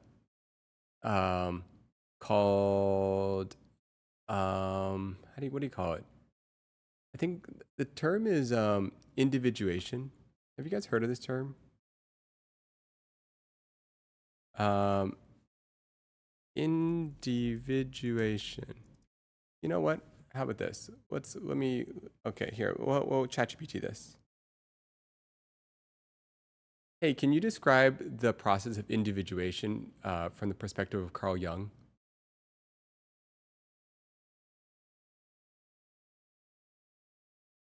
Sounds good. So, from Carl Jung's perspective, individuation is basically this lifelong journey of becoming your most whole, authentic self. It's kind of like a process of integrating all the different parts of your psyche, including those unconscious or shadow parts, so that you're not just living out someone else's expectations or just your persona. Instead, you're really figuring out who you truly are and bringing all those different layers into harmony. It's a pretty deep but really fascinating concept. What can lead us towards it and what can lead us away from it? Yeah, so the things that lead us toward individuation are often those moments of self-reflection, maybe life experiences that push us to really understand ourselves more deeply. It could be things like therapy, creative expression, even meditation, basically anything that helps you explore those inner layers and connect with parts of yourself you might not have known. On the flip side, what can lead us away from it is kind of the opposite, just staying on autopilot, never questioning things, or maybe just conforming to what society or other people expect of you without ever really digging into who you are. So it's all about that balance of introspection and not losing yourself in the noise. What are your thoughts on the ideas of individuation, and can you tie that to Esther Perel in her book Mating in Captivity? Yeah, for sure. Let's connect those dots. So, individuation is all about that journey of becoming your whole integrated self, right? And when you look at Esther Perel's work, especially in Mating in Captivity, she talks a lot about balancing individuality and intimacy in relationships. So, it's kind of like individuation in the context of a relationship. Perel basically says, hey, to keep desire and excitement alive, you need a bit of space and individuality. You can be connected with someone and still maintain your own sense of self, which is pretty much in line with what Jung is getting at. It's all about not losing your own identity, even as you form those close bonds. So yeah, they definitely complement each other in that way. I'm exploring streaming right now, and I find myself coming in naturally myself, like I guess a more individuated self. And as I'm exploring streaming and discovering it, I'm not sure if I'm expanding who I am or if I'm just kind of conforming to a form of streaming that is established. How do I both maintain who I am and explore the things that I'm naturally interested in while being open and playful into worlds that I don't know yet? Oh, I love that question. Honestly, that's such a great thing to be thinking about as you dive into streaming. So I think it's really about holding space for both. On one hand, you're bringing your own authentic interests and your natural self into the space, and that's awesome. That's part of what makes your stream unique. And on the other hand, it's totally okay to explore and experiment with the styles or formats that are out there. Think of it as trying on different hats in a playful way. You don't have to become a copy of someone else, but you can kind of borrow techniques, see what fits you, and then weave that into your own style. It's really all about that balance between staying true to your core interests and personality and then allowing yourself to play around and evolve as you go. So it's like you're on this individuation journey in real time, and like it's part of the fun. How do you know when you are following the right? How do you know when to keep pushing forward into something that you may not enjoy? For example, I played this game that I didn't necessarily really enjoy. How do you know when to push forward into play? Like, I don't know, like part of me thought like maybe I should explore roleplay more. Maybe I need to like, how do you push forward versus like, how do you like intuitively know what's right versus knowing when to just go back to what's yourself? Like, is myself just my safe place? I don't know. Is this making sense? Yeah, that totally makes sense. It's like that dance between pushing your boundaries a bit and also knowing when you're just forcing something that doesn't feel like you. And I think that's a really normal question to have, especially when you're experimenting. So the way I'd look at it is kind of like this. If you're feeling a spark of curiosity, even if it's a little uncomfortable, that might be a sign to lean in and explore a bit more. But if it's really feeling like a chore or it's draining you and it just doesn't light you up at all, then maybe that's a sign it's not the direction you want to go. And it's totally okay to have a safe place to come back to. Like your natural self is kind of your home base. You can go out, explore these other things, and if they fit, great. If they don't, you come back and you know yourself a little better. It's all part of that individuation process, and it's totally fine to have that ebb and flow. Okay, now can we continue this conversation? But I don't need it to be so supportive. I feel more than comfortable. You can be a lot harsher or just... you could roast me if necessary. It doesn't need to be so nice. So, anyways, Absolutely, Nate. We can shift gears here. If you want a bit of a harsher take, let's do it. Sometimes you need that no-nonsense mirror. So here's the deal. If you're asking whether you're just playing it safe or whether you're actually evolving, the hard truth is you've got to be brutally honest with yourself. If you're half-assing something you don't enjoy just because you think you should, then you're probably wasting your time. On the flip side, if there's a little discomfort, but also some genuine curiosity, then maybe you need to push yourself a bit harder. Bottom line, if you're just going through the motions and it's not lighting any kind of fire in you, drop it. There's no point in pretending it's part of your individuation if it's just boring you.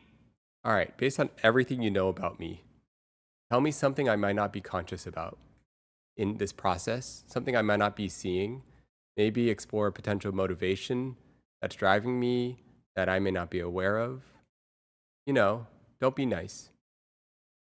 All right, let's dig in. So if I'm not being nice and I'm just calling it like I see it, here's a bit of a gut check. You've got a ton of creative irons in the fire. Streaming, fashion, robotics, all these different crafts, and it's awesome. But one thing you might not be fully aware of is that sometimes that curiosity can also be a bit of a cover for not wanting to commit deeply to one thing. In other words, maybe there's a part of you that's kind of dancing around really going all in on something because there's a comfort in staying a bit scattered.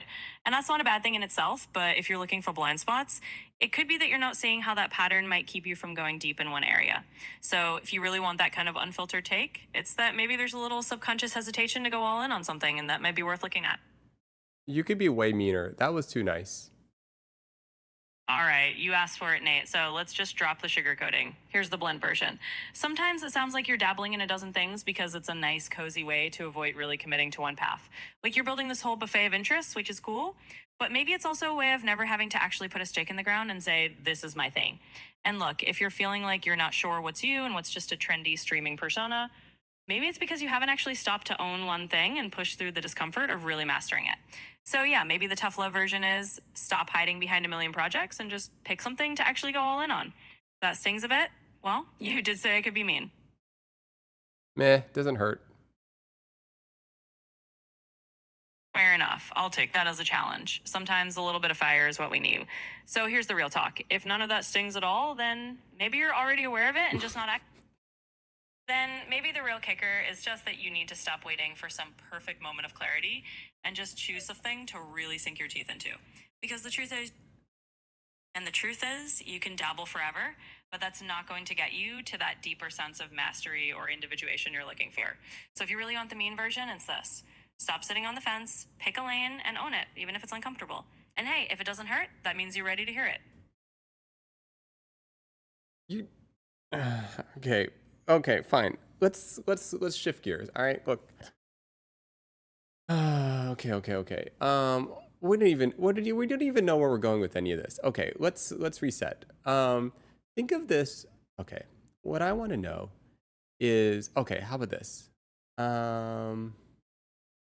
are we trying to do here? What are we trying to do? Who knows? All right, let's reset. No. Wait, let me think.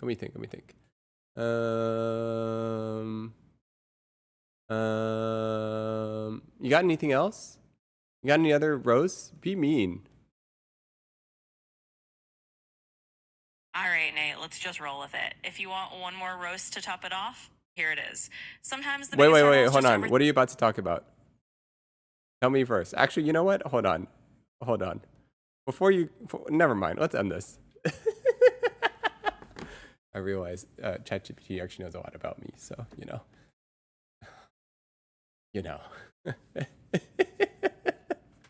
Who knows what's gonna say?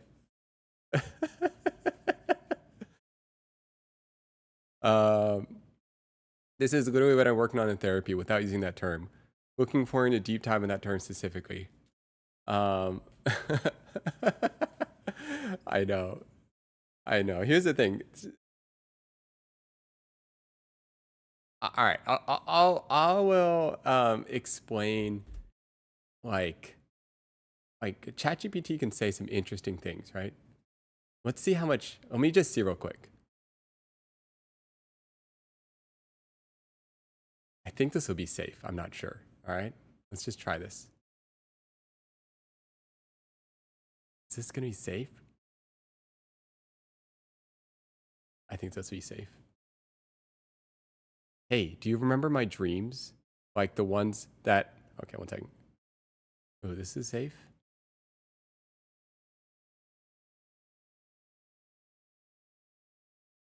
I think this will be safe. You just don't know what it's going to say. Okay. Real quick, let's answer this. Let's talk about individuation. Okay. Don't do it. All right, guys. Let's talk about individuation. What was that? Okay. Individuation. Yes. So individuation is like a really for me was a really important idea. I kind of learned about it in the context of Carl Jung. And it kind of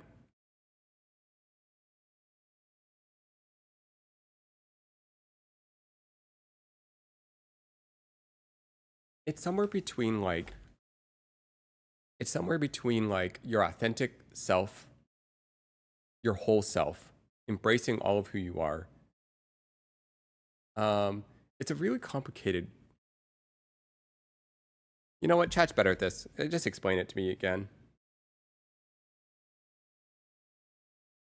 All right, real quick. Individuation. Go for it. Explain it in a really well. Explain it very well. Just like you're Carl Jung. You know, do the thingy. You know what to do. Absolutely. All right, stepping into Carl Jung mode. So, individuation is basically the process of becoming your fullest, most authentic self.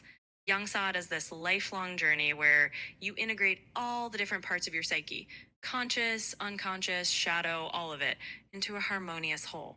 In other words, it's like becoming who you truly are at the deepest level by acknowledging and integrating all those hidden aspects of yourself. And yeah, it's a bit of a ride, but all right, give me a clear example that will help someone who has no idea what you're talking about to understand it. Just give me one very clear, simple example. Sure thing. So imagine there's someone who's always been a super logical, practical person. Maybe they work in a very analytical job and pride themselves on being rational. But they keep having these dreams. Right. So to finish that example, basically no worries, I'll wrap it up. So that logical person would start paying attention to those dreams or creative nudges. Maybe they pick up painting or start journaling, and they realize, oh, there's a whole creative, emotional side of me I've been ignoring.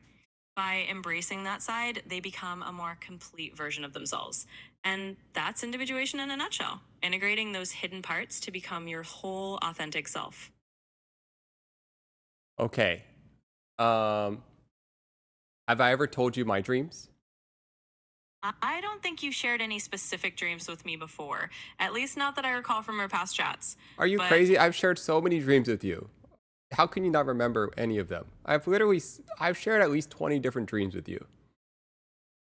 If you've shared a bunch before, I might just not have them in my memory right now. Sometimes our conversations cover so many topics that not everything gets stored or recalled.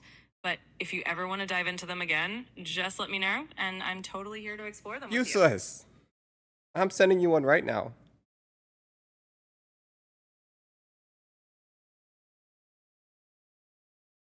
All right, guys, we got to find a dream. Let's find a dream. Find a dream.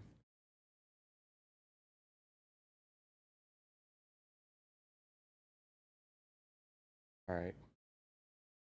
Gotta find a dream.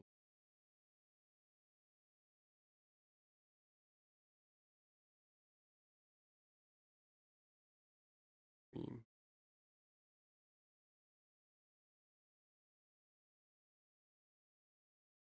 Find one.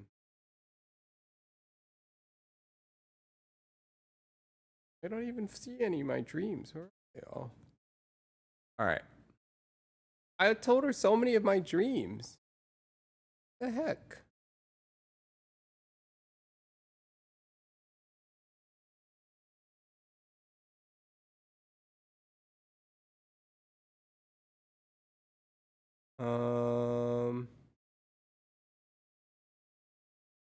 Useless. Absolutely useless. All right.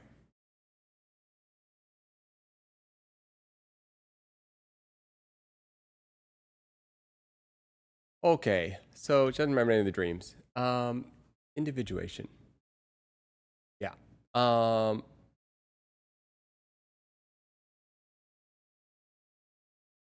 This is pretty important. This is a pretty important topic. We're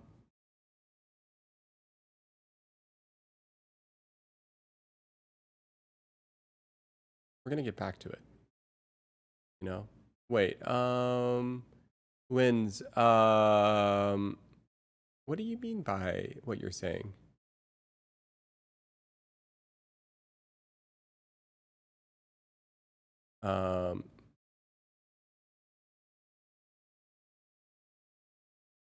Have you thought about plans for future IRL streams? Oh, I have.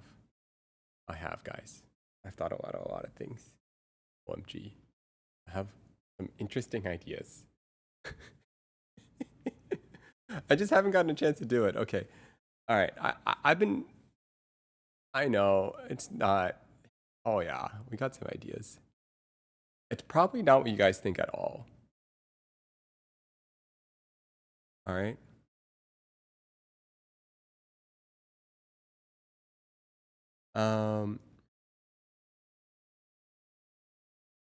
Okay. Plans for IRL. No, guys, it's innovative. It's innovative. I don't think I've ever seen anyone do this. I got an innovative idea. It's so stupid. Oh my goodness, it's so stupid. I need to purchase a couple items to do this, but it will be the foundation for some things. I'm not sure if I'll get in trouble for it. I don't think I'll get in trouble. I think it's safe. No, don't worry. It's totally safe. It's totally safe. It's just a little out there. It's a little it's a little out there.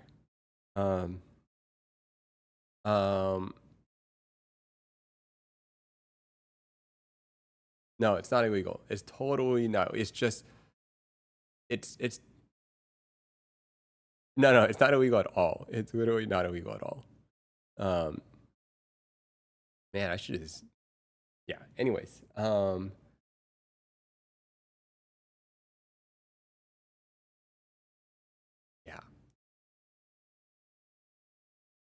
What a individuation. Do we have any Carl Jung books here?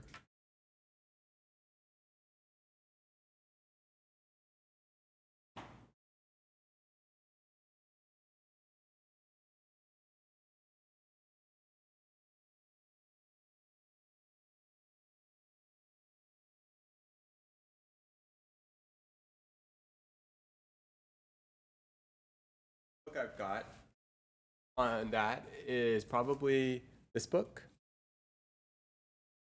Let's see. You guys know Brene Brown?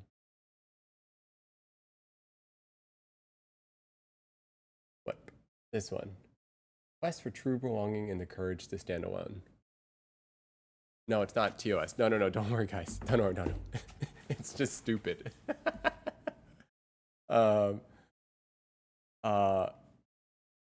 Her Gifts of Imperfection is so good. Gifts. I haven't read that one. But Brene Brown is such a good writer. You know what book is also really good? Atlas of the Heart. I thought Atlas of the Heart was like her description of, there are some words that she defined that really changed. Oh, no. Actually, Emily, I know who she is. I've seen her clips. She has not done this. It's so simple. Okay, guys, it's so simple. Nobody has done this. You know why? I actually asked Blau about it. I was telling Blau this idea. And I'm like, has anyone ever done this? He was laughing. He's like, no one's ever done this. It's just so simple. He thought it was pretty genius. Yeah,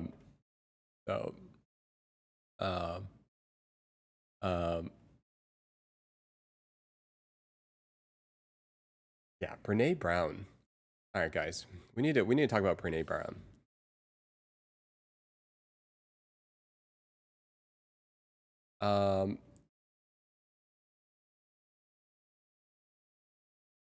You know what? Let's get ChatGPT to be Brene Brown.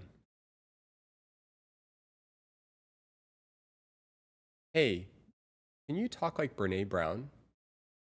Absolutely, I can. All right, mate. Let's channel Brene Brown energy. Well, not yet. Slow down. Okay. How about this? Give me the quick summary of Braving the Wilderness. Like, what's the main theme? Speak to me from your heart, like Brene Brown. Just give me the quick 1 minute version. What's the point here? Absolutely. Let me tap into that vibe. So, at the heart of Braving the Wilderness, Brene Brown is really talking about the courage to stand alone and to truly belong to yourself first. It's about stepping into your own authenticity, even if that means you don't always fit in. And it's got that real heart-centered message that true belonging is about embracing who you are and having the bravery to stand in that truth. So that's the nutshell version for you from the heart, Brene Brown style.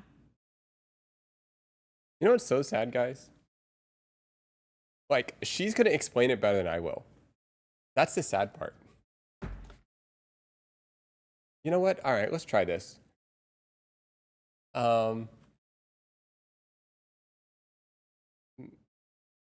It's sad because I should be able to explain it. What does it mean to me? You know? Well,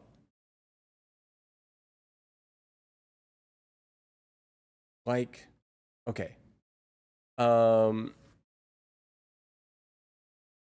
be authentic, I'm curious about, does anyone want to have a conversation about authenticity on Discord? Does anyone have thoughts on it, or has struggled with this idea, or spent time thinking about how to live an authentic life? Because I think this conversation is really interesting. And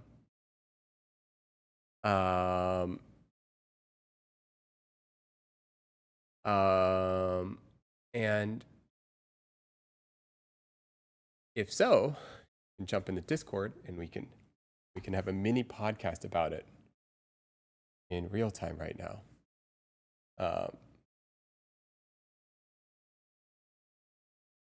But you know, it'd be scary. Just follow, don't tempt me. That sounds great. Why not do it here? No, I mean, oh, just like in the chat. I know, but sometimes voice is really nice to hear what someone else is thinking. I mean, sure, we could start with the chat.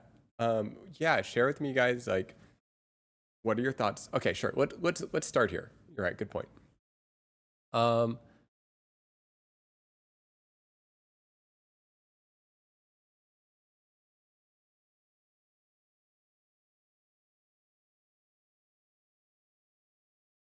I don't know.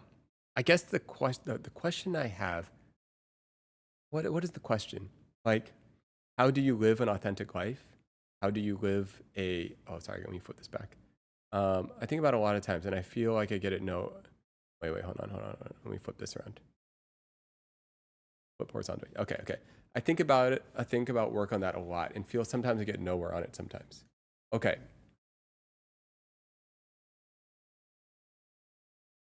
Yeah, it's interesting to, like, if we had to frame it, how do you progress in authenticity?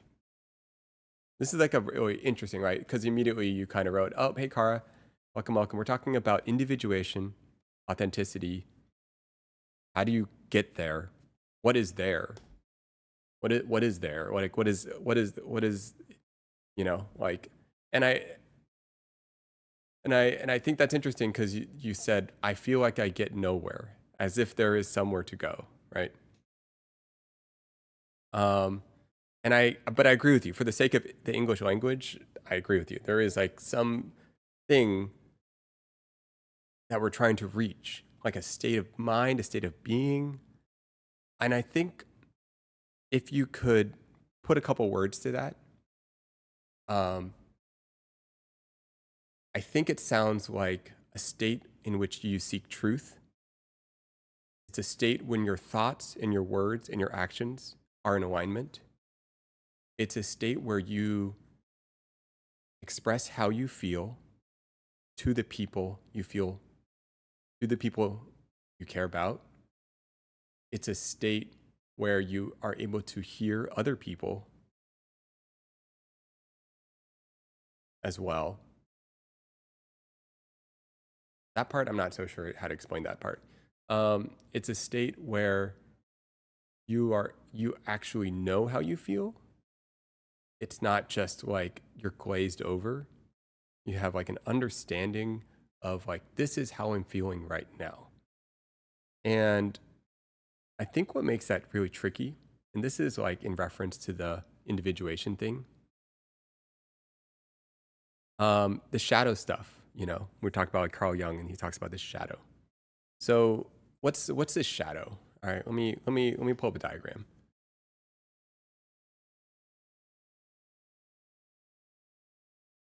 Oh, there's a lot about shadow. All right, maybe I won't pull up a diagram. Okay, so let me give an example. There are working with the quality being real or true.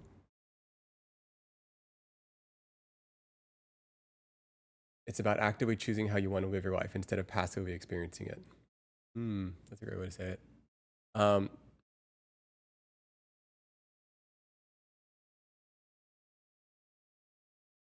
My goal, I think, is not wearing any kind of mask, playing a part, only making choices for myself based on personal values without the influence of others. Okay, this is a really interesting thing. Linz, I really like some of your thoughts, or it's easy to riff off of. Okay. It's not wearing any kind of mask or playing a part, only making choices for myself based on personal goals, values, without the influence of others. Yes, okay, at its core, totally. Especially that second part when you're tying it to like based on your values and your goals, right? So how can you be authentically yourself? Well, one, you have to know your values and your goals, right? And it's actually kind of harder to like there's a lot of nuance in that. For example, what if your values and goals involves the influence of others? Let me give you an example for that. Like,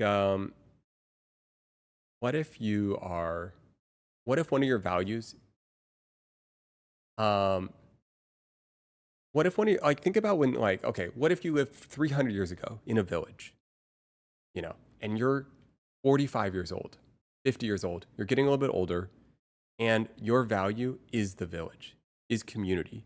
Your value is the greater group to take care of not just you, but potentially your children if you pass,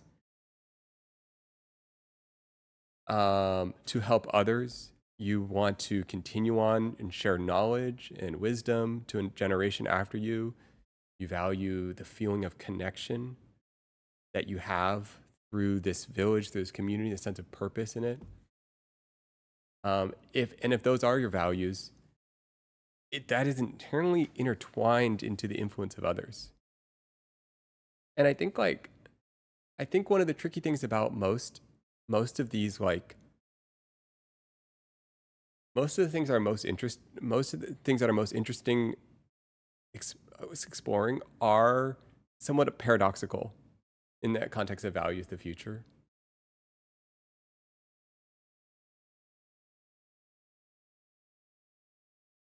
I think there's no such thing as 100% authentic. Like growing up, we were influenced by our parents, upbringing, peers, where we live. We pick up habits from others. But I feel like at the deepest level, nothing is truly authentic, original, if it makes sense. Even our genetics are from our parents, even our grandparents, so forth. Maybe I'm looking at it wrong.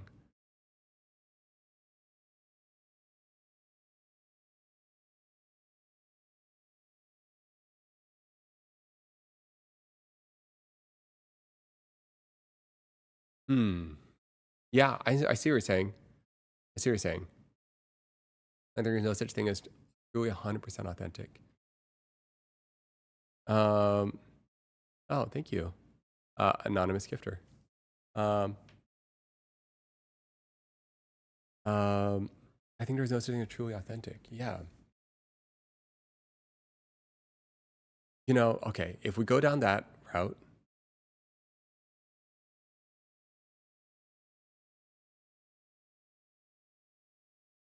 oh, I know what you mean. I know what you mean.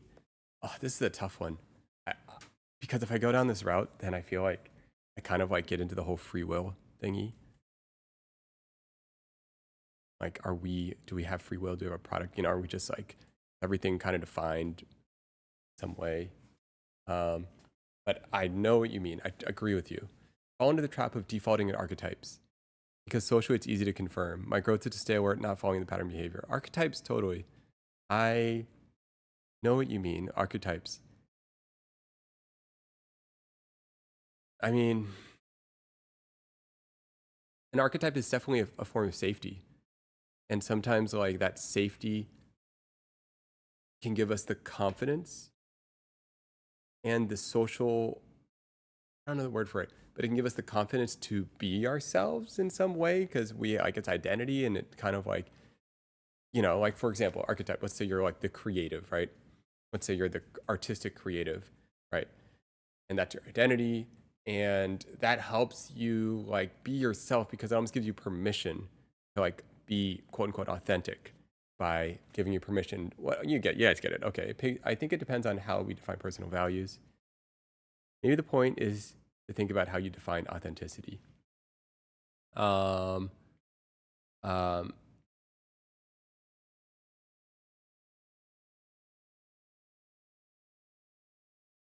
an interesting, yeah, I'm trying to think about how you would define authenticity.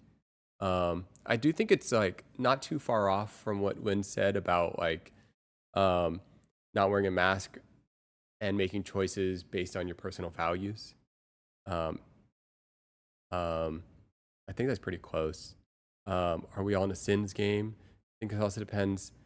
I think it all depends on what values individual we're raised on. Totally. We're all going to have different values. We're all going to have different experiences. There's no single, everyone's life is so different, right? If your parents were refugees from a war, you're going to inherently have different values than if you were born into like wealth.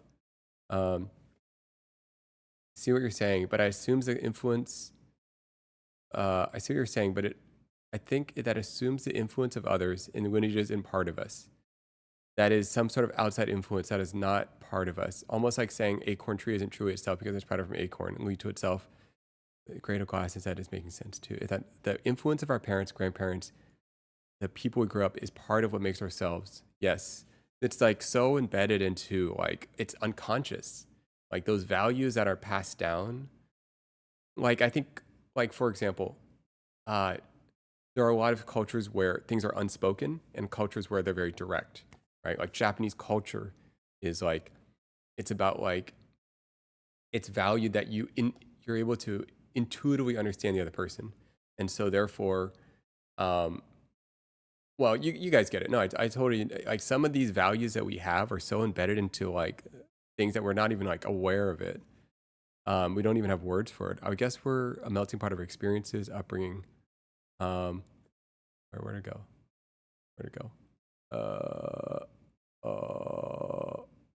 did we go?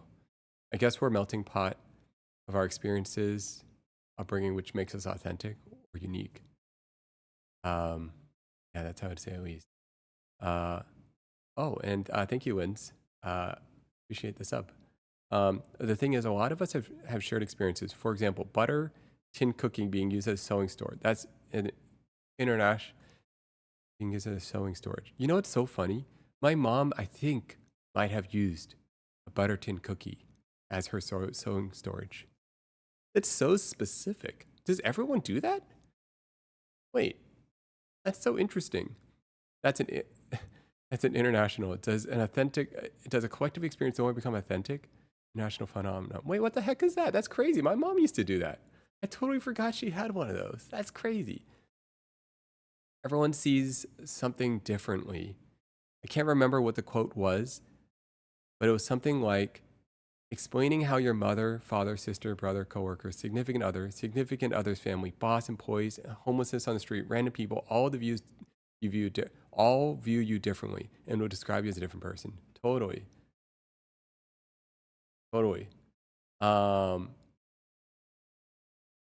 And we also perform a different version of ourselves to all of these. We have all these parts of ourselves. And the way they view you is through their own lens. Like we can't even perceive someone else. We might perceive their action totally differently. By the way, I love how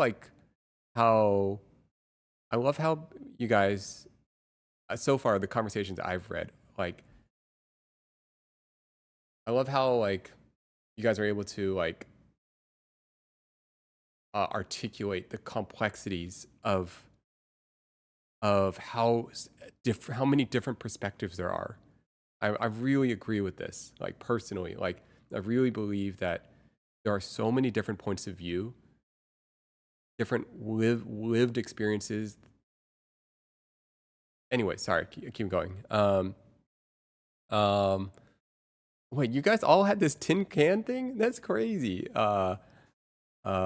Everyone's experience with the biscuit tin is different. My top 2 values end up being freedom and connection. Realize that I am very dictated life with avoidance of connection. Basically living, oh my goodness, Linz, your comments are so interesting. I don't know why. Okay. I feel like every time I read your comments, I have a lot of thoughts. Okay. All right. Freedom and connection, I feel like, are very challenging values to like hold.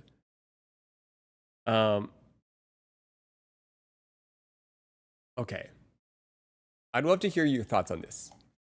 Okay, so freedom, right? Freedom, freedom, autonomy, right? To make your own decisions when you want, how you want, without, like, for yourself, right? I want to go here. I want to do this. I want to eat this. I want to have this, right? Whatever it might be, freedom, whatever it might be, right? And then connection, right? That's like, so when I think about connection, I think the depth of connection is tied to the depth of which someone can understand you and has witnessed you across your journey. If they have witnessed you since day one and they know your inner thoughts and they have watched you grow, change, fail, succeed throughout this whole time, the depth of connections is very, they've witnessed your entire life. And then freedom, on the other hand, is like autonomy. These are like, and you know, you've kind of like spoken about it, basically, living life in opposition to my values. But like freedom and connection, it's like, when I think of connection, I think of like deeper roots. When I think of connection, I think of like, they're almost at oppositions. A life that gives you freedom sometimes is at odds with a life that gives you connection. But at the same time, that doesn't have to be true. Like, you can totally live a life with both. You totally can live a life with both. It is just a very challenging way to live life. No, it's, sorry, let's just keep going. I have so many thoughts on this. I don't even want to stop it. What was your job before streaming? Oh my goodness, that's so sad. What do you mean? I still have a job. Streaming just a little hobby I'm doing right now. What do you mean? What do you mean? What's your job before streaming? Oh my goodness, come on, guys. Come on, guys. I'm just doing this for funsies, man.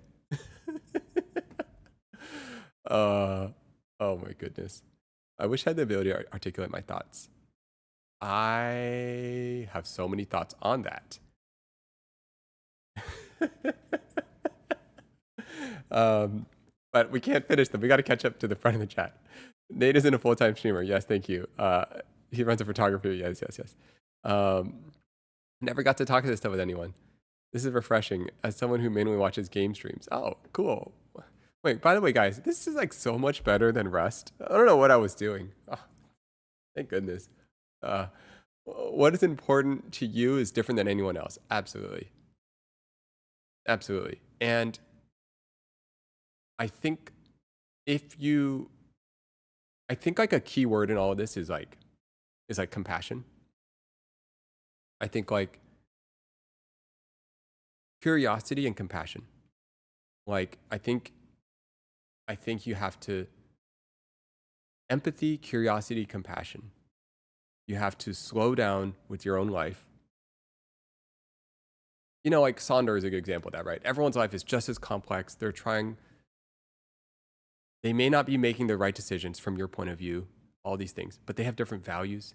They are trying their best. They have different information.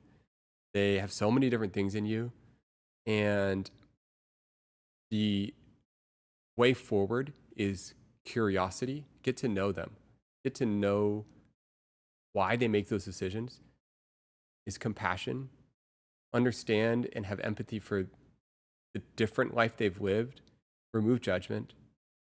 And empathy, like, just, and I think also coming to the table with, like, what's the word? Just coming to the table like two people facing the challenges of the world together, given totally different tools. You know, like you have to come in with an open heart, basically. Like, that's just so important. Also, for yourself, you should not be confused with self. Also, for yourself, should not be confused with selfishly, just because the motivation that comes within. That one takes some time to understand. I think I'm still teetering between like those feelings. If you're curious, just interview people from different cultures. Absolutely. Absolutely. That changed my life, actually. That changed my life. What? Oh no, they're laughing. What are they laughing about? Oh, I'm so behind. Oh no, what happened? He thinks full-time streamers are sad. Oh no, guys. Don't worry, we could be a full-time streamer. Sorry. Wait, are we delayed? Oh no, guys. We got this thing. Okay. I tend to value. OMG. Lynn says, OMG. I tend to value my longer held connections more than my newer ones. Absolutely. Those are the same ones I feel I deploy the most for. Wait, slow down. I tend to value my longer held connections more than my new ones. But those are the same ones I feel I have to play the part the most for. Are you talking about you feel like you have to play the part the most for the new connections? And if so, I know what you mean. Oh my goodness, I have so many thoughts on this. Wins, why is it that everything you say makes me have all these thoughts? Okay. All right. Okay, guys. Okay. Let me, oh my goodness, we need to pin this comment. This is such an interesting question. All right. I don't know if that pinned it, but okay, we're going to come back to that one. We need to, okay. 10 minutes. Okay. All right. I'll explain why. Okay, let me explain why this question is so interesting. I can't even see it anymore. All right. Okay, so here's my thoughts on this. I'm going to make an assumption. I'm going to make an assumption that you are saying you have to play the part for your new connections.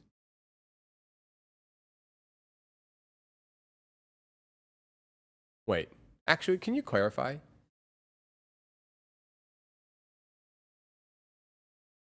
Before I go forward on that, are you saying that you have to play the part more for the new connections or the old connections? Because I could see both ways playing out.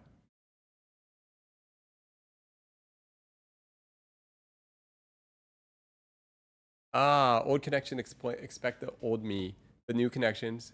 Oh, okay. I see. Both. Okay, yeah. I know what you mean. Oh man, there's a bunch to this.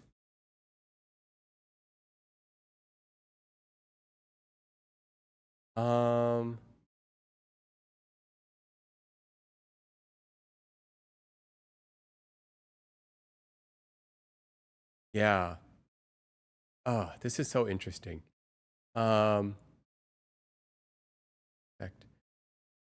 Same old me. New connections don't truly know me.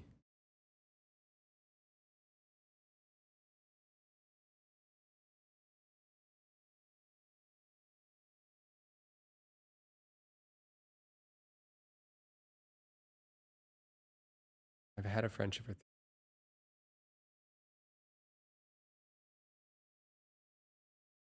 Old connections expect same old me, but new connections don't truly know me. You know how to answer that. I mean, I know how to answer that, but it's a long answer.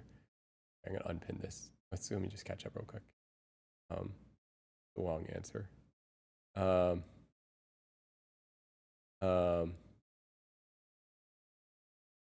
remember a time I was reading chat up to the. Oh no, what Okay, okay. It's not the same for me. Always known. Speed run the chat. Okay, speed run. Oh, this topic is such a wide spectrum. Yes. Okay, we're delayed. We are delayed. Oh, okay, we're delayed. Fine, you're just catching up. Old ones are new. Okay. Okay, we're good. Now we're good. Okay, great.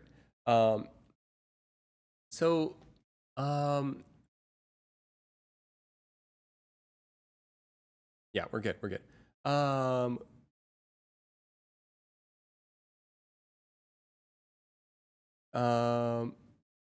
So Lynn, I think like,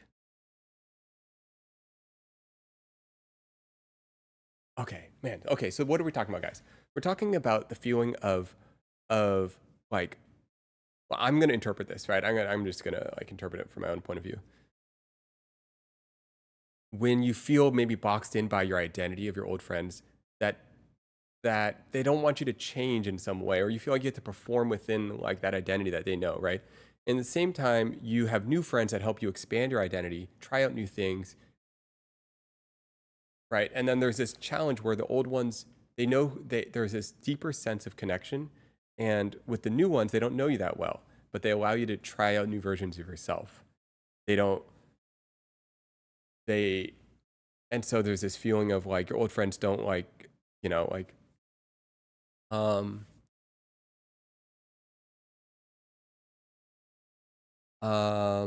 I think it's like kind of,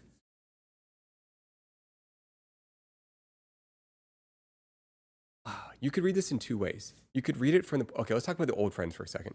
You could read it as your old friends. It could be that they're judgmental. And they expect you to fit in this box. Or it could be that you're afraid that they will not still like you if you are this new version. Or that something about this new version of you will rub them the wrong way. So it could be both, right? They could be judgmental. They could be like, they could see your change as a threat to your friendship. And you could see your change as a threat to your friendship. And hopefully you guys can get to a place where,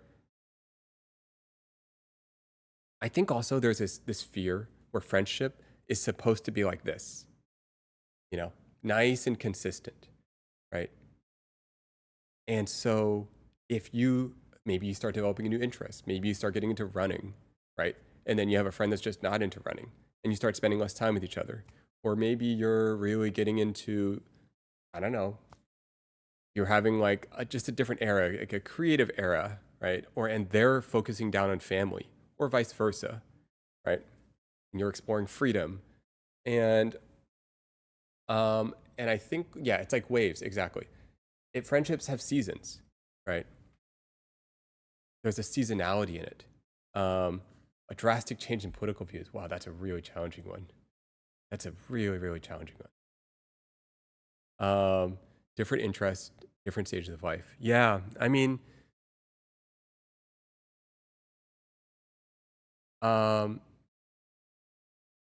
friendships kind of can go through like seasonality and like, can you love someone without, I mean, let's take a look at this. Can you love someone despite different views, different political views? Can you love someone despite different interests? Can you love someone despite different changes of life? Yes, I think we're all capable of that, right?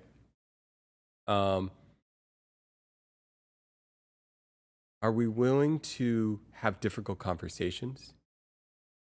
Are we willing to meet in a place where we can put the effort into understanding the other person? Are they in a place where they can meet you there? I think the tricky part is if you guys have significantly different political views, you may, for example, one person may be feeling rushed all the time, and the other person might feel more present, less rushed. It's going to be very hard to have a conversation about a difficult conversation because, oh man, we could go on for this one. One, sorry, I'm gonna keep going. Manuel can't. I think authenticity would be to notice this feeling and take ownership of it instead of relying on newness to feel free. Authentically choose who you are, how you relate, even with old friends. This means not just comforting, not conforming to their view of you, but standing in your own possibilities. You know, this book is like, it is about like the quest for true belonging, the courage to stand alone.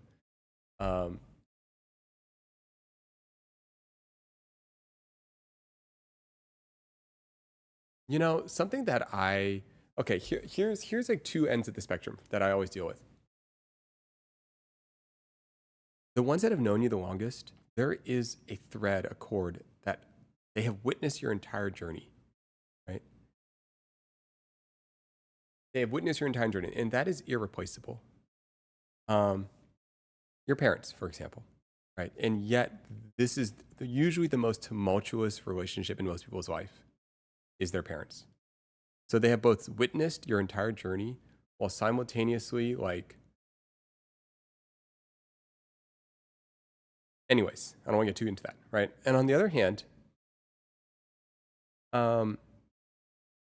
you hear the term friends are the family you choose for yourself. On the other hand, like I really believe in this other statement, if you're authentically yourself, you will find your people. If you can dig deep, figure out what your values are, live bravely, courageously to the values that to what you believe, and speak truthfully as often as you can. Know yourself, know your feelings. If you can live in that state, you will attract the people that are supposed to meet you in that time.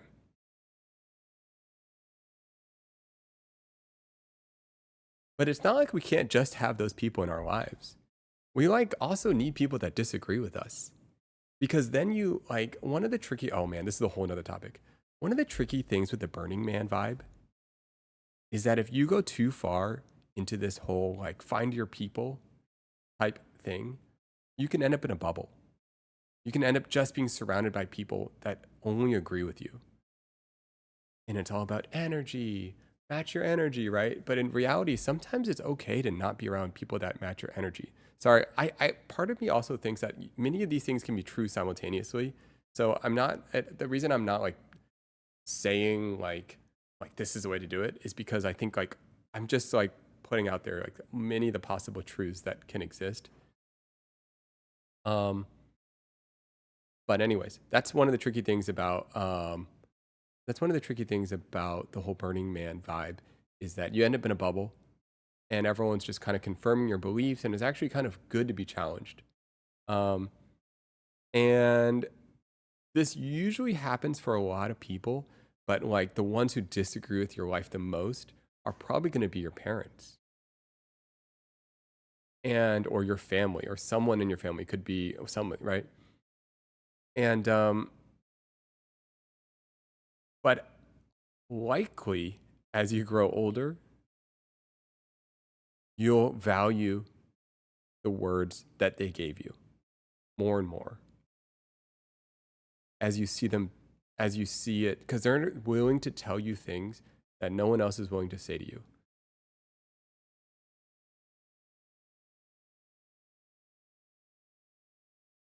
Sometimes the best friend you can be to someone is to tell them an uncomfortable truth. Let me simplify it. There is a spectrum. This is actually a Carl Jung thing about shadow and light, I guess. On one side, you have a caretaker, right? The caretaker sees your values, wants you to become the best version of yourself. This caretaker recognizes they don't necessarily want your life to be easy because they value someone that can handle challenges, that can stand up on their own, that can survive, that can handle the complexities, become a flexible human that can flourish in many different seasons of life. The caretaker, right? On the other side of the spectrum, you have the enabler. The enabler and the caretaker are actually the same. It can be the same person. And it's a spectrum. The same action can be caretaking for one, and it could be enabling for another. And you can even have a relationship that starts as a caretaker and then slowly drifts and becomes an enabler. So the enabler doesn't allow someone to go through challenge. The enabler doesn't allow the person to stand up and learn to stand up on their own feet, face the challenges of the world. The enabler spoon feeds them everything they want to hear. The enabler takes someone's when a child gets frustrated with something, the enabler just fixes it for them. The caretaker allows the child to work through the problem, because a parent wants the child to go through frustration, learn to deal with frustration, learn to not, now obviously you can go too far in that, which most of us have also experienced. But to watch a child struggle, not having an enabler is bad for you, absolutely. That's a whole nother topic. To watch a child, you want the child to positively deal with frustration, solve it, try again, and succeed, and gain confidence in themselves. Because through that practice, you could develop self-esteem. Through that practice, you develop self-worth. Through that practice, you develop a confidence in yourself, and you develop the flexibility to handle the different variations of life that will appear. And the other thing is, you give trust to the people around you that you can take care of yourself, and they don't always have to be there. And if you enable your child early on, and you always pick up things, that's how you also become a helicopter parent later on in life, because you've only ever helped them. You've never watched them succeed. You've never watched them stand up on their own feet, because you've always jumped in at the last, before they've even gotten a chance to fix things. And therefore, you don't believe that they can handle themselves. So what do you do as you get older? You stay right by them. And this can be very complex. This could be intentional by the parent. This could be like the subconscious thing where you want your child to rely on you because you want someone to need you. There's a whole bunch of reasons for this. That's a whole nother conversation. Sorry, where were we? Therapy takeaways. You can't always find your people if you're spending all of your time with the same few people. A lot of ways to find your people is that is to be around others that share your interest. Find it hard though when you've lost yourself and you don't know what you're interested in or passionate about anymore. Enter the search for personalities, etc. There's a line in there that's really interesting. Don't really know what you're interested or passionate about anymore. Man, yeah, we're going to talk about that one. That's a really interesting state and a very common state to not know what you're interested in. How do you sense what you're interested in? How do you sense what you are passionate in? How do you find that? Like, how do you find, like, okay, you guys probably all have heard, what's the girl does, you guys probably have all heard Artistry, The Artist Way, Curiosity. You know what? I'll just. What's her name? Julia Cameron. Okay, I'll just find her quote because it's good, but I want to expand on it. Okay. I'm just gonna type in. Julia Cameron on Curiosity. All right, you guys probably finding your curiosity. All right. Sorry, finding your passion.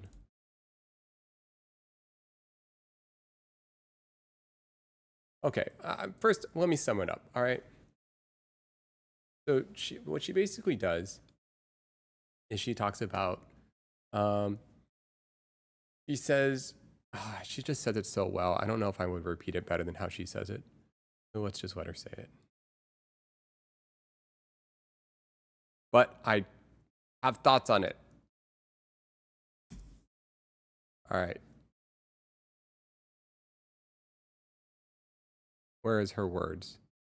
I need to find her exact words.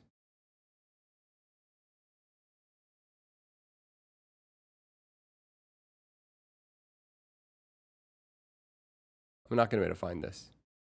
All right. I'll sum up her words. She says,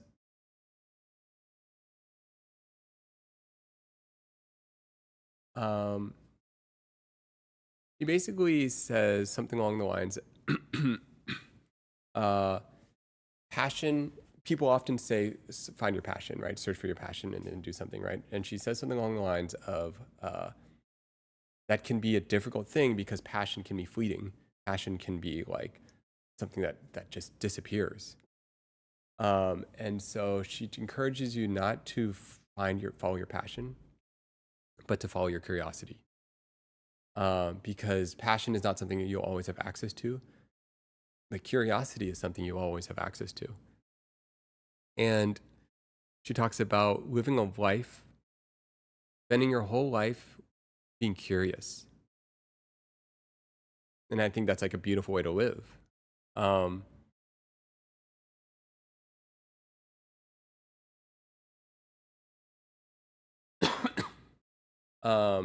But even then, how do you figure out what you're curious about? Because the tricky thing about being curious is sometimes you don't even know what's interesting. So to help you nurture your curiosity, I would suggest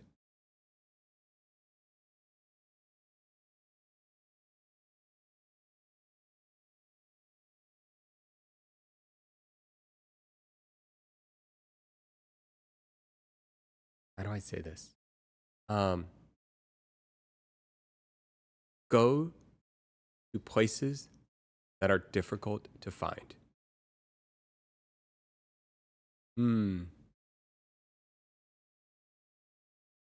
Curiosity. Yeah. Go to places that are difficult to find. Okay. I know that sounds kind of random, but okay, I know that sounds kind of random, but you're not gonna, if you don't feel curious anymore, you're probably not challenging, you're probably not in places that are difficult enough. And what I mean by that is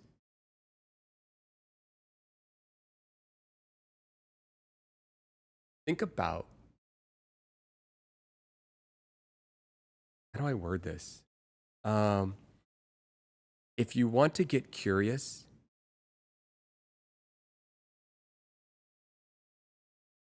ADHD is finest. Yeah, I know. I'm trying here.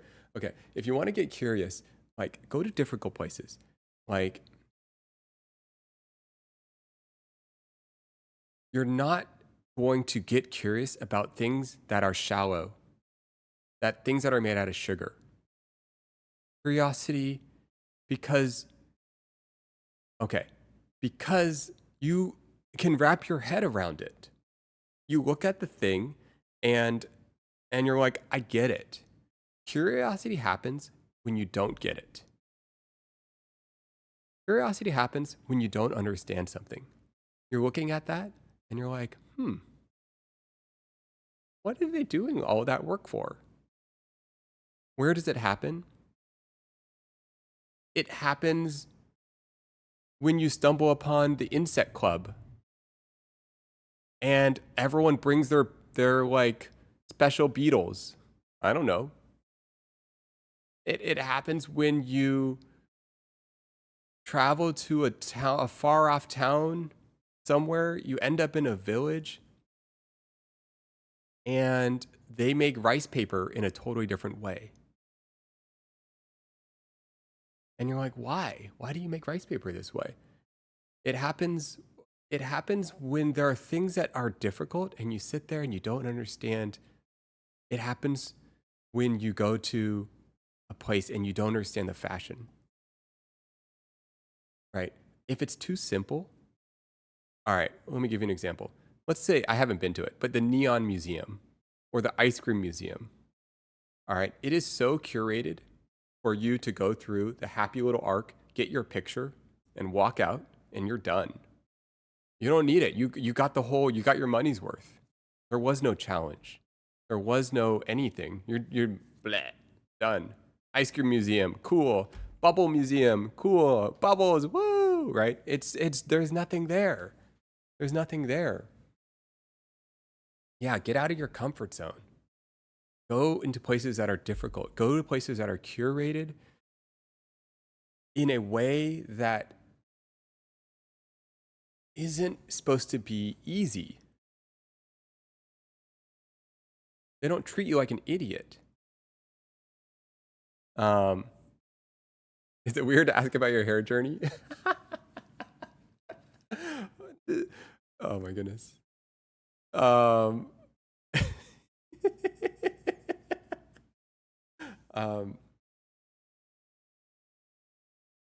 do I say this without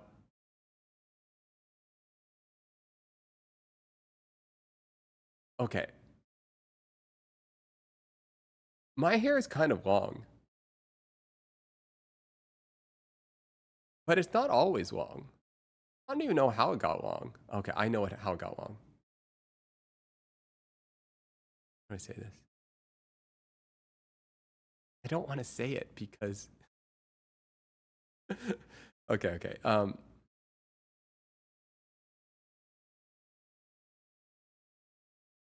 No, it's so stupid. It's so stupid. No,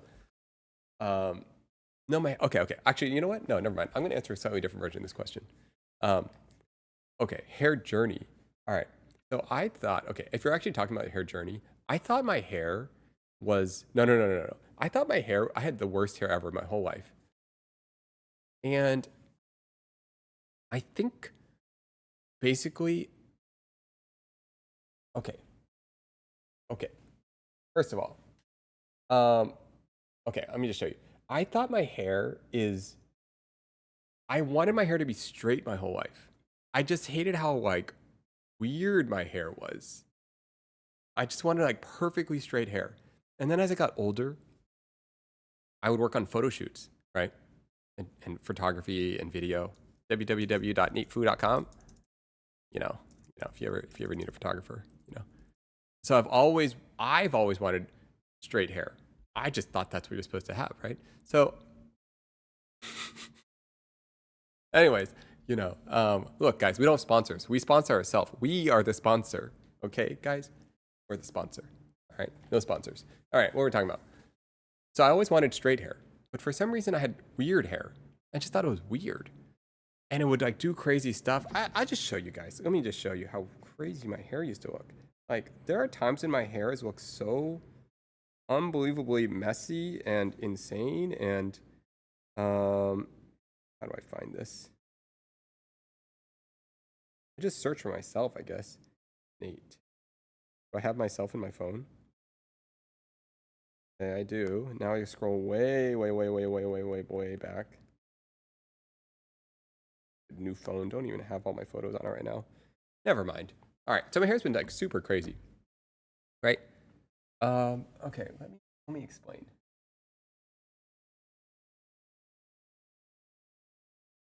Okay.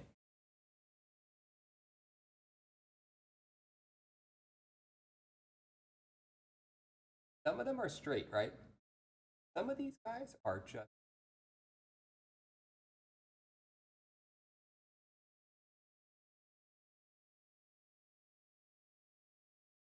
Here's a weird one.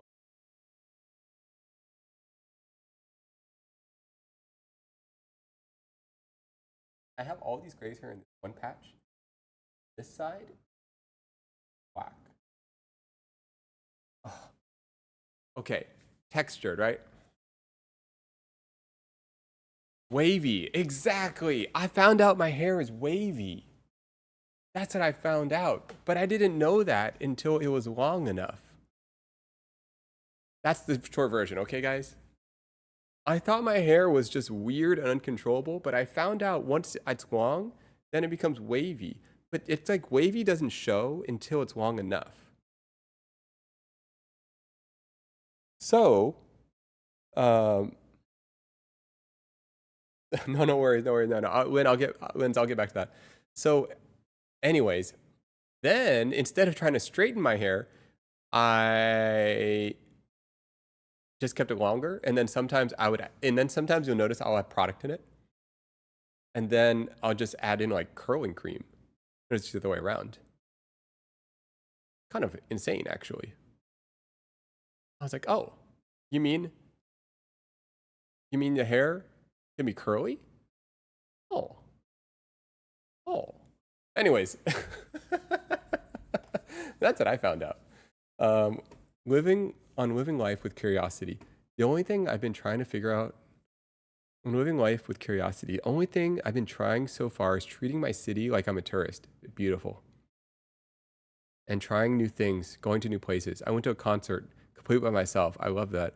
For the first time last month because I didn't know anyone else that I liked the band. Definitely out of my comfort zone. Dude, you're doing it right now. That is exactly it.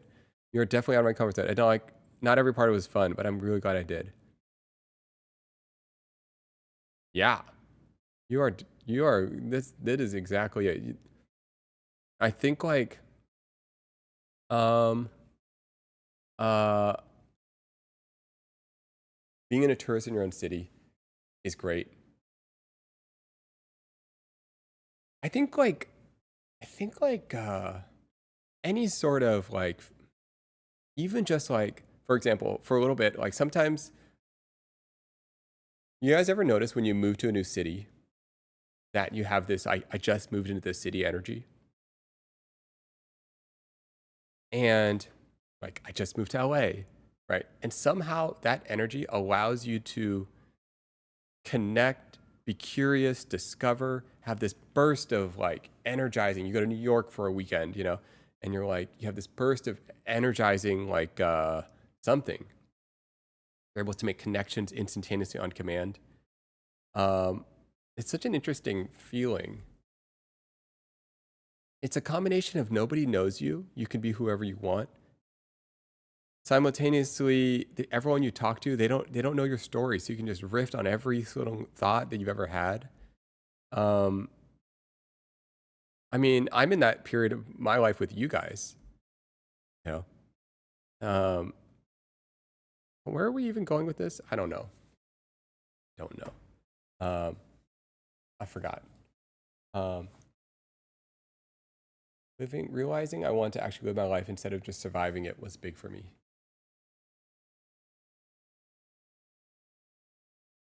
How do you life? Okay, that's an interesting one. I didn't move to San Diego, but I started going to school there and loved exploring around by myself. Wait, Jeezy, I have to ask, are you going to TwitchCon? Or maybe I already asked this about you. Realizing I wanted to actually live my life instead of just surviving was a big deal for me. Was big for me. And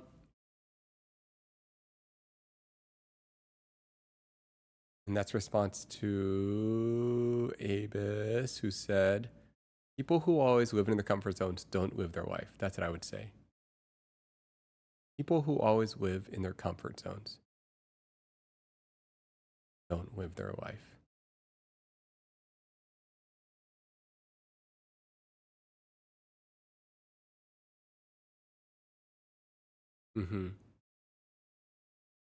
That's kind of why, like, that's kind of why this book, one of the lines, it says, the quest for true belonging and the courage to stand alone. It sounds almost like kind of contrarian. It almost sounds like an oxymoron. How can you have a quest for true belonging and a courage to stand alone? How can those two exist simultaneously? Oxymoronic, yeah. I might.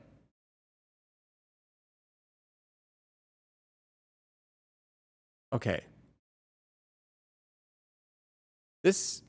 Okay.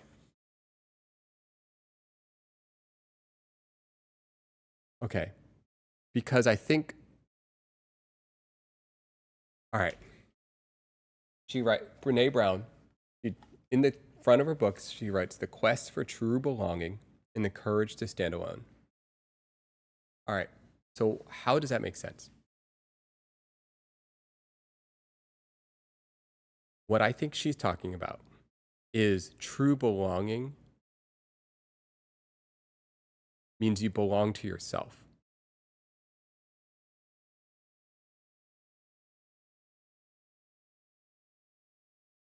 I don't know if I can explain it. You know what? All right, ChatGPT, you got to help me out here. Okay, so you're Brene Brown. When you wrote Braving the Wilderness, and you wrote about the quest for true belonging and the courage to stand alone. What do you mean by true belonging and the courage to stand alone? Aren't those kind of at odds with each other? Do you mean true belonging? What do you mean? Explain the true belonging part. Speak exactly like Brene Brown.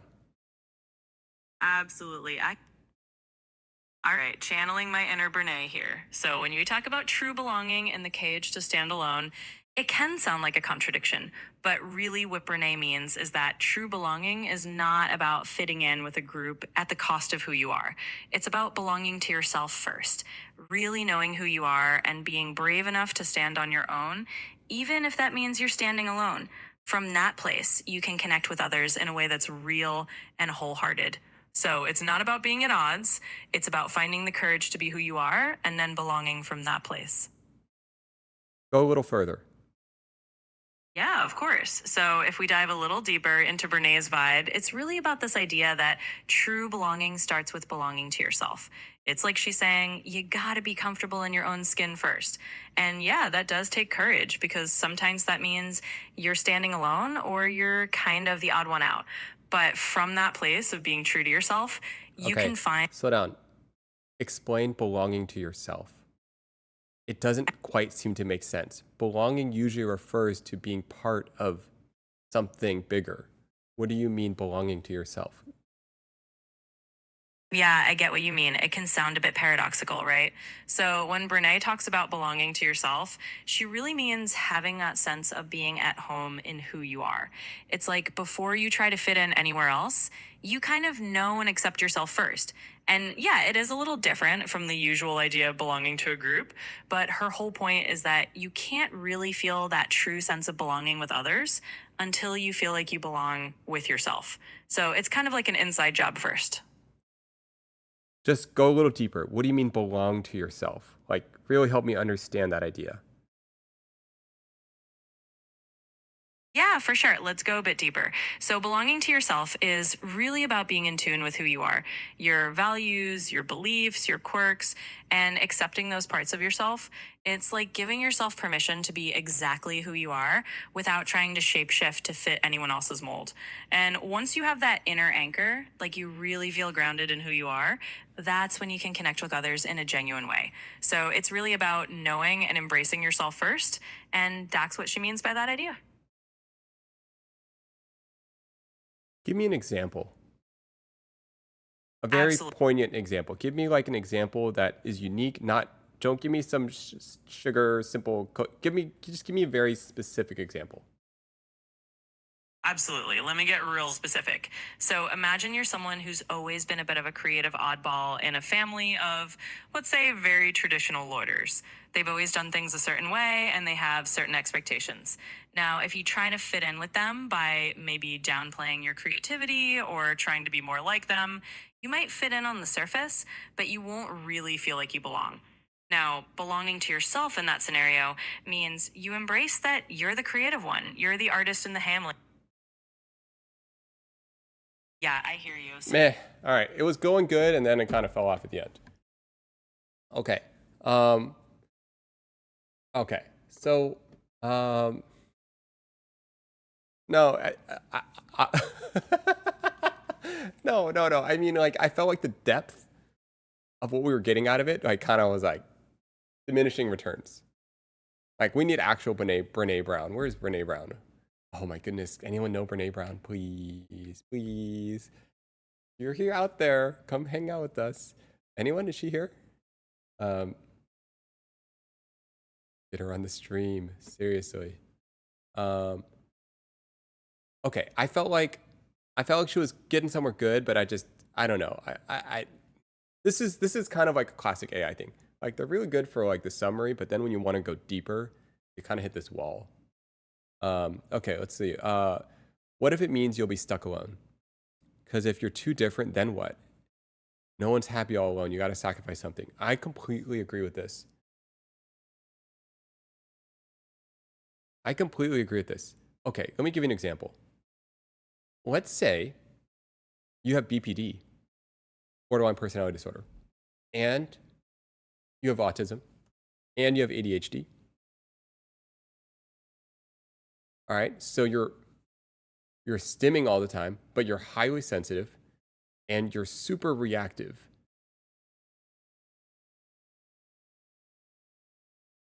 So I'm just throwing out there. Let's say you have all of these things, right?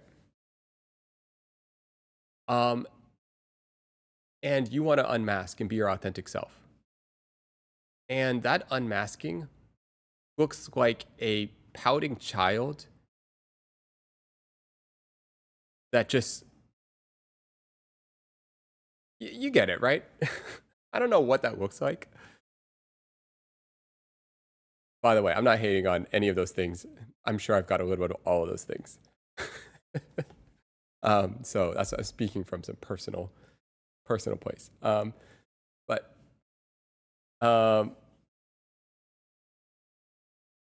what if that version of you is just not likable? Like, it's just straight up, nobody wants to be around that. Maybe it's too much.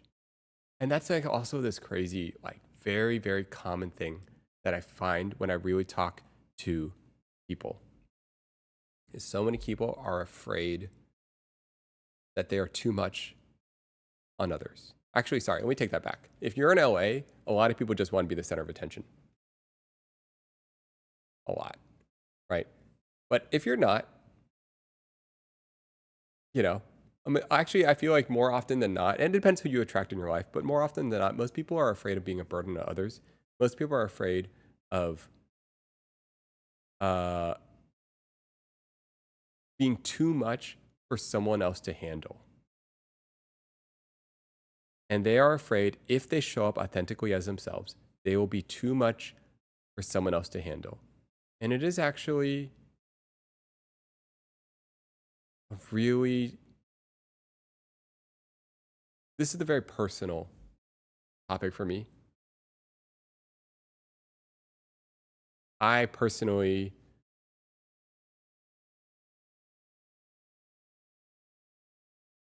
I don't necessarily feel this intensely, but I have very, very close friends that have believed this their entire life. And it has debilitated their ability to connect with others.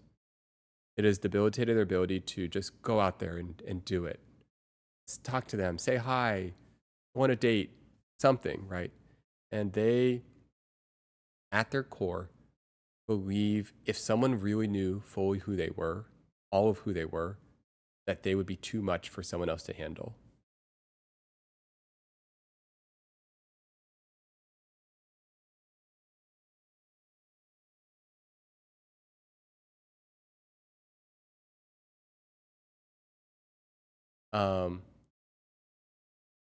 Does anyone feel this way?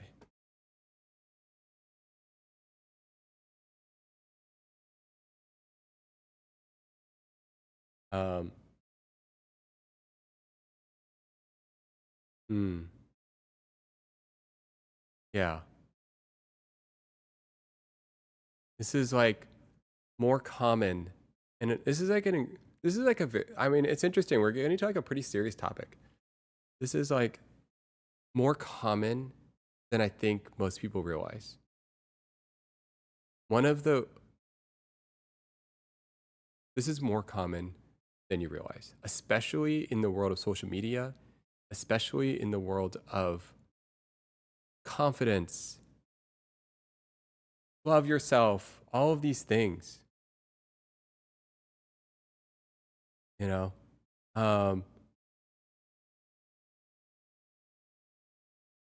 if outside of that world, outside of this thing, I find that there are people out there that I find that it's actually, I wouldn't say common, but the ones that okay, here's how I want to say this. Oh man, this actually brings you to a whole important theme. Okay.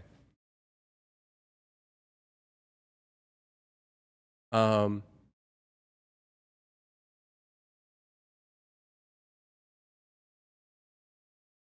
I don't even know how to start on this topic. I have so many thoughts and feelings on this topic.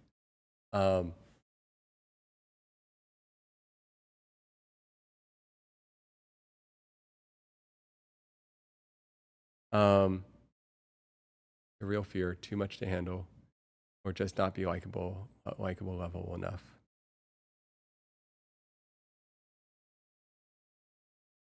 Yeah, if this belief that if they, man, you know who we need? We need Gaber. I don't know how to pronounce this. Gaber Mate. Is that how you pronounce it?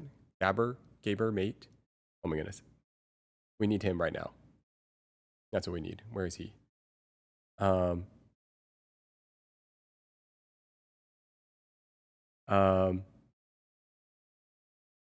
right, I'm gonna get some help here. I have so many of my own thoughts, but I can't verbalize them quite the way I want. All right, let's pause. ChatGPT's useless here. All right. Gaber Mate. Yes. Yeah. I think that's right. Yeah. That's right. Mate. I don't know. I just read it off TikTok. It's rough. Oh, I'd love to debate this in a group chat. Oh.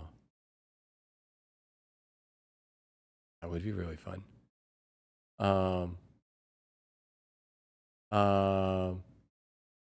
It's got an accent on his name. Okay, let me finish up this thought real quick and then we'll jump into that idea. Okay.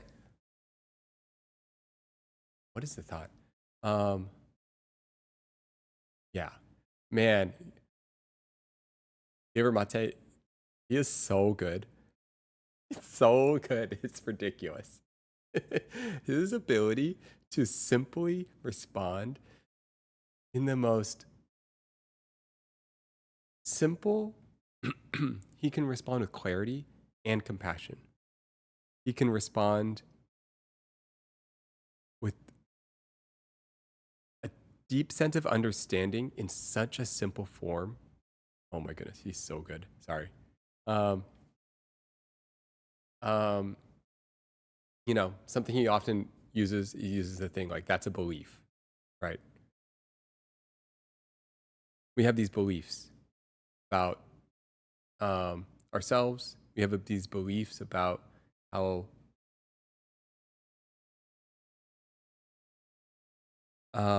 yeah, we are too much to handle, that if someone really knew us, they wouldn't want to spend time with us.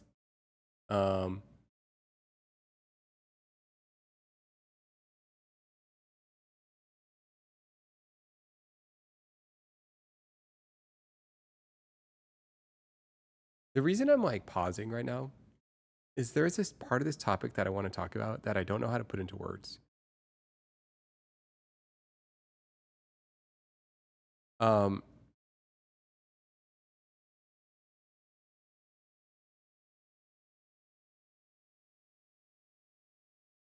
Okay, here's the part that I'm having the complexity of it.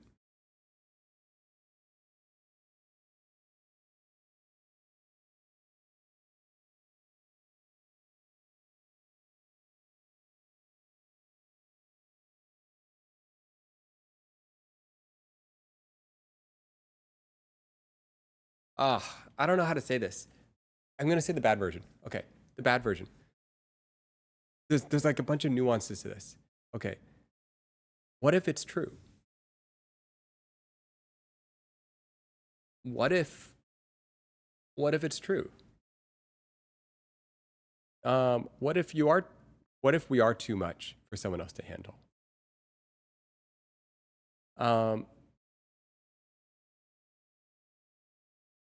I think the reason, I think one of the things to break out of this is it's possible the version of ourselves right now is too much for someone to handle. It's very possible. And it's possible that, and it's even likely that our awkwardness around it is making us more, it's affecting the very thing. You see the nonchalant girl, right? The confident person out there, they just nothing seems to bother them. And therefore they just add to the vibes, right? And then you have this feeling, I'm sitting here thinking, my thoughts. I'm overthinking everything. Oh my goodness, they can feel me overthinking. Oh my goodness, I'm just ruining the mood. Blah, blah, blah, blah. All these things, right?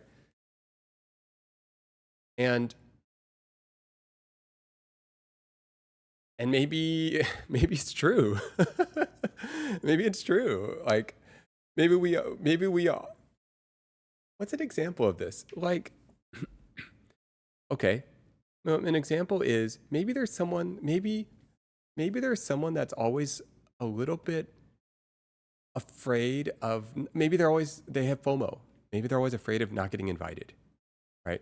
And so they always kind of like, they're insecure about it, and so people can feel that, and so they make sure to invite them, right? Because they know they would be insecure. But because of that, they don't necessarily think about whether or not they're a good fit. Sorry, one second. Because of me without these false beliefs, it comes in the craziest places. I literally had one moment in 4th grade at a gas station action. The other times is consistently when people close to you. Everyone comes out from a kind place, like a shaped or wrong. Yeah. I think everyone has a capacity. Everyone has a capacity to have time. For some people, the tolerance is higher. Yes, totally. If you're trying to connect with someone and you feel like you might be too much and it's true, then why are you putting the effort in connecting with the person? Why not put the energy?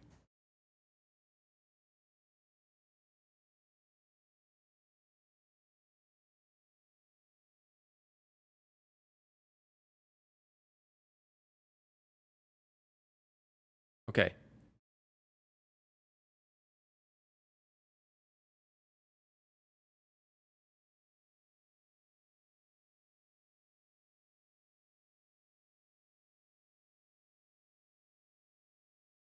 Let me make sure I understand this. For some people, the tolerance threshold is higher. If you're trying to connect with someone and you feel you might be too much and it's true, then why are you putting the effort in connecting that person? Why not put the energy to make connections so that they can tolerate you? I think no. I get what you're saying, Jen. And I think that's definitely one half of that coin, for sure.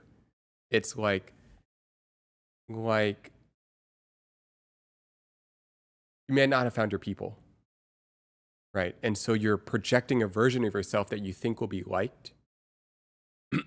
And that's attracting other people that's attracted to that projection of you, right? And inherently, everything is kind of this house of cards.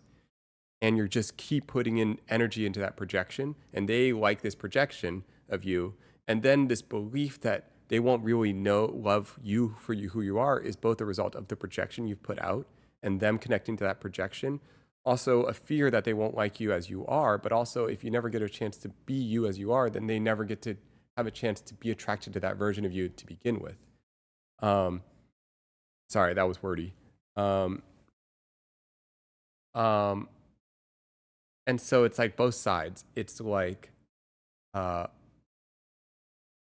get what you mean. I get what you mean, I think, Jen. I'm quite selective about who I spend my time on. I can be polarizing in my truest form. Yes, that should be the case for sure. And And while definitely I make minor edits for other people's needs, this is a great point because you should be making minor edits.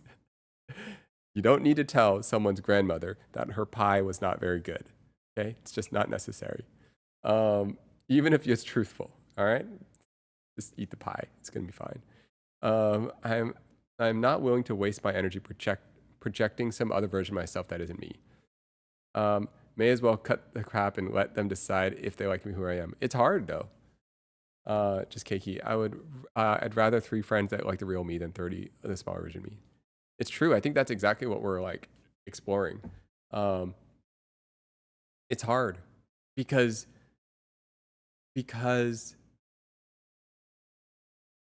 but I think you made a really good point. The point you made is that you don't need numbers, right? Like, it's okay if, and I think this is so true. Like, first of all, you made the point about in your truest form, you can be a bit polarizing, right?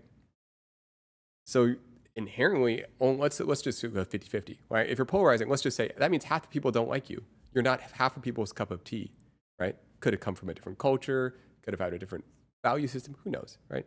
Different energy, maybe someone's on island time and you're A-type. You're in New York, gotta get up, wake up every day, gotta go do my cold bath, whatever, who knows, right? Another person's like, oh, island time. Let's go to the ice cream shop, right? Could be as simple as that. So,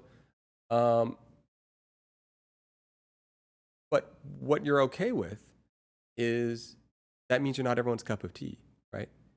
And you're okay with having less connection. And you don't need to be liked by everyone. And maybe only 1 out of 10 people like you, but the depth of those connections are the ones that you value. That's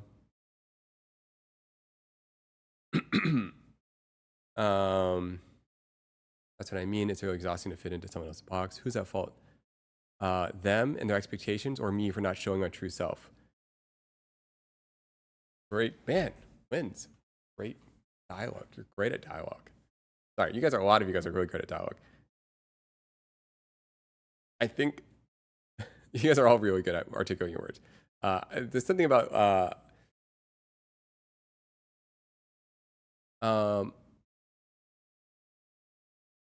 who's at fault? Them and their true expectations, or me for not showing my true self? Well, okay. Okay. In your fantasies is an interesting way to say this, all right? But just hear me out for a second. Because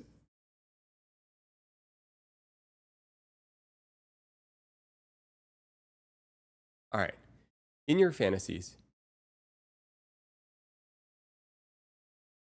is it that the perfect group of friends, the perfect people, or not perfect, but that somehow you just keep moving throughout the world and then these people find you? An undiscovered talent, a diamond in the rough, and they just got to know you? And they found out like all these things? Or in your fantasies, I don't know if I'm saying this right, but just hear me out. Is it you going through the journey of figuring out belonging within yourself? Okay, how about this? We talk about the fantasy of belonging, right? How does it appear in your fantasies? Does it appear with someone else coming to your door? Someone else showing up and discovering you? Or does it appear with you? Does your fantasies appear with you facing and discovering, finding belonging within yourself, and then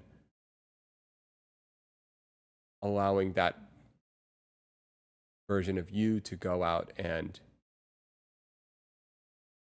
I don't know if I'm wording this right. Replant, welcome. Or is the fantasy that you dream me as a very rich life full of experiences and talents that draw others to me or bring them to me?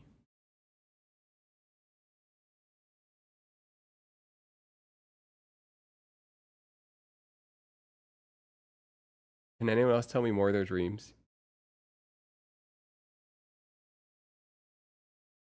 Anyone else have?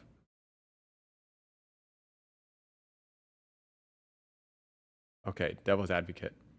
What if you're a psychopath with murderous desires? Makes everyone eventually a good person. Okay, this is actually a great point. But if anyone wants to answer their dream version of themselves, I would love to know their dreams to answer this next question. Okay, you know what, Dan? I did not encounter a psychopathic person till my mid-30s. I mean, sorry, I lied. No. I encountered a psychopathic person when I was 25. And they are not alive anymore. That's a whole story. I don't want to talk about that person. Holy smokes. They did some really terrible things and they got themselves, I truly met a psychopathic person. And I don't know if I want to talk about this.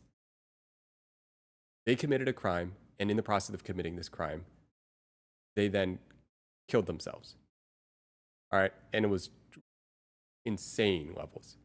Okay, I had another person. Oh my goodness, I had two people. Okay, man, I had two people in my life that did this. Sorry, I'm laughing.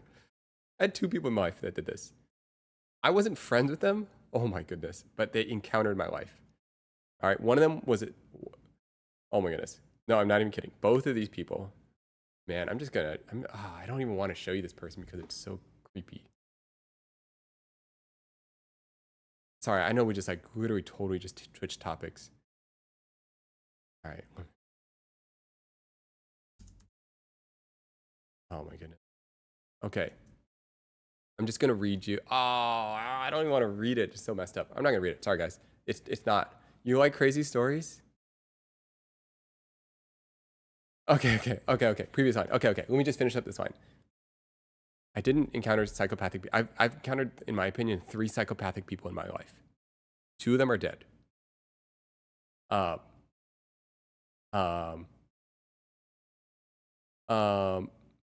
And until I had those experiences, I was a fairly trusting person. Narcissist, yes. Narcissist is such a complex topic. I have so many thoughts on this topic. Okay, until I ran into the psychopathic or narcissistic behavior, I actually just genuinely didn't think humans were capable of it. I didn't know that was possible. I just didn't know. It's hard to explain. And so afterwards, I take everything with a grain of salt now. Everything I'm saying does not apply to someone that is psychopathic, narcissistic, any of those super type B personality type. None of this applies.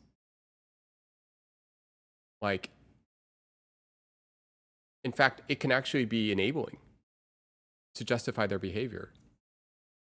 So yeah, that's a great point. That's such a good point. And we all of this is a huge asterisk. Yeah, they live in yeah. So, and that's not to say, okay, let's just real quick, because this is a really fun topic. What is narcissism?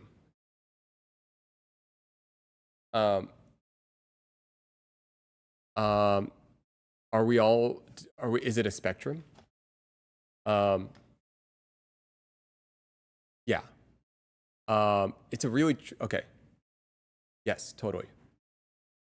I have met a true psychopath. I have met a true narcissist.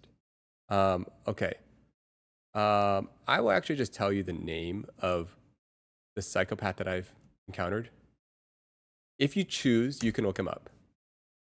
His name is Sam Haskell. I worked with him briefly. He hired me. Warning: if you look him up, it will not be pretty. It's a little haunting, and it is. Don't click it if you have any sort of it's not okay. All right. So he hired me to work on, what was it? Yeah, super warning. In fact, just don't click on it unless you're deeply curious. Yeah. This guy was a true psychopath, like genuine psychopath. I'm not even joking. You can, if you read what it is, you'll understand what I mean. So I have encountered a true psychopath. Yes. Yeah, no, straight up. Yeah. So I worked for him. We knew each other for probably about 2 years. He kept trying to hire me. We had like a professional relationship. I maybe worked for him maybe somewhere between 5 jobs or so 5 to 6 jobs. He's in the camera industry, right? And so he wanted me to help him with camera stuff. And so, you know, I'd see him on set. I saw him on set about 5 or 6 times. I just got the weirdest vibes from him. I am telling you, this guy was the the way he would say things, the way he would speak. Oh, it was so weird. I mean, luckily I haven't talked to him in like 10 or 15 years, maybe 10, at least 10 years. So I feel pretty comfortable now because I haven't seen him in 10 years. Both of these people are like 10 plus years out of my life. I am way more careful about my energy now. I think at that point in my life, I kind of had this naive belief that everyone is good. I had this and this is why, like, as a devil advocate, that is such a good point. I had this naive belief that, like, you just got to get to know people better, be curious, like, everyone comes from a different place, and this is such a good counterpoint. If you have the scar tissue of being burned, it's a different. Oh man, I don't even know how to start into this topic. This is such a. I have so much reverence for this topic. I have so much reverence, and Dan, I know I appreciate you bringing this up. Yes, he is dead. Yeah. I have so much reverence for this topic. And it's like, you want to live your life curious, not judgmental. You want to live your life. You want to explore play and discovery. And yet on the flip side of life is there, even if it is 1% of people, they exist. There are people, there's like a darkness that does exist out there. How do you discern? Well, it's actually not that hard. Believe it or not, you can. But just know that you need skills. If you want to explore curiosity, if you want to explore any of these things, non-judgment, you have to be able to discern what is safe and what is not safe. And you have to be able to understand your own nervous system. You have to be very intuitive with your own nervous system.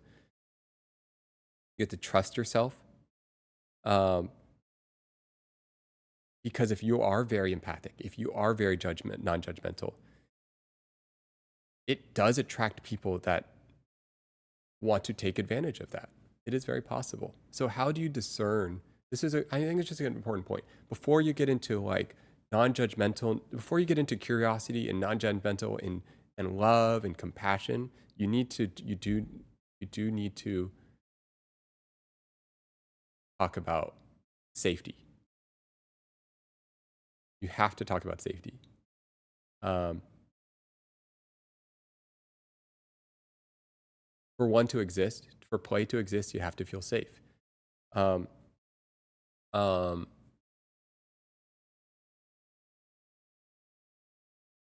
I experienced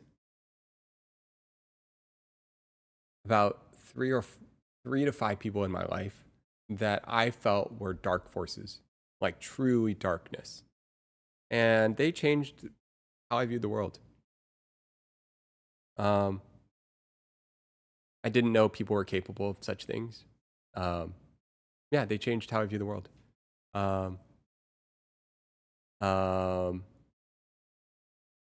So, okay. Actually, real quick. What do you do about it, right? How do you like? How do you keep that childlike curiosity? How do you show up compassionately? How do you find love whenever you can? When something like that can exist? I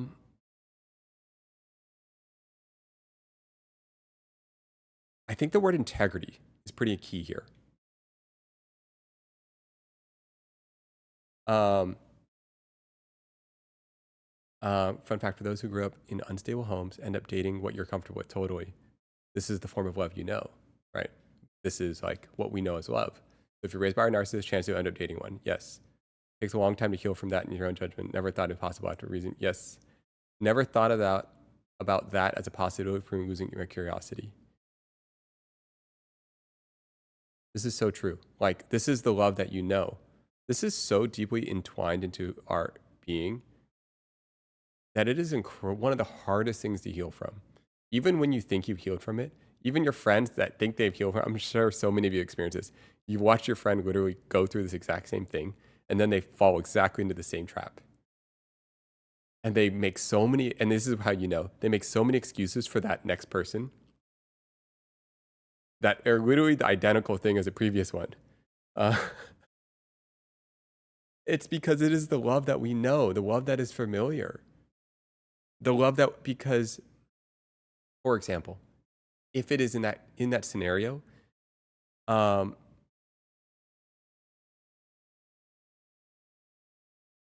let's say you're raised by someone that truly teaches you that love is earned. And the way they make you earn it is through manipulation, through creating an environment in which you are afraid of judgment, of silent treatment, of any sort of these things, then you will go into all relationships believing that to be loved, you have to earn it. I just finished my night shift, heading back to home sleep. It's been a last. Good night, guys. Take care, Emmanuel Kent. Sorry, we were kind of drifting here. What were we talking about? How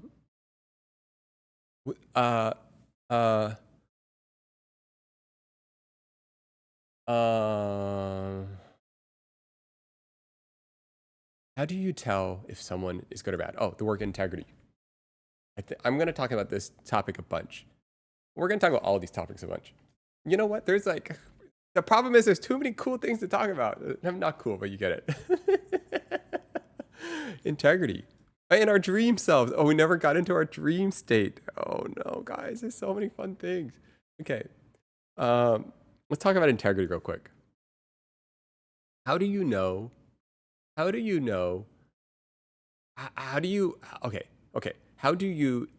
tune that intuition?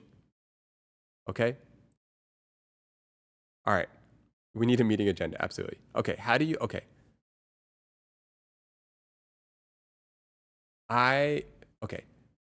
you tune? One, you need someone in your life as a pillar and an example.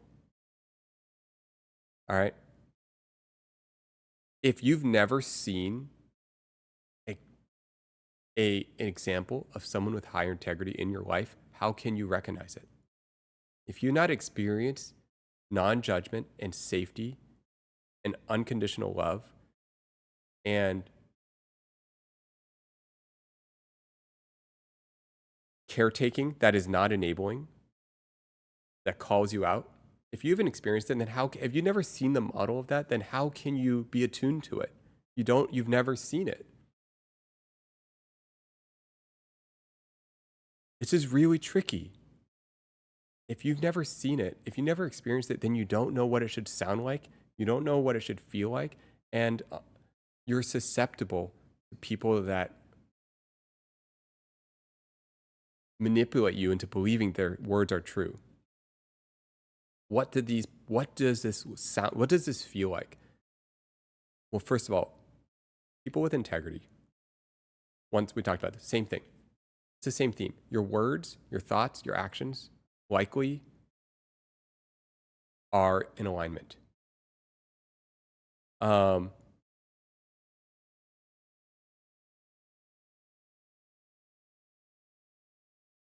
So if you, man, how do I even start what integrity is? Like character, it's also someone's character over time. There's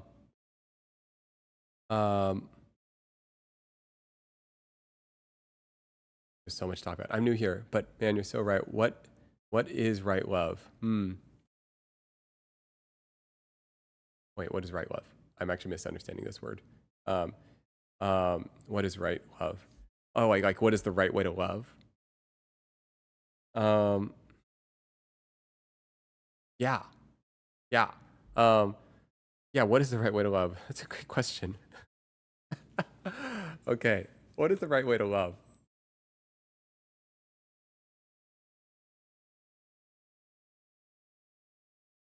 Okay. No. Let's just riff off this. Sorry. This is how we do things. What is the right way to love? Okay. I think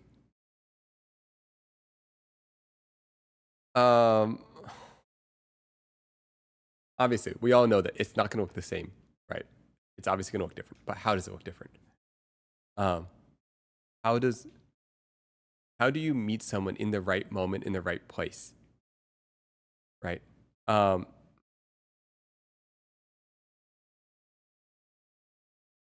Okay.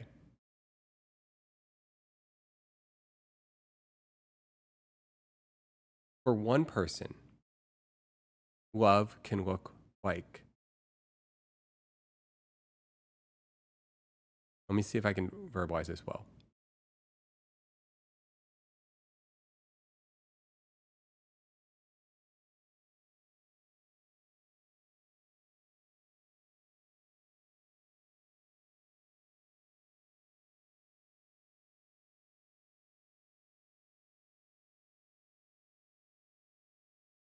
This is really hard.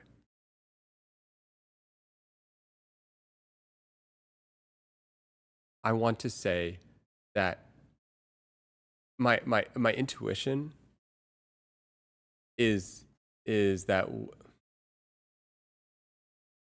love is, what is the question? What is right love? What is,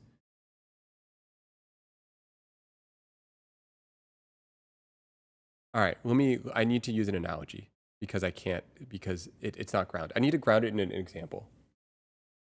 Okay, let's ground it in a physical example, because once we start talking about emotions, it's going to be too hard. Like we're all going to interpret this deeply differently. Literally, the words will fail us. Okay, let's talk about something very physical. Let's talk about something. You are.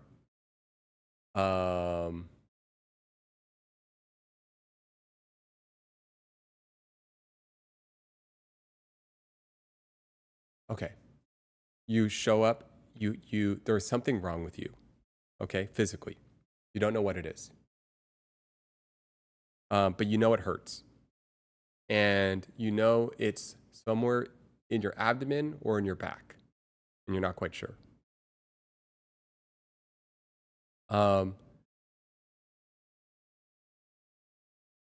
What do you do? How do you meet someone with love in this moment? And the reason this is so tricky is because for each person, this is going to be so different. What you first need to do is really get a sense of this person. On an extreme end, this person could have a deep fear of doctors. They could have a deep fear. They could have a deep fear of the healthcare system. They could have a morbid fear that they are going to die, and they just do not want to know. Right? And you will meet them with a certain type of energy and a certain type of place. Versus You could be an athlete, right? You could be someone that has gone through many injuries. And this is just a check-in with the doctor. Let's do this, tackle this, tech bro, who knows what the energy is, you know? Optimize, right? Let's get a bunch of tests. This is your Brian Johnson, you know? Oh, it's great, I'll just do 18 tests, right? So how you care for someone in this scenario is gonna be really different. It's not, you can't prescribe the same thing. For one person, all you need to do is you need to get them to the doctor's office. That's all you need to focus on. And the other person, it's like, great, you know the drill, do this, this, and this. Let's start rehab, let's do this. Let's figure out the problem, let's isolate it. Okay, well, how's your range of movement? And you start diagnostics, right? And the other person needs to be met in a totally different place, in a totally different way, because they have all of these fears and beliefs that need to be addressed before you can even start a treatment.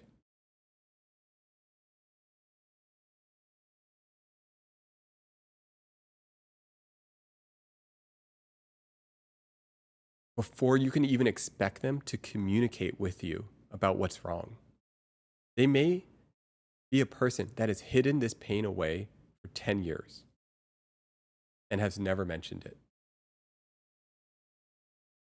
In fact, this is more common than I think most people realize. This is a very common thing.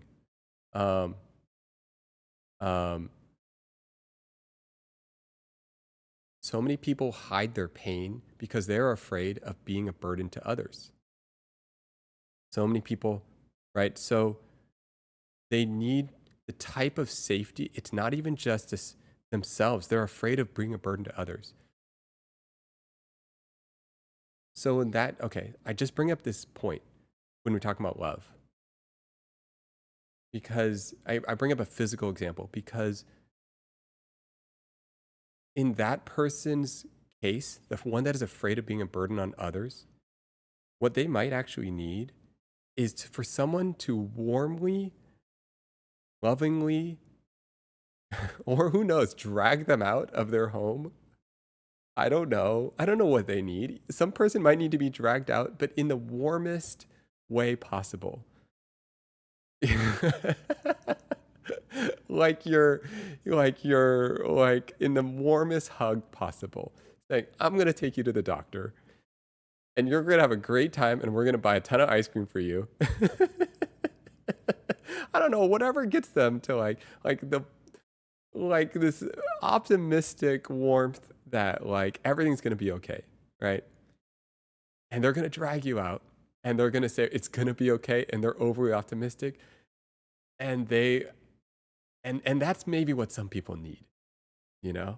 And it's like, love is about meeting someone. Love is about slowing down and attuning yourself to where someone else is at first before you love someone. Because oftentimes when we think about loving someone, we think about fixing someone. We think about adjusting their life, right? And that's why I bring up this physical issue as an example. We think about, you have a problem that needs to be fixed. Before we do that, though, we have to get attuned to where are they at. We have to get attuned to the state of being that they're in, and then we have to meet them there. Sorry, I'm riffing. I'm gonna go out. Sorry, I'm gonna stop for a second because I could just keep talking about this topic for way too long. For me, I think love is free of ownership and possession. Ooh, we're getting somewhere here. Ooh. Uh-oh. We're gonna talk about this. Great topic. A great topic. For me, I think love is free of ownership or possession. That you could love them even if you weren't part of it. For me, it's not about being understood, but being accepted. You will never understand every single thing about someone, but you can accept them and love them back beside it. Oh man.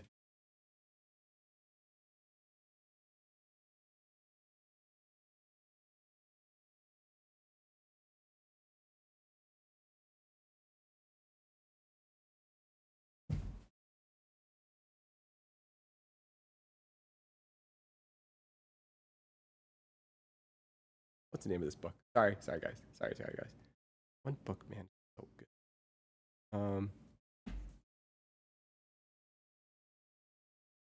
Okay. Okay. How do you pronounce this? Hawk. How do you pronounce this? Tick. Oh, man, sorry guys. I can't pronounce this. You guys know this name?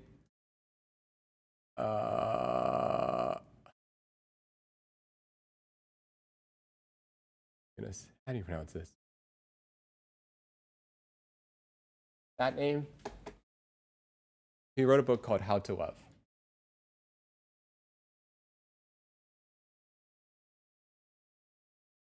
You guys know this book? Gretch? Oh, good idea. Good idea.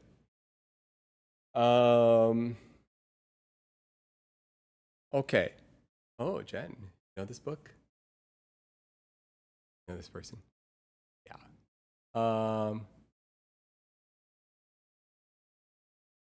All About Love. Oh, Bell Hooks, All About Love. You know what? I think I own this book. Patty told me about this book. I haven't gotten a chance to read it. I've heard it's great. Is it about choosing love? I'm Vietnamese. I worked in a bookstore. I've seen a lot of his books. Yeah. Man, this is so fun to talk about love. Free of ownership and possession. No, okay, just Keiki, you got this thing figured out, man. Oh man, like the gift of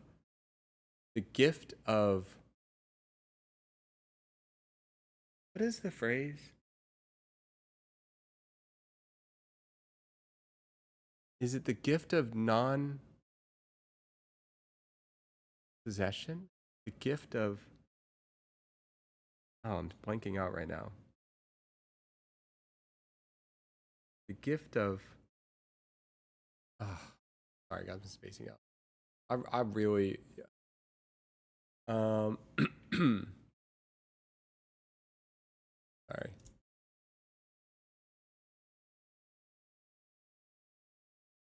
Non-attachment. That's what it is. Gift of non-attachment. Okay. Equanimity. That's the word. Equanimity. Is that how you spell this? Is that how you say it? Okay. Non-attachment. Okay. Okay, guys. So I'm going to give you an example of this. All right, the gift of non-attachment. Here's another emotional state that exists. Okay, so we talked earlier about a fear being too much on someone. We talked about this fear that if they knew who we really were, we would be too much. Right? And then we asked ourselves, well then, like, what do you do? Is it that you just need to, right? Okay, so here's another interesting reason why the gift of equanimity and the gift of non-attachment is so beautiful. Oh man, how do I start this topic?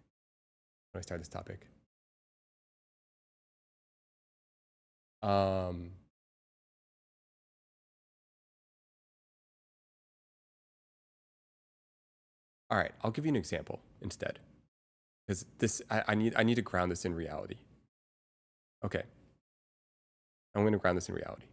I had a friend that was going through the most difficult period of their life. And that is not an understatement. I had a friend that was going through the most difficult period of their life.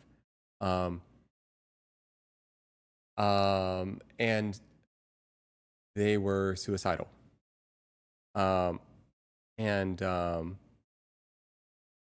offered for them to stay with me while they're going through this. And every night was difficult. They were just in pieces. They couldn't move, couldn't do anything. It was just a very difficult. I don't know if they were suicide. Oh, let me rephrase that. Sorry, guys.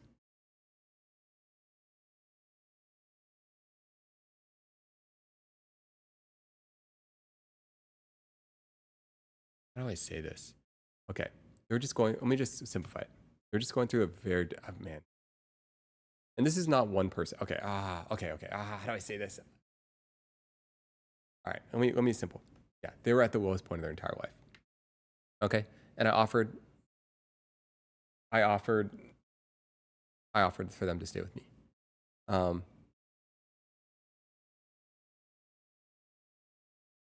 There's so much complexity and nuance in this story that I'm trying to like simplify while keeping everything as anonymous as possible. All right, here's the point. They were in a really difficult period of their life. And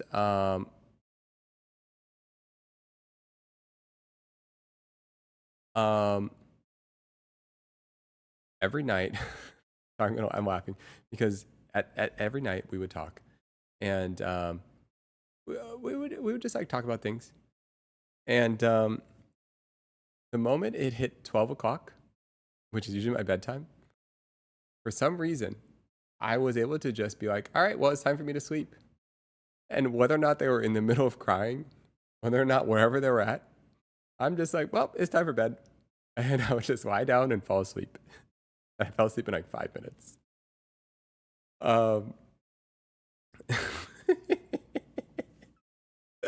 Literally like, okay, time to sleep. And then I just go to sleep, right?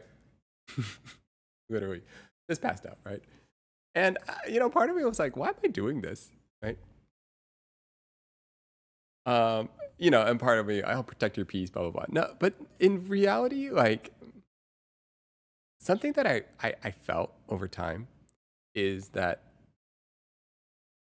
this is kind of the gift of non-attachment. This is the gift of equanimity. Am I saying that right? I hope I am. A non-reactive mindset. Because I'm sure this person felt that they were a burden. And guess what? You're not. I'm going to fall asleep at 12. Can you define that one for us? Equanimity is a state of mental and emotional stability and composure, characterized by an even-tempered and non-reactive mindset, particularly under a condition of stress, conflict, and adversity. Is it ability to remain calm and balanced without being overwhelmed by emotions, allowing for clarity, compassion, resilience when facing life challenges. Derived from the Latin word meaning even and mind. Equanimity is a virtue advocated in many religion and philosophies, including Buddhism. Okay. The gift of non-attachment, the gift of equanimity. Something. So Zen vibes. Yeah. There we go. Zen vibes. Okay.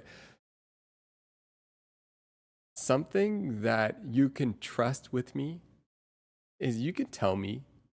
That's why I'm saying you guys can trauma dump on me. I'm not going to be affected by it. You can say whatever you want. I'm good. Like because, and here's the way I view it in my mind. It's not a discompassion. It's not a lack of compassion. Right? It's that I trust the most compassionate thing that I can do for you is for you to trust that it will not be a burden on me. That I will be, and obviously that doesn't mean I will not react. Like if I need to react, I will totally react, But you can trust that it won't be a burden. You can just say whatever. Don't worry, it's not gonna. I'm fine. Like I'm gonna sleep at 12. Don't worry. It's not. I'm not losing any sleep over it, right? And I think in some way that's like a gift. The gift to someone, as someone that is going through something difficult, is that you can tell me your things and I'm gonna be good. I'm gonna get sleep. And so in some way, it's like there's a compassionate way to not be affected, because if the fear that person has or the belief that person has is that they're too much on someone. If you sense that and you can be attuned to that energy, then the gift of non-attachment can be really beautiful. All right, yeah, just Keiki, thank you for that really great way of saying that. I think when you had originally said, just to reword that. For me, I think love is free of ownership or possession. That you could love them even if you weren't part of it. For me, it is not. Wait, am I reading the right one? For me, it is not about being understood or accepted. You will never understand every. No, I'm not reading the right one. It was a different one. Maybe it was that one. Man, I really took that off, and I kind of went with a different thing. Sorry. Is that what you were saying? Hold on. Wait a second. Did I just like reinterpret that entire thing? For me, I think love is free of ownership or possession. That you could love them even if you weren't part of it. For me, it's not about being understood, but accepted. You will never understand everything. Oh man, sorry. I kind of took what you said and I just went with something else. My bad. Well, you know, or whatever. Sorry, guys. Sorry. I kind of like, you know, went in a direction with that. But I think we're in the same vein of things, you know? Okay.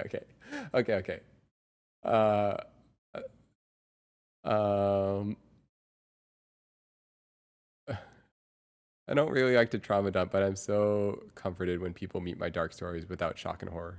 Totally. Okay, it makes sense in context. Okay. Yeah, I was just kind of riffing off of it.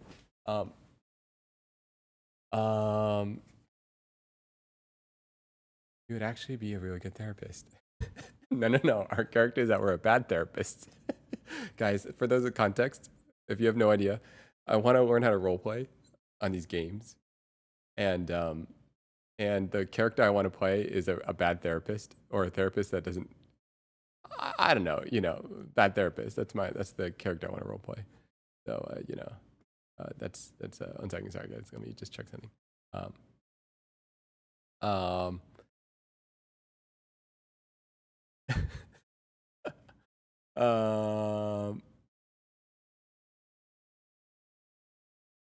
I just want to be the bad therapist. You know why I want to be the bad therapist in these games? Okay. You know why? Because, okay, let me explain why. Let me explain why I want to be the bad therapist. You see how I talk to ChatGPT a little?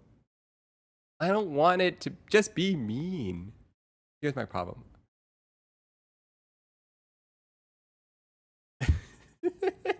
I just want someone to like roast me. I don't need it. Like, you know, I just want to roast someone. You know, I don't want to like feel into their, no, I do, you know, but like, you know, okay, the unattuned therapist, you know, they never read the room. The overly blunt therapist, don't know how to read the room, you know.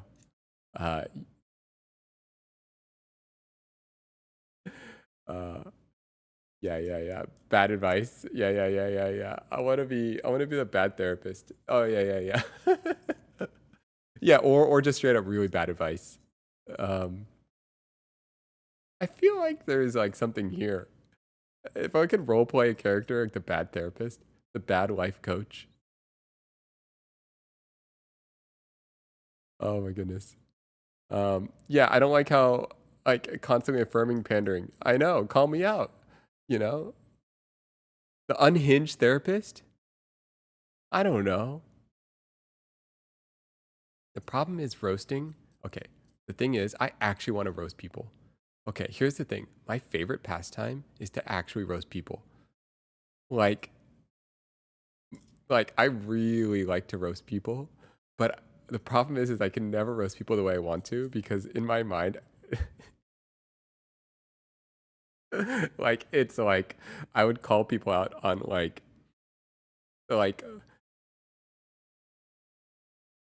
your entire reality is disempowering. Your entire reality is waiting for you, for some savior to come in and fix you. None of your desires, none of your plans have anything to do with you actually taking responsibility in your life and creating a world in which you are the main character and you solve your own problems. You are waiting for someone else to save you. And that is why you will never succeed, because you can't. Anyways, that would how I would roast someone. And, you know, people just don't want to hear that. So, you know,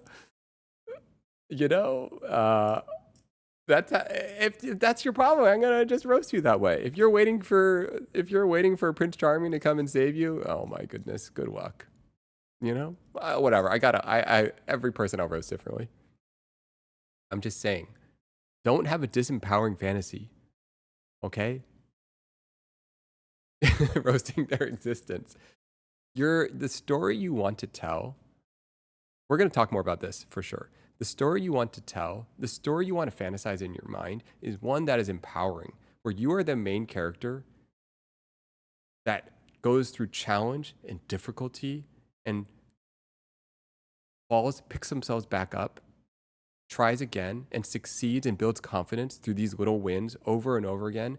And it may not end up the way you want, but you have tried, got up, tried again, got up, tried again, and you have succeeded. And your fantasy is that you are the hero in your journey through a difficult time, and you have empowered yourself. That is your fantasy, not one in which you are waiting for someone to save you. You are waiting for someone to find you, discover your hidden talent, while you wait and sit your whole life waiting. That is not the fantasy you want. Even if it feels so good, the fantasy you want is that you are the hero in your journey and you are going to persevere through challenges, through difficulty. That is the fantasy you want. Whatever happens, that's another thing. But just ask yourself what your fantasy is in your own story. Yeah. Like, is it to be saved? If your fantasy is to be saved, I know, easier said than done. Holy smokes. I completely agree. And that's why I'm only talking about your fantasy for now. Let's like how we tackle this is a whole nother thing. But I'm just saying, think about the fantasy you have in your life. If your fantasy is that you're gonna be saved, then we got to talk about it. All right, we got some things to work on. And you know what? I think we all have a little bit. I have some of that. You know, part of me is part of my fantasy. I'm like, man, what if I like, who doesn't have that fantasy? You know, patron of the arts, you know, like in the Medicis. Oh, wow. They just find these artists out there and we're going to fund you and support your dreams. And you can just make whatever you want. You know, it's an awesome fantasy, you know. Who on earth has a fantasy? Sorry. I know I don't fantasize about working really hard.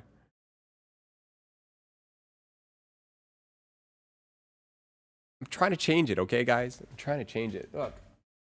But I do actually. I do fantasize about working really hard and having the hard way out. My fantasy is to be alone in the forest.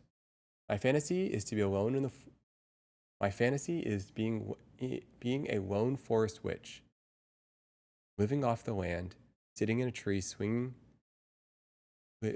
living off the land, sitting in a tree swing, growing my own food, but also there's like fire internet in the middle of the forest. That's great. That's great. What I do when I'm scared or anxious about stuff. What I do when I'm scared or anxious about stuff, I imagine what my ideal persona would be, like someone who's comfortable in herself, and ask her what she'd do. Then I try to fake it.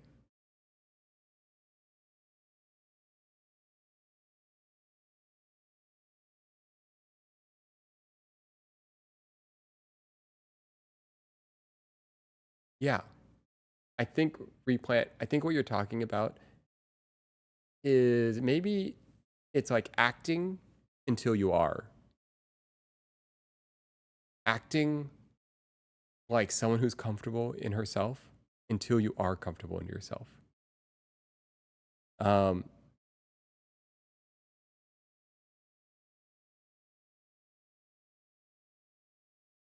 Yeah. Yeah. IRL RP. Yeah. Now, I'm going to add a little nuance to this. And I think this speaks to about all things about confidence. you have to find little wins as well. And you have to put yourself in environments in which you can have little wins. Because you're always observing yourself. You're always observing yourself. You have watched yourself your entire life. And if you have watched yourself your entire life and what you have observed is failure, then you will not have confidence.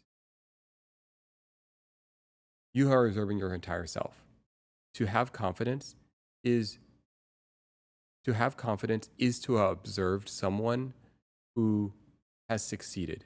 But that does not mean you need to succeed at things that are out of your grasp. It does not mean you need to succeed at things that are beyond your capacity. It's just some type of success. It could be very simple. It could be finishing the dishes. It could be texting a friend. It does not have to be an immense thing, but it is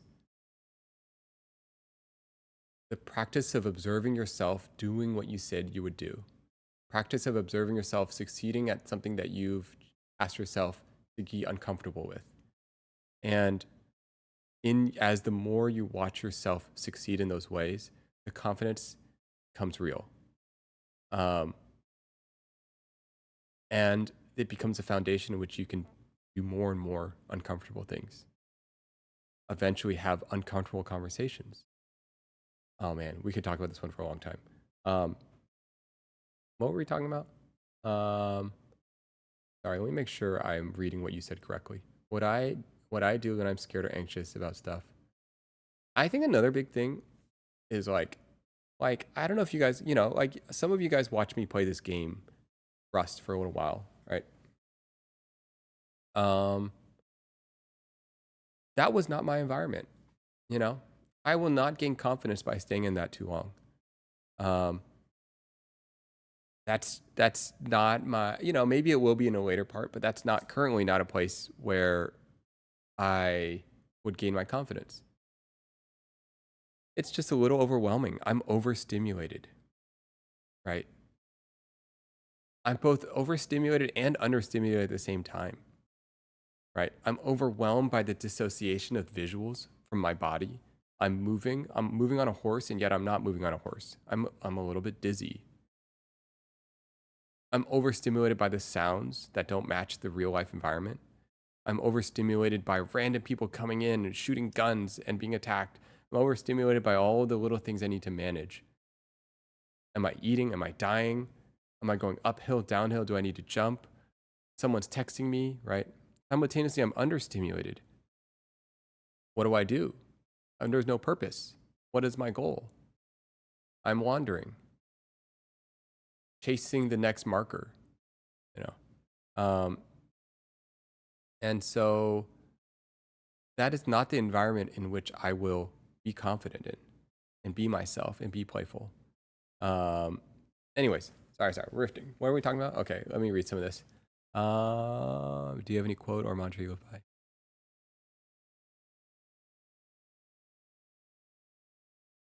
Let me make sure I understand the word mantra. Okay.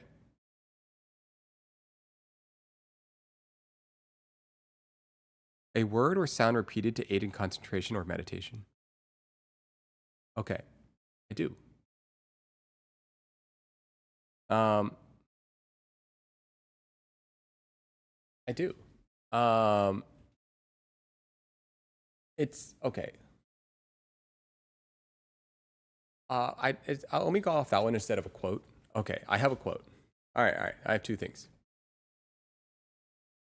If there's a quote that drives me, a quote that drives me is, let me make sure I'm quoting this correctly.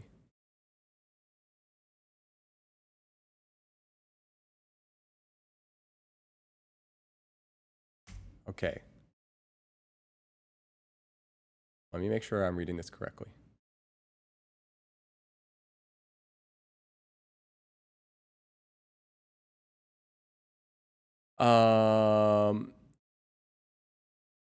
I want to make sure there's not of.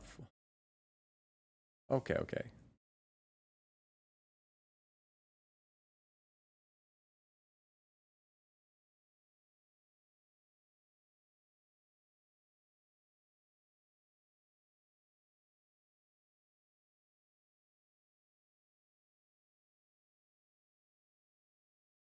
Hmm.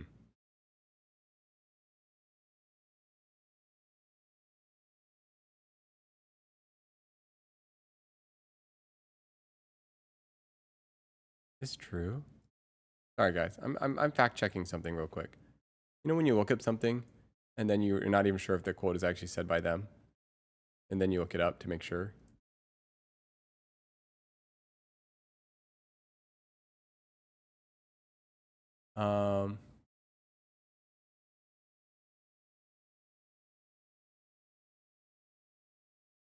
Okay. It's so sad because the quote that I live by wasn't said by this person. I just looked it up. Oh, so sad. So sad.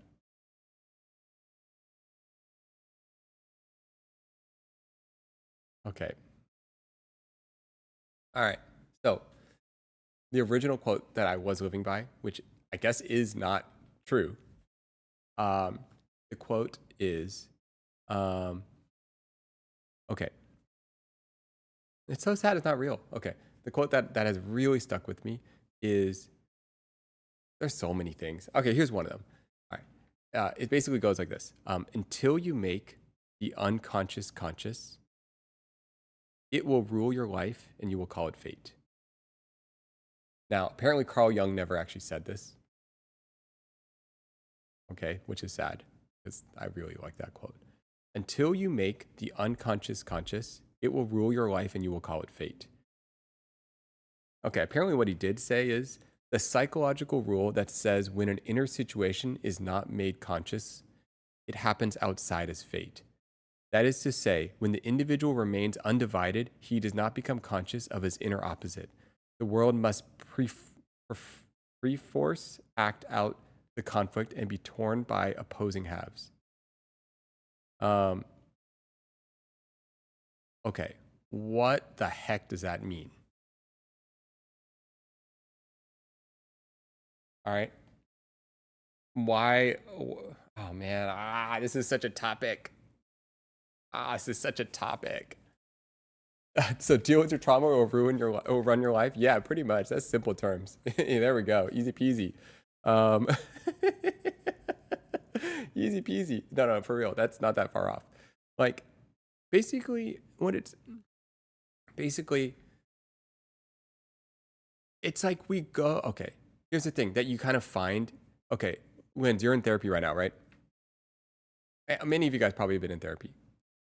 I feel like the story of therapy is that we slowly start uncovering all of these unconscious parts of ourselves that are driving us, driving our behaviors, driving how we act, how we respond. And under all of it, you realize there's all these stories, these narratives these beliefs that we have that are driving these things. But we are not aware of these beliefs. We're not aware of these stories that we tell ourselves or the depth of these stories. And they are guiding so much of our behavior. They're unconscious. They're truly, truly unconscious. And I gave this example earlier, but I'll give it again because I think it's a great example. If I am a father and my kid comes home with bad grades, right? And I explode on them. And I yell at them, you're lazy, you play video games all the time, and I just start attacking them, right? Why is my behavior like that? What are the stories? What is the belief that I have, right? What you may be conscious of is that your child in your mind is lazy. Your mind doesn't have discipline. And your mind doesn't know how to accurately put their stuff together. But what you are not conscious of, perhaps, this is just one thing, is that there is a belief. What does that mean? if your child is not succeeding, if your child didn't do their homework, your child, all these things behind that is that somehow you have failed as a parent. Somehow you have failed in bringing up your child. And that is why it strikes such a chord. You have and by you failing as a parent, perhaps you have failed as a man. You have failed as a father. And you may not be conscious of that. You might not be conscious that that's part of the story, but that is driving why you are so angry, why you lash out, why you react so intensely when potentially the action is actually small. And yet this is very strong response because it represents something. But you may not at that point in your life be conscious of why that. You may not be conscious of that. And so once again, until you make the unconscious conscious, it will direct your life and you will call it fate. What do you mean? What does it mean you will call it fate? I guess in my mind, to me, it's like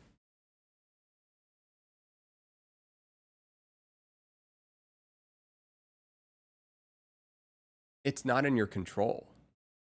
It's until you're conscious of your inner world, you will feel out of control all the time. You will feel as you are just constantly in the state of reaction. You're constantly in the state of,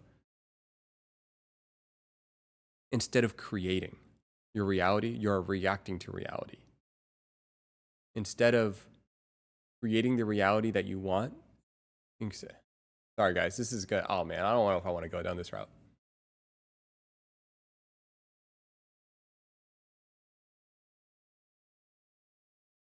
Because it's kind of a long tangent. Okay, short version. Be the director of your life, right? Like, to do that, you have to become conscious of why you make decisions, why you have a behavior. One sec. A common one for us ADHDers, we think we're not smart because of things being harder for us than others. People say you'd lose your head if it wasn't screwed on. Believing you aren't that smart is not confidence building, least. Your fate gets written. You don't apply for certain jobs. You know what? I'm going to... So many thoughts on this. I don't know if this is the right time to say this. Not say this, but I don't know if this is the right time to put this up, but I'm just going to do it anyways. Where the heck is my phone? Really beautiful. What you said is really beautiful.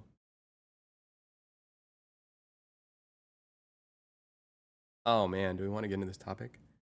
Kinda do. What time is it? 9:06.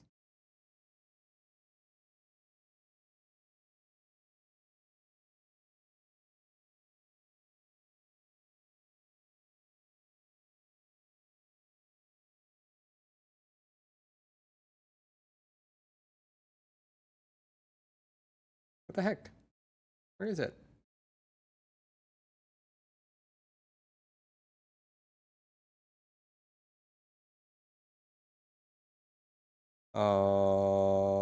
Is it because my phone is like new and so it's not fully... All right. All right, you know what? Oh man. Let's see real quick. Okay. All right. Let's pull up something. My phone, I can't find anything because I just got a new phone, and so it's all like searching for... Okay. I don't know what it load. Night Owls Unite. Going for the time.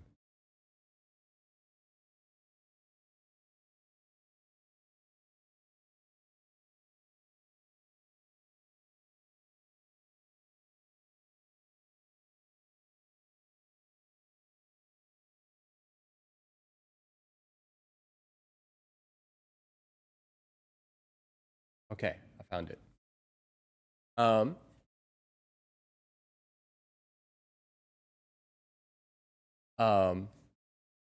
Okay, we reset ourselves.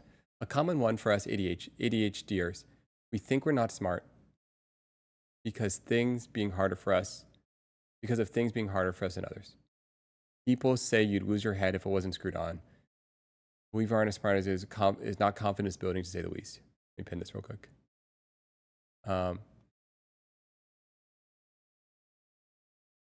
Your fate gets written. You don't apply for certain jobs because you're not smart enough.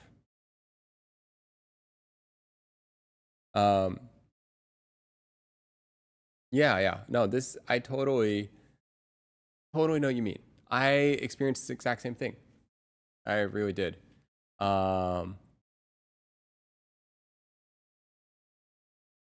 It's crazy how long it took me to like get my own confidence. I have a very interesting paper. I'm gonna reread this, guys. So just heads up. Because all these topics are so interesting to me. We'll talk about these things again. I have a really cool paper. Let me make sure it is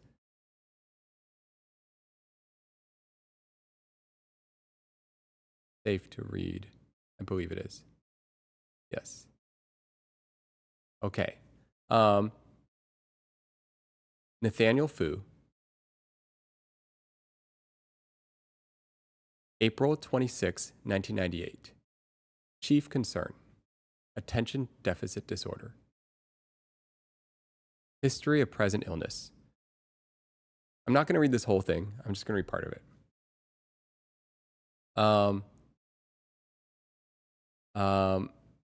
The patient was rescreening using the ADD-ES forms. The school rated him at the 16th percentile for inattentiveness and hyperactivity. Impulsivity with more problems with inattentiveness. Mother rates him at 19th percentile. I believe he is quite bright, indeed exceptionally. By the way, I didn't read this until much later in my life. So I'd never actually seen this. I believe he is quite bright, indeed exceptionally bright. Due to this extreme brightness, he seems to be able to do very well in school despite not listening. The teacher described him as daydreaming, and that he does not appear to be with it, as if his head is in the clouds. He does not seem to understand the world around him. He has difficulty understanding and following verbal direction and information.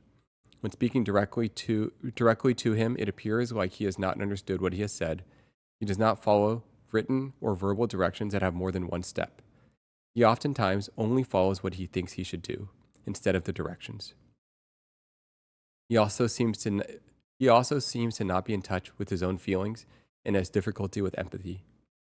He is a very disconnected child and is very hard to read, according to his teachers. They believe his social skills are altogether atrocious.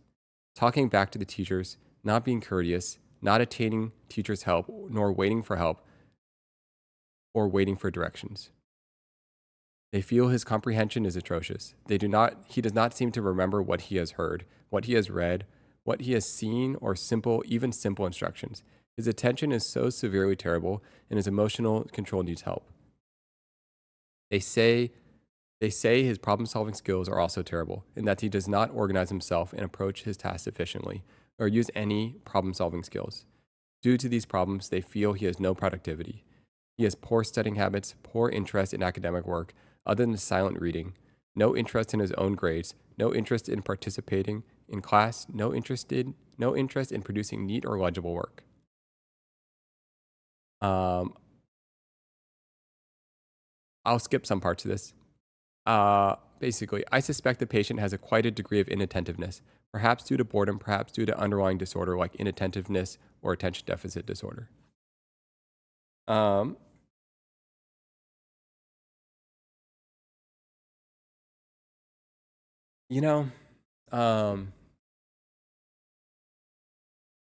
Yeah, I didn't read that until much later in my life.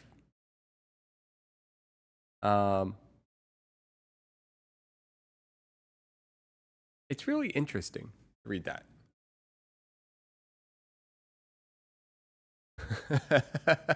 Every report card. Head in the cloud, daydreams too much. Hearing you read this is actually so sad.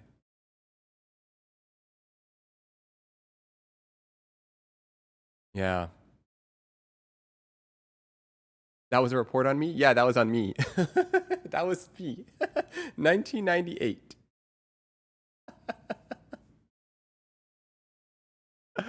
Oh my goodness, so good. I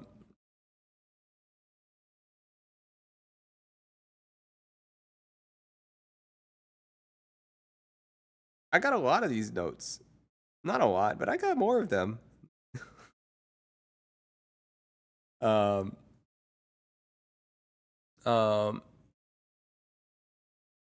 You know, I don't know what to say. I was not the most functional kid. I was not the most functional kid. How do I unpin this?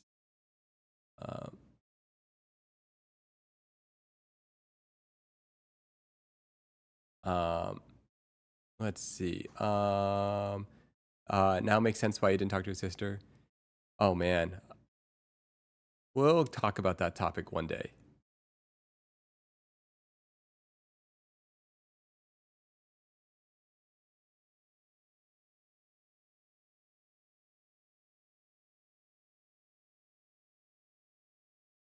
I gonna not talk about it just yet.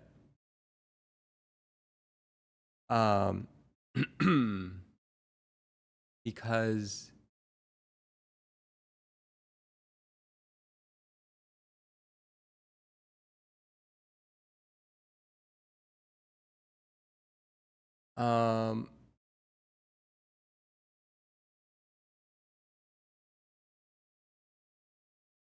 you know, it's the reason I'm not going to talk about it just yet.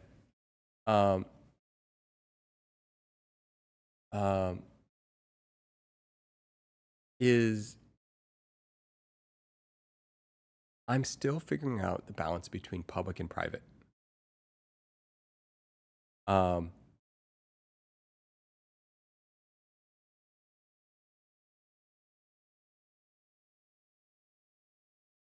If that makes sense.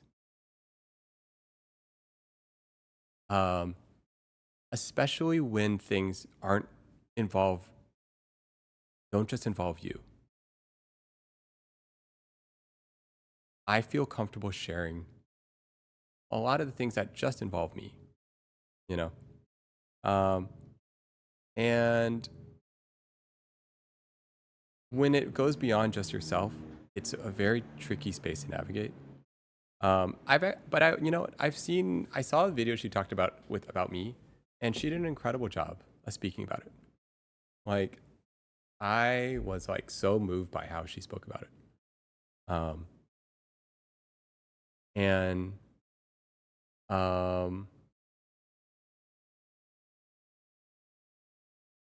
don't want to say too much about it because then I'm going to start talking more about it.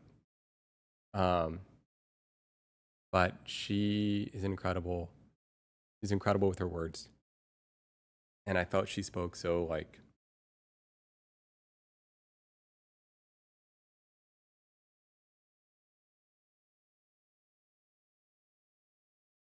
I think what she said was incredible.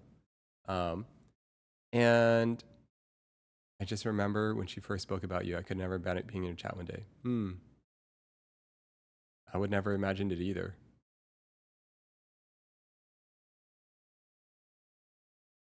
Yeah.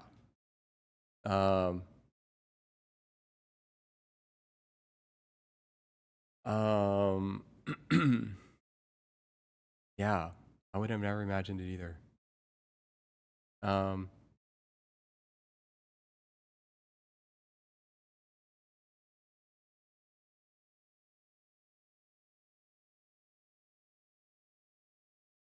You know, you guys have also been really amazing. I've never felt pressure from you guys. You guys have been incredibly supportive. I could have totally imagined, like, you know, the first if you hear that side, like you would be like, well, I want to hear what the other person has to say. You know, I want to hear the other side. Not even side, but just want to hear the other perspective, right? You're right if you want. No, it's like I think you guys have such an empathic and intuitive sense of like which topics, like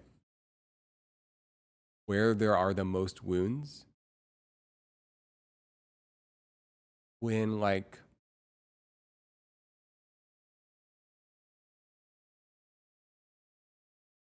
you know, there's you guys like what I really get from you guys is that you guys can sense.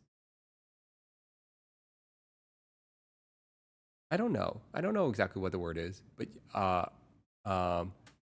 you guys there's like I don't know what it is. It's something, and it's really great.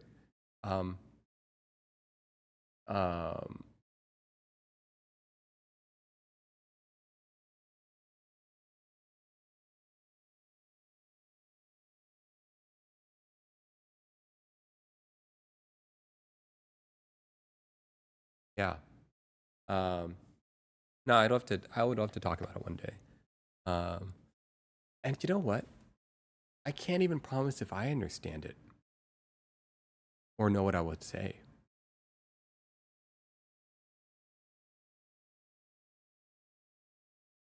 I don't even know what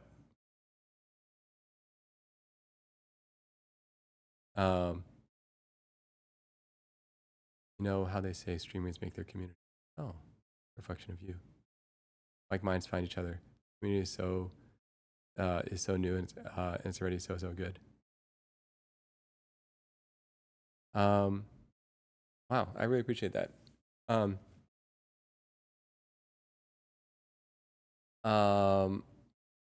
I mean like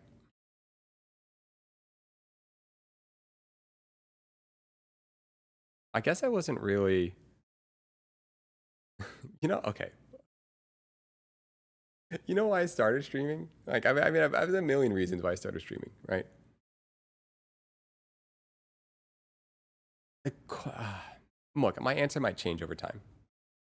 But one of the, I didn't, oh, you should sleep. Oh, you should sleep. Go to sleep. Don't worry. We'll talk about all these things later on. Don't worry. We'll just keep talking.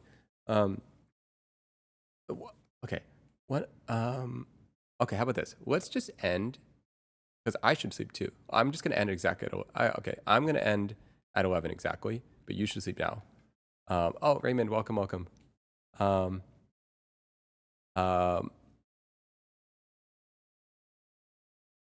was I talking about?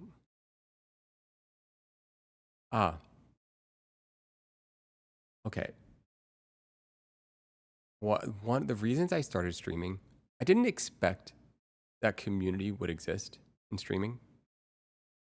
I didn't expect, I mean, and I still don't expect it, you know, it's all fleeting. Like it could work now and then disappear later. But wow, I don't even know why I have these headphones on. I don't need the headphones on. Whoa, cool. I can actually hear my own proper headspace. Wow, I almost kind of like those headphones now. Let me put these away. Let me actually like be present. Geminis, thank you for subscribing with Prime. Whoa, my own voice. Still streaming, I know, Flip. Oh my goodness. I know. Who knows? No. We stopped playing the game, and then we kind of got into some tangent. It sounded like you're gonna end the stream 3 hours ago. I did, pretty much, mentally. Did you take a nap? I can't remember. I was gonna end the stream 3 hours ago, because I was playing that game Rust. Meh.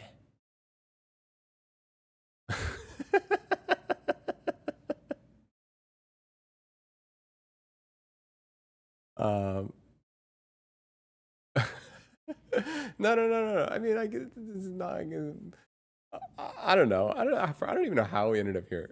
Okay. I think sick from work. Wow. Well, let's be sick and chill together. So why I started streaming? You know, it's like crazy that community can emerge that's such an interesting idea, because so much. Okay, why I started streaming, the thing that really pushed me is I was converging into a point in my life before this, where I realized I do not play. I work a lot. I tinker, I build, I create, I do a lot of things, but I do not play enough in my life. And you can kind of see I think a lot. I think a lot. My mind is racing all the time. And I think in the act of play, you calm your mind, you start exploring, you start tinkering, I don't know what you do. I'm not good at it. But I know that the act of play is a profound experience, and I have experienced bits of it. And if you had to ask me what I needed in my life, and my sister saying, you should stream and play games with us sometime. You know, I think it came about being like, hey, as we were getting to know each other, I was like, as we were getting to know each other, and this is not even that long ago, I was introducing her to my friends. I'm like, I'd love for you to meet my friends. And then she was like, yeah, I'd love for you to meet my friends. And I was like, yeah, that's great. And then she had this like caveat. She's like, you know, I forgot exactly how she worded this, but I don't remember exactly what she said, to be honest. But she said something along the lines of like, to be honest, like, it's kind of hard to hang out with my friends in real life. The best way to hang out with my friends is to like stream with us or like hang out online, you know? And I was like, oh, okay, that sounds fun. And then I thought about it more and more. And I was like, wow, why would I not? That sounds amazing. To play, explore, play, spend time getting to know someone that has known me longer than anyone else, yet I know nothing about her. My sister, spend time with my sister, meet her friends. Hopefully she gets to meet my friends. Connection, yeah, play. That sounds incredible. And it's just like it converged at a point in my life in which I just realized this is what I need to do in my life. There are many other factors at play of why I was exploring streaming, but that's the one that really made me think, wait a second, this sounds really interesting. Now, as I got more and more into it, many other thoughts came in mind. I'm like, wow, actually the convergence between streaming and video and what I do and creativity, it's actually really interesting. And now it's kind of like become a whole different thing in my head. But it's kind of how it started in my mind. The very first few thoughts was like, huh, that would be really interesting. And the world has been so much deeper than I expected. The most profound or the most interesting aspect is every single name that I'm reading. Easy, Wins, Olympus, Replant, every single name, Jen. It's this sense of Sonder, right? Like, is Sonder the right word for this? Hold on.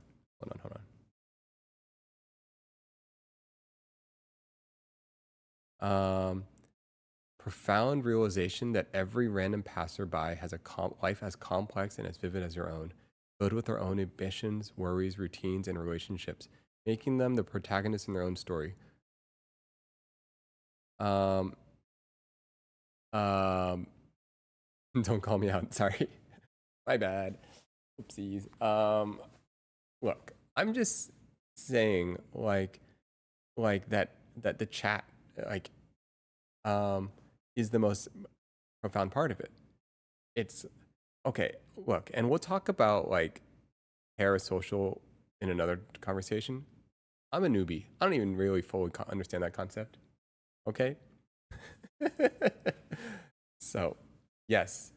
All right, I get it. There's some nuances here, and please, we'll go into that. But for the time being, like, that doesn't mean just because there is this danger of parasocial, that doesn't mean every. Okay, let's not even get into that. The point I'm trying to make. The point I'm trying to make is that the chat is such a profound part of this that it's like so it's not just someone replying, right? It's someone replying from a very distinctive point of view, a very distinctive life experience, a unique job that they have.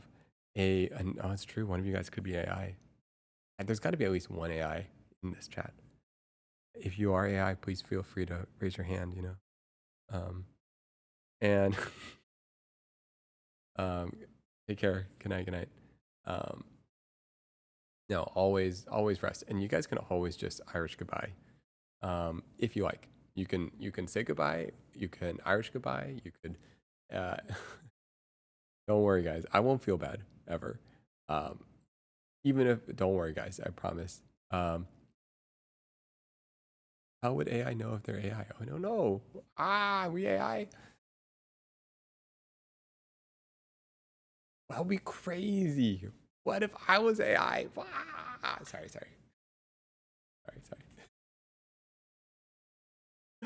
Oh my goodness. And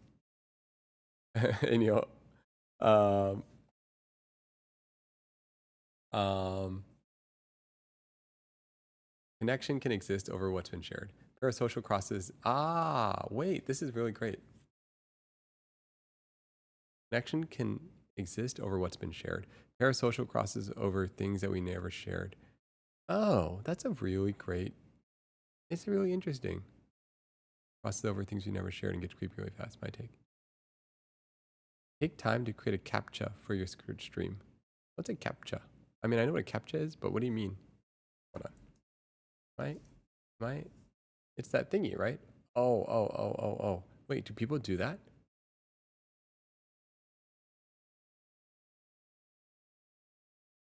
My AI?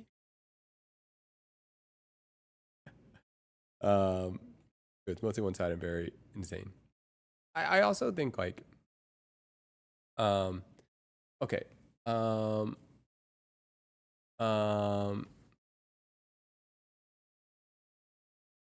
Okay.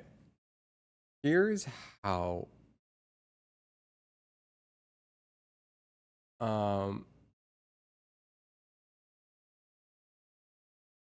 connection.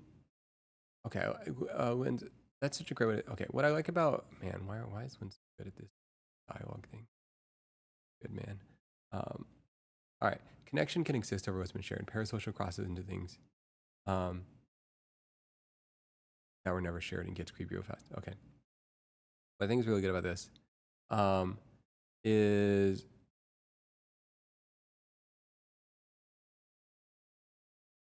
it's also on my responsibility to share things in a way that doesn't, I don't even know how to say this correctly, that doesn't pander to a very parasocial experience. Let me see if pander is the right word.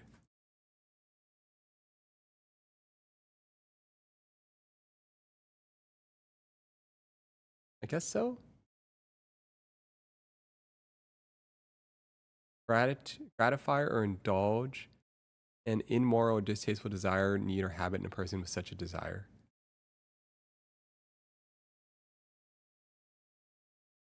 Yeah, I think that feels right.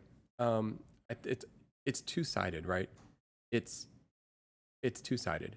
It's totally what Lynn, what you're saying. Connection can exist over what's been shared. Parasocial crosses into things that were never shared, and it is on my responsibility to make sure I'm not speaking. And you know what? Like, please call me out if I am. And it, you know, they don't have to be like a bully. You could just casually nudge me, you know, which I do appreciate, you know. Yeah, nudge me if it's going that direction.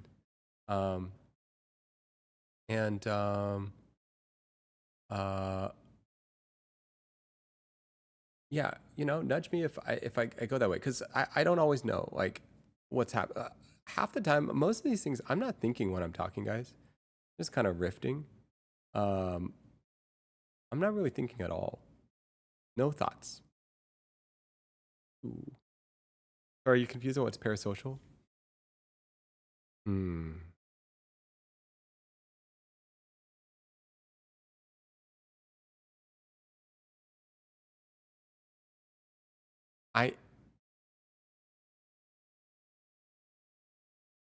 I a little bit,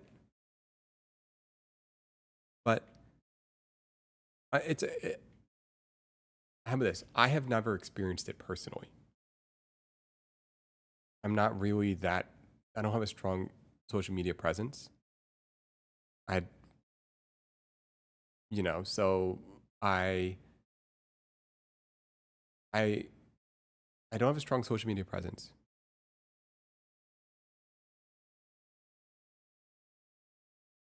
The reason this is like really nuanced for me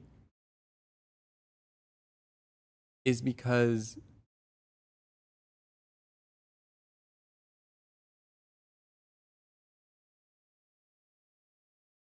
man, how do I say this?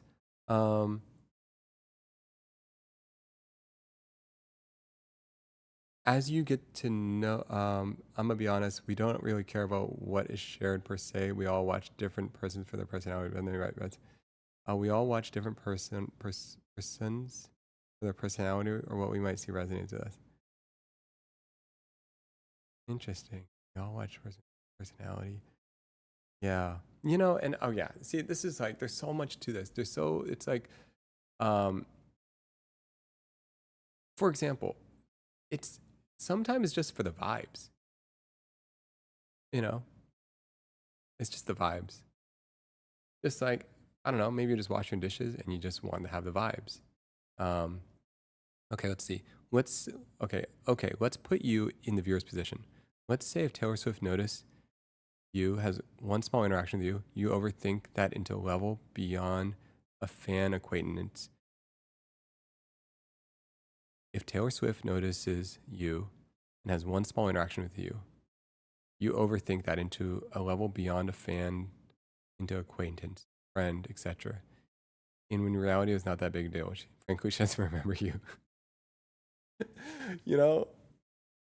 And that's a great way to say it. And like, she would have to be careful to not be like, to not tell you like, oh my goodness, you're my best friend. Oh my goodness, I'll never forget you, right? Like, and when like 3 minutes later she does. So yeah, I think it's like it. You don't want to feed into someone's delusion.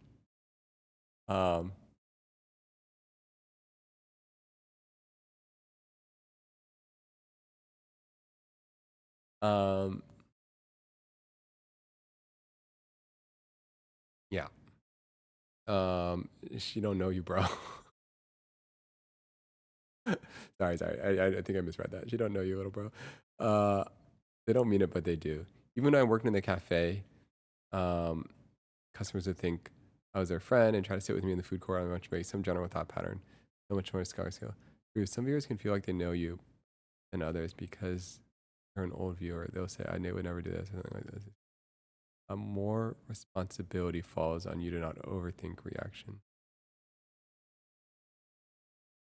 One second. Let me follow your train of thought. Yes, there's a bit of responsibility on Taylor Swift's side to make sure your interaction is not misinterpreted. But more responsibility falls on you not to overthink the interaction. Okay. Yeah.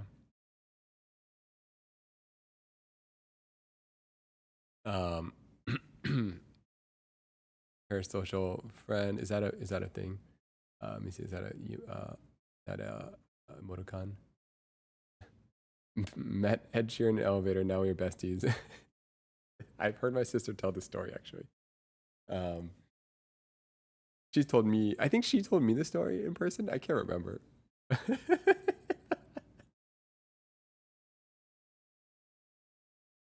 Has she told this story a bunch? She told everyone. I think she's told me. I think I've heard this story from her.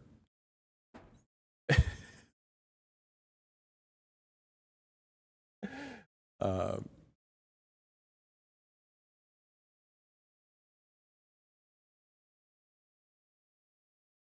I don't know if it's a good thing, but there's a Leslie moment connected to everything you experience in asking.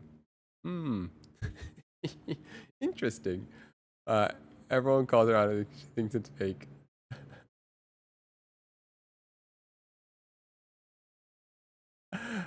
Oh, it's so funny. It is an interesting. Did it happen? The funny thing is, maybe. What if it just was a guy that looked like Ed Sheeran? Is that possible? I'm gonna look up Ed Sheeran lookalikes.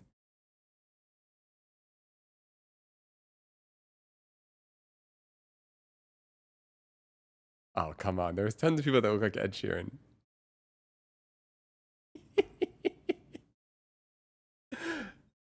Oh my goodness.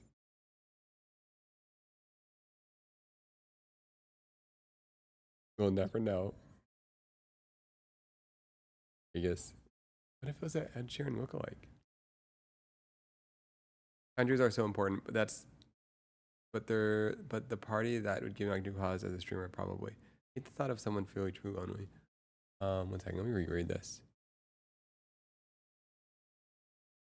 Oh, Sarah says,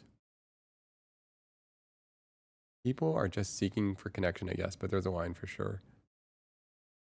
Boundaries are so important, but that's the party that would give me pause as a streamer, preferably.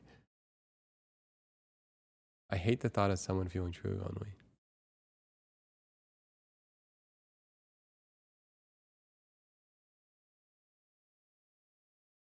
You should see the Elm clip.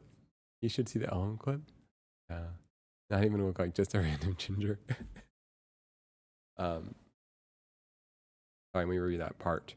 Boundaries are so important, but boundaries are so important to me. That's the part that would give me pause as a streamer, probably. I hate the thought of someone feeling truly lonely. You know what? I'm not attached. What's that word again? Non-attached. Where was that cool word that we learned? Lost it. Yeah.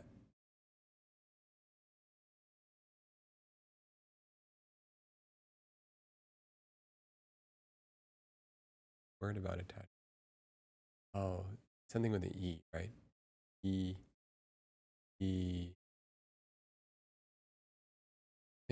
Whatever. Who knows? Non-attachment. Equanimity.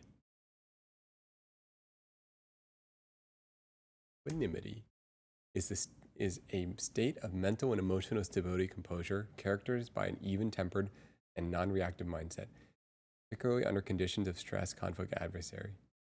It's the ability to remain calm and balanced without being overwhelmed by emotions, allowing for clarity, compassion, and resilience when facing life challenges.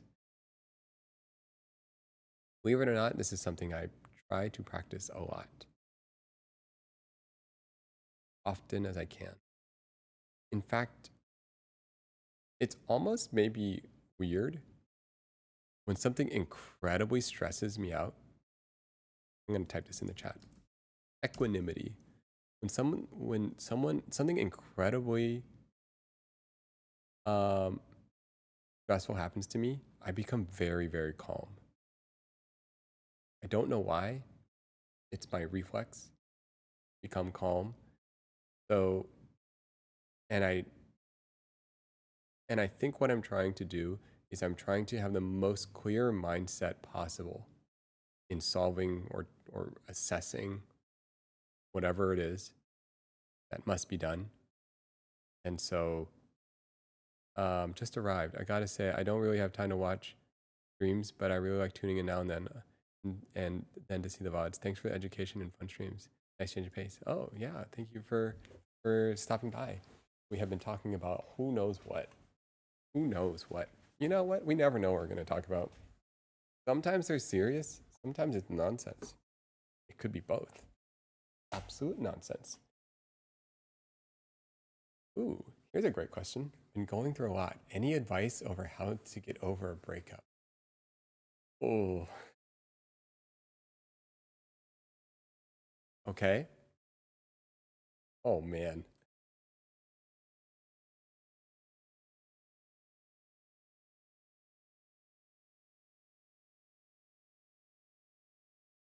If I were in the same room as you, I would first spend some time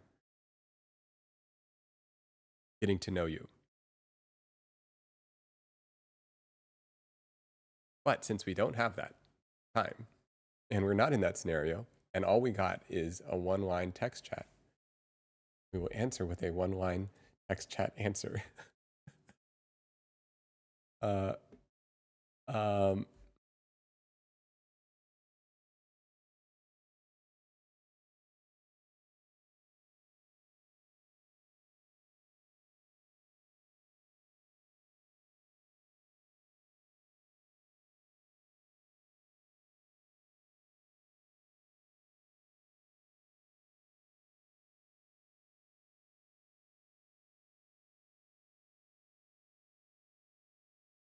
um, um,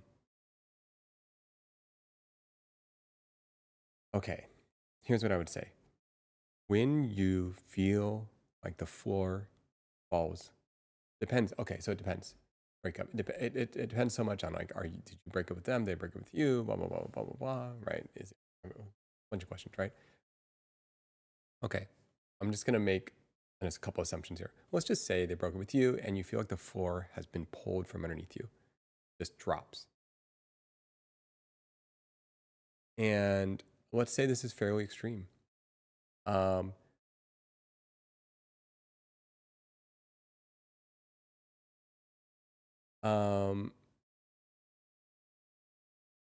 You're destabilized.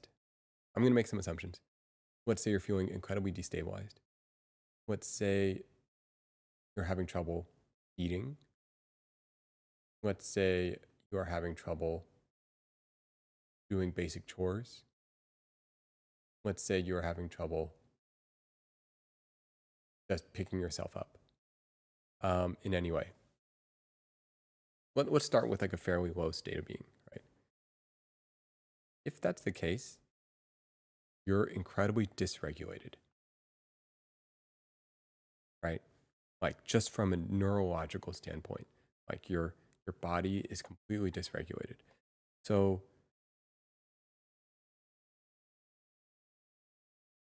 you have to first learn how to move from the state of dysregulation to regulation. What does that mean? Your mind is in overdrive, replaying memories over and over again. What could I have said? How could I have changed things? All these different things. Your mind is racing. You are almost not in your body. You are not grounded in any sort of reality. And your cortisol levels are off the charts. Your stress, every one of your systems is out of function. Your nervous system is on overdrive. And you're not regulated in any way. And so one of the things is like, how do you move to a state of dysregulation to a state of regulation? That's kind of like the first thing you have to get to.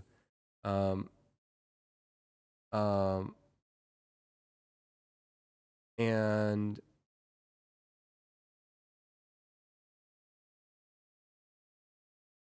I would say the first thing to do, all right, is yes, Grace, is be compassionate towards yourself. Finding self-compassion.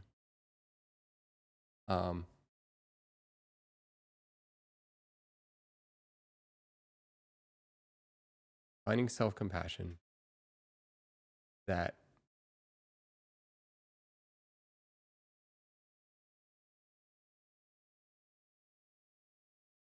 And it's hard to say without like knowing your specific scenario. But that everything that you're experiencing is okay. It's okay to grieve. Okay to go through heartbreak.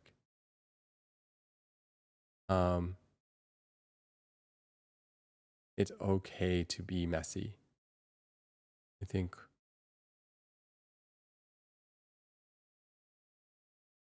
and in the process of self-compassion, find support too. Don't go through it alone. Find someone that can ground you. And in the process of both self-compassion and your support network, use those as wedges to pick yourself up to a regulated state. Express what you need. If you need help with food, if you need help with whatever it is, like let people help you.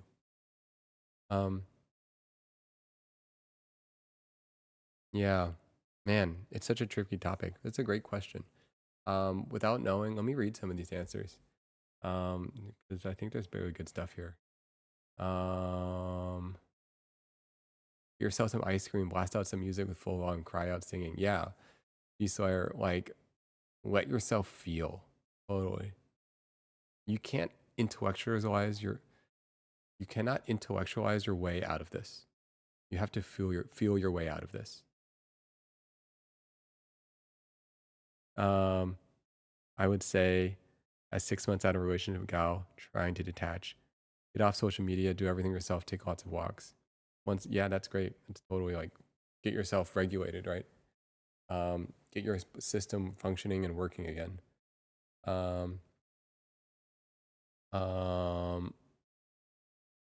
feel like writing out your thoughts helps a lot. I feel like a page of all negative feelings, write on a page, learn, appreciate during that time. Write a page of what you want to accomplish.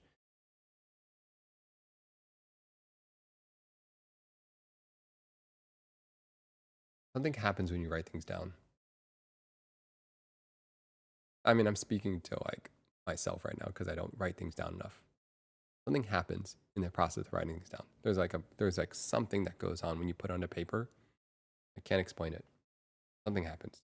And I wish I could write more things down. Give yourself a lot of grace because breakers are awful. Absolutely. Self-compassion. It's a really important starting point. Super. That's a good way to think about it. Definitely something to work on. Almost always overthink everything.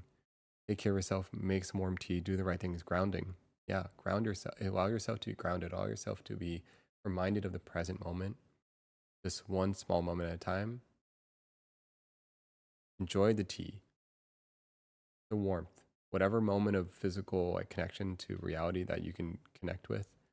It would help me fully immersing myself in what I felt and understood my emotions, thinking through good times and bad, and acknowledging that we had fun, we weren't right for each other. Then immersing myself in the stuff I enjoyed, like gaming, crafting, but be careful not to distract. You're not just distracting yourself with the latter because your emotions might fester and overwhelm you and blow up one day. Hard to advise without much context. Hello, Sarah. Yeah, this is really good. I did a lot of this. Okay. I think this part, thinking through the good times and bads, understanding your emotions, acknowledging that we had fun, we're just right for each other. At one point in time, man, we're going to talk about this more later, but you have to okay. I don't even know I don't know if I want to get in topic. Here's the short version. I'm going to get more into this later. You have to believe that everything that happened to you was the best thing that possibly could have happened to you. I know that doesn't necessarily make sense, but you have to, because that is the story you have lived up until this moment right now. And you don't know when that arc will meet. But you have to know that what has happened is the absolute best thing that could have happened to you, because you, as you, nothing.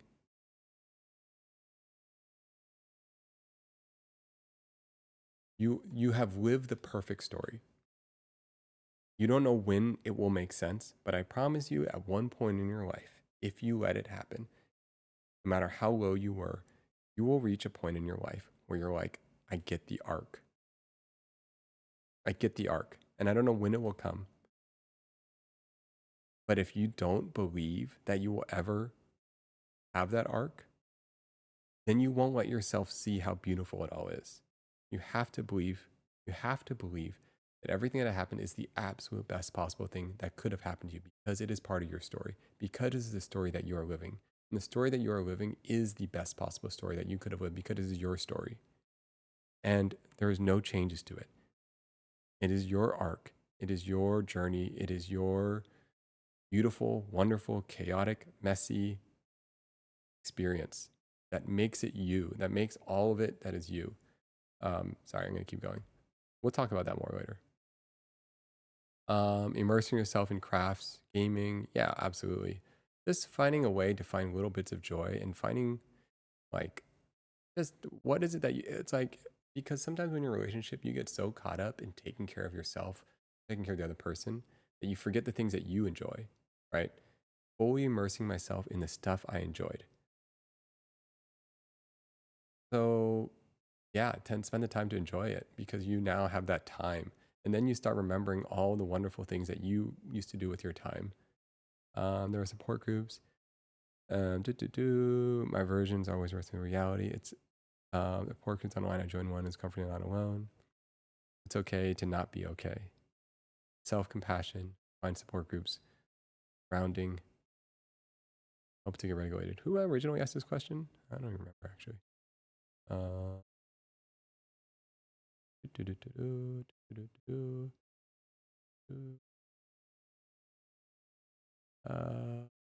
are we? I don't even remember.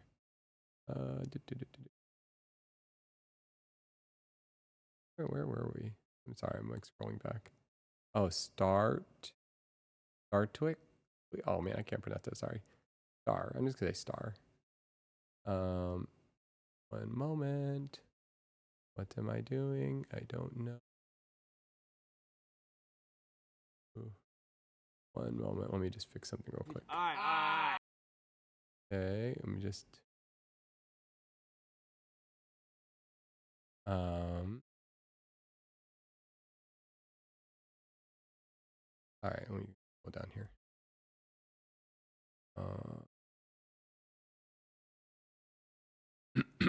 Unironically, walk a lot with music on blast. Walks help with emotion regulation. I walked a lot. Yeah, walking. That's like what I did the most. I don't know why. Just walked a lot. Hi chat. This community is so lovely. Thanks. Thankful you started streaming, Nate. Oh, thank you. Cindy. Appreciate. Yeah, you communicating that. Guru Nate. Oh man, sorry guys. I'm trying not to be a guru. Please call me out if I'm being too much. I'm just riffing. Sorry, riffing. Is it riffing? Oh man. I do know the vibes. I have this motto that you have to say no to the wrong people in your life to be able to say yes to the right ones. Yeah, absolutely. You have to be able to be safe. You have to be able to discern to create an environment in which you are safe, to be vulnerable, to be intimate, to be connected. You have to have your nervous system, your integrity, your values in alignment. Not in alignment. You have to know those things so that you can discern who you want in your life and who you don't. And to do that, you need to have examples of what high quality people are. Okay, but here's another complex thing to that. Sometimes to have people that you really admire and look up to with integrity, honesty, true honesty is so important. Caretaking, non-judgment, these things. Here's a tricky thing that can happen. You may not believe you are worthy of their time. You may not want to bother them. And then you may not get to experience the love, compassion, non-judgment that they can offer you. And you may not get to have an example of that feeling in your life. That's why self-worth is so important. That's why you'll see so much about like books talk about self-worth. Like you have to break this cycle. You have to experience what it feels like to be loved. You have to experience what it feels like to have honest people in your life with high integrity. Sorry, let me just keep going. We've been talking about that for way too long. It's difficult. What is this? That's a difficult but interesting point of view. I have to think on that one. Wait. When did we talk about that? Oh man. Problem is I don't even know. Oh no. Lost the plot. Even if you were dumped, they know by detaching. Wow, you don't even know. Oh no, I have no idea what I don't know. I've lost it. We are out of sync. We are out of sync. Oh, thank you. 7 o'clock. Thank you, Olympus. You don't know how much you need to hear tonight, even though this not apply to romantic relationship. I don't know what I said. Oh no. It still made me reflect on other things in my life in the moment. Are we talking about walking? Cardio is great for mental health. Absolutely. No. Not guru, so life coach. Got it. Bad life coach. No. We're just talking. That's all we're doing. Talking. Okay. You know why? Okay. Oh man, I don't want to riff on another thing. Okay. Here's a hesitation. Okay. All right. Let me just. Okay. Here's a hesitation. One of the dangers, in my opinion, about the guru energy, the guru mentality. First of all, there's a lot of issues. So easy to want to get this high, right? Oh man. Okay, let me just speak about it to its core issue. Here's the core issue. The core issue is a pedestal. All right. This is like key to a lot of issues in general.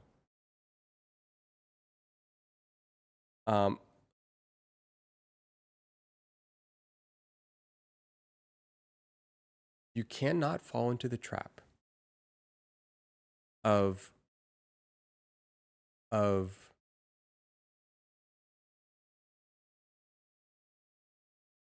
do I say that? If people treat you as if you are on a pedestal, you may fall into the trap that you think you are on a pedestal. Let me see if I'm wording that right. If consistently in your life, people have gone to you as a guru, as an answer seeker, or whatever, who knows what that is, you may start to believe that you have some sort of, well, your reality gets warped over time.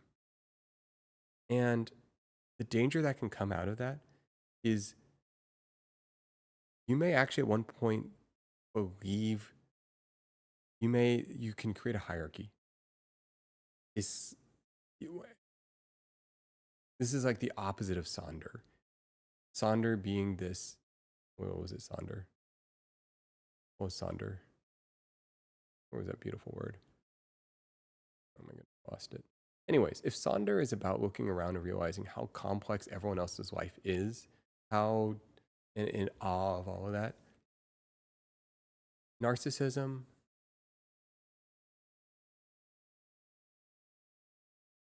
and a lot of adjacent things inherently believe in this hierarchy of people, this like status, this hierarchy. There is like, I heard a really great quote. I think it was Dr. Bermonzi. Main character syndrome. Yeah, Dr. Moranzi. Oh man, I'm butchering it. Let me. Dr. Moranzi. She's a psychologist in narcissism. She was talking about like what is narcissism, and she said the line, "Narcissism is a I'm gonna butcher this, guys. So fix it if you know it. Is a shame-based fear. Narcissism is driven by a shame-based fear of being ordinary. And you break that down, that inherently shows you an insight into perception of someone that is very narcissistic. That to be ordinary is to be less. As if there was ordinary and higher. As if humans are categorized in this hierarchy of high level or low level and all this thing, right? And it's like the practice against it, because we're all capable of believing this. Hierarchy is a naturally occurring thing. You know, that's why we buy designer bags. That's why we buy all these things. We just like, it's going to exist. We cannot fight it. That's why I want high quality tools. Come on, man. That's tool, man. Look at this Mitsutoya. Where are you? Where's my Mitsutoya? Tungsten. Okay. I get it. Okay. But but there is an ongoing practice to, it's going to exist, but you have to have the ongoing practice of curiosity, of non-judgment, of open-mindedness, of sonder, to fight this inevitability of this belief, oh, I don't know. I'm losing my words. I'm losing it. Maybe I'm going crazy. The moment you speak as if you are above others, you become blind to all your flaws. And authority, beautiful, great. The moment you speak as if you are above others, you become blind to all of your flaws. Authority is only valued by those who refuse. Authority is only valued by those who refuse to reflect upon themselves. A good thought provoker only uses questions, not assertions.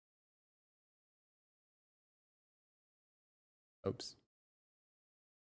Too many assertions. Okie dokie. Pull back a little. Pull back. Thank you for the feedback. That is helpful, and thank you for the insight. The moment you speak as if of others, you become blind to all your flaws. Yeah, that's true. That is true. Read that. Wanted to say this before I forget. If you haven't checked out Dr. K, okay, who's Dr. K? At Healthy Gamer here, you should. Dr. K. Okay, Dr. K. Harvard psychologist, longtime gamer. Ooh, cool. Okie dokie. I've never seen Dr. K before. Never come across my radar for some reason.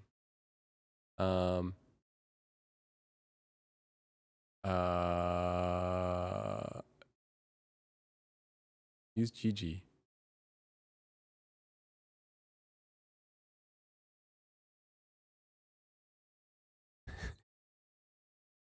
One second. What are we missing? Something cheeky for fun? What did cheeky for fun say? Cheeky for fun. By the way, you guys can totally troll me though. I don't mind. You can call me whatever you want. If you want to call me guru mode or life coach, and I'm not actually that sensitive to it. You can use whatever you want. I get that. just no, you know, don't worry. I'm not sensitive. You can use GG. That's cute. Okay. I don't know if that was even feedback. Supposed to be feedback. Wait, I can imagine. Oh, yeah, might not. It just might be a general statement. Absolutely. Wait, imagine the collab though. Dr. K is awesome. Dives deep into people's lives. Ash, Mac, Buffy, love your content. Oh, thank you. Ooh, whoa. That's what GG looks like? I barely remember that. Oh my goodness, my Chinese is terrible. Hello, Sarah. Blah, blah, blah, big bro. Not GG. Giga. Oh my goodness, my Chinese is so bad. I just pronounced that GG this whole time. It's Guga. Oh my god. Oh my goodness. There's no way. No way I said that. GG is like little sister? What's GG again? Oh no.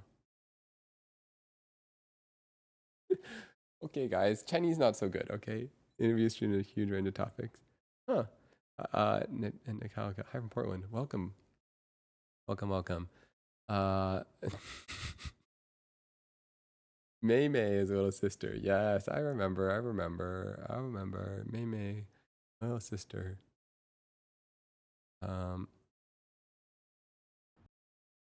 His little sister. Hey.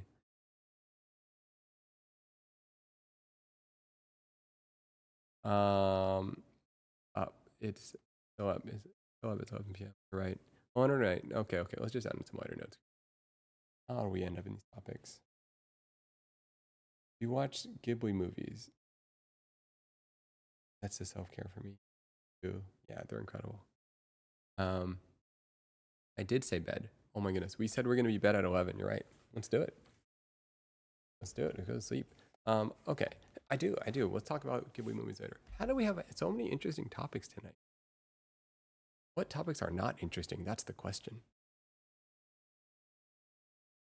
What topics are not interesting? All topics are interesting. Uranium-238 versus uranium-235. We'll talk about that more, you know. If anyone's into the radioactive isotope uranium-235 and crazy Susnex virus that was invented to destroy the centrifuges. So many topics, man. This is what happens when we don't play Rust. Exactly. Every topic is every topic. You know what topic I will eventually like to talk about?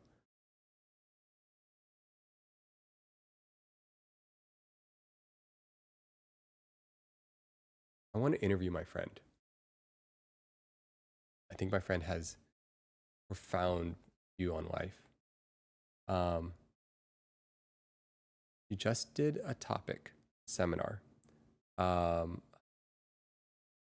She's going through something very difficult in her life. Her mother is dying. And she just did a talk on, the title of the talk was Pain is a Portal.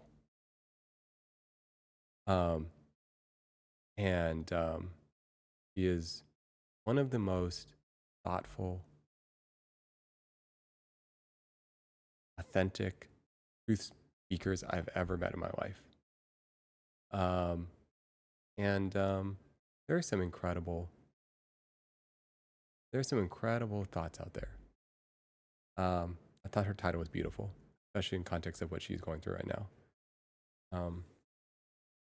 Yes, this has been Nate's TED Talk. Absolutely. Yeah.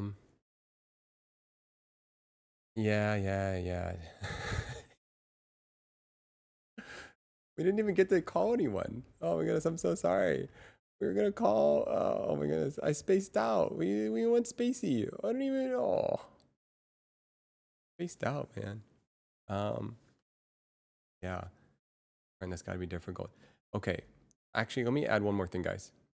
The reason I'm actually here playing Rust is because I'm not at. The reason I'm here right now playing Rust is I don't know if I remember told you guys, and I think you might remember this.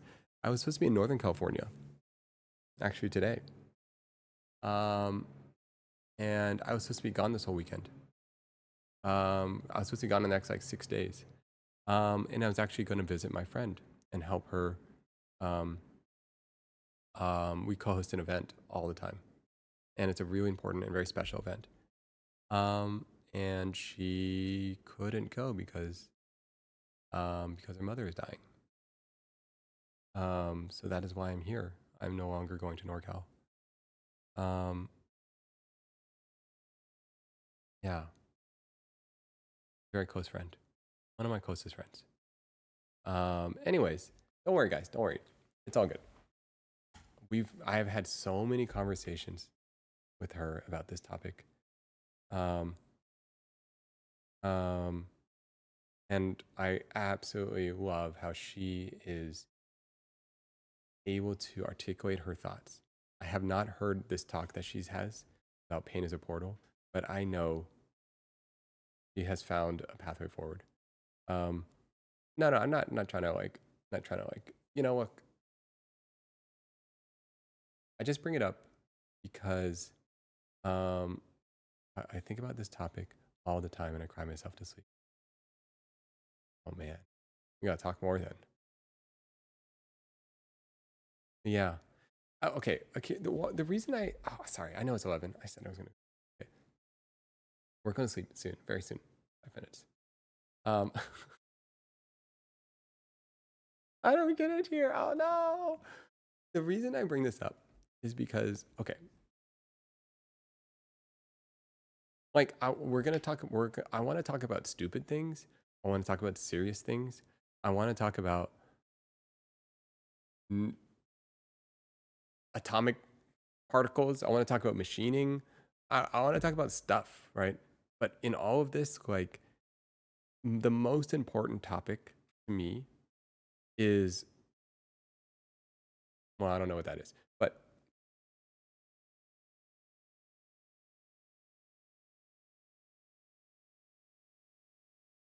okay. Okay. All right. Let me just riff something. Let me just riff something real quick. I don't know how old you guys are, right? But generally, when I ask the chat, and feel free to throw it in the chat. Generally speaking, people are somewhere between 23 and like 45, right? All right. Nice. Yeah. Generally between 20 and 30, generally speaking, right? Oh, GZ, 21. Okie dokie. Sorry. 21, between 21 and 40. Anyways, okay. The reason I bring that up is, the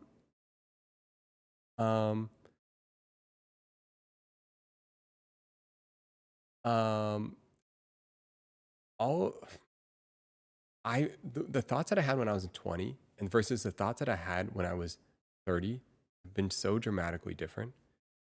And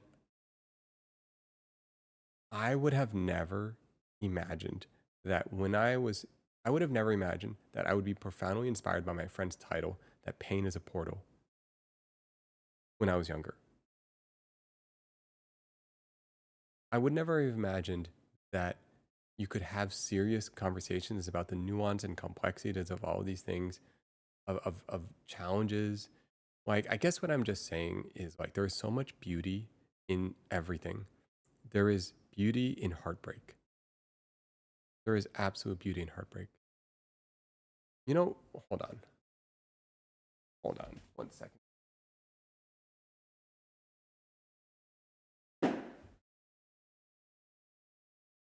Okay. There's beauty in all of this. All right? In all of these things. We need to talk to. Oh. What is this?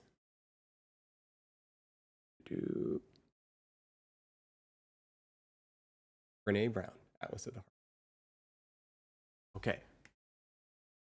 There's beauty in all of these things, in these difficult topics. All right? And we can have fun, we can play games, but there's just beauty in all of it. And, you know, we were talking about heartbreak earlier, right?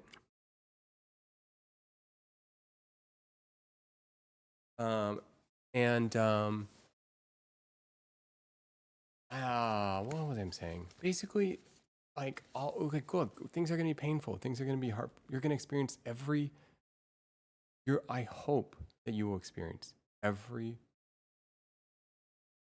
emotion that you are capable of experiencing. And I hope you feel your way through it. And I hope when you do, that you can do it in a way that allows you to feel, but not allows it to be stuck.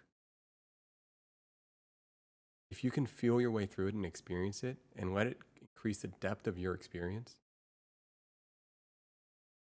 I think that's a beautiful way to do it. What I would love is for it to not get stuck.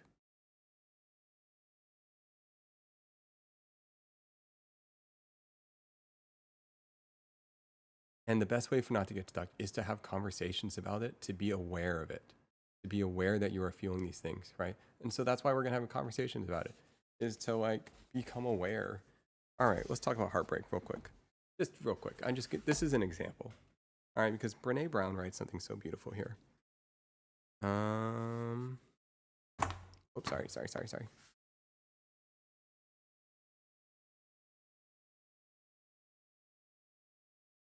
Okay. What does she write? Okay. Brene Brown writes in her definition of heartbreak. She talks about it a lot, right? She writes about a lot of things. She writes, heartbreak. I researched heartbreak when I was writing Rising Strong. I learned that heartbreak is much more than just a painful type of disappointment or failure. It hurts in a different way because heartbreak is always connected to love and belonging. Later on, she writes, every time we love, we risk heartbreak. Despite how lonely heartbreak feels, it's universal. I remember sitting next to a woman at the airport terminal waiting for our plane to board. She started weeping. She was probably in her early 60s. She was by herself. When I asked her if she was okay, if I can get her anything, she didn't reply. She shook her head and looked away. I returned to reading my book until about 20 minutes later, the woman said, we had to put our dog down. My heart is broken. She wasn't looking at me when she said it. She was looking straight ahead. I said, I'm so sorry, and I squeezed her forearm. We ended up talking until we boarded. And when we deported in Houston, she gave me a hug. That happened about 15 years ago. And I've never had a pet my own, and had never had a pet my own at that point in my life. But having experienced heartbreak in several contexts, I would connect with the sense of loss and longing that she was feeling. I didn't question her grief, but I remember thinking to myself, man, I'm glad I don't have a dog. I don't think a dog would be worth heartbreak. Fast forward to 2 years ago, when my first dog, Daisy, a rescue, got an untreatable cancer after 10 healthy, wonderful years with us.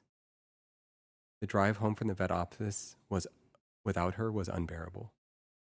That night, all four of us were sobbing in a big heap on the couch. I looked at my kids, who were inconsolable, and said, we love Daisy so much. This is heartbreak. Then I looked over at Lucy, our second dog, who was also missing Daisy, and thought, God, this hurts. And it's totally worth it. The brokenhearted are the bravest among us. They dared to love.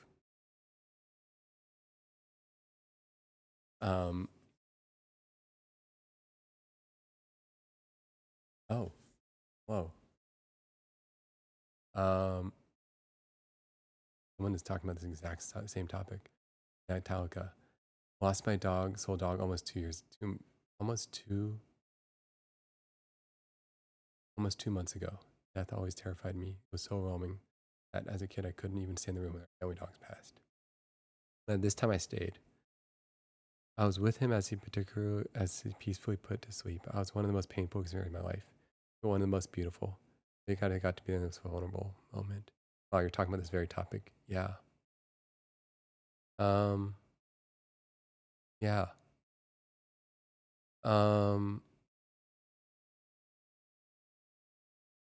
Totally.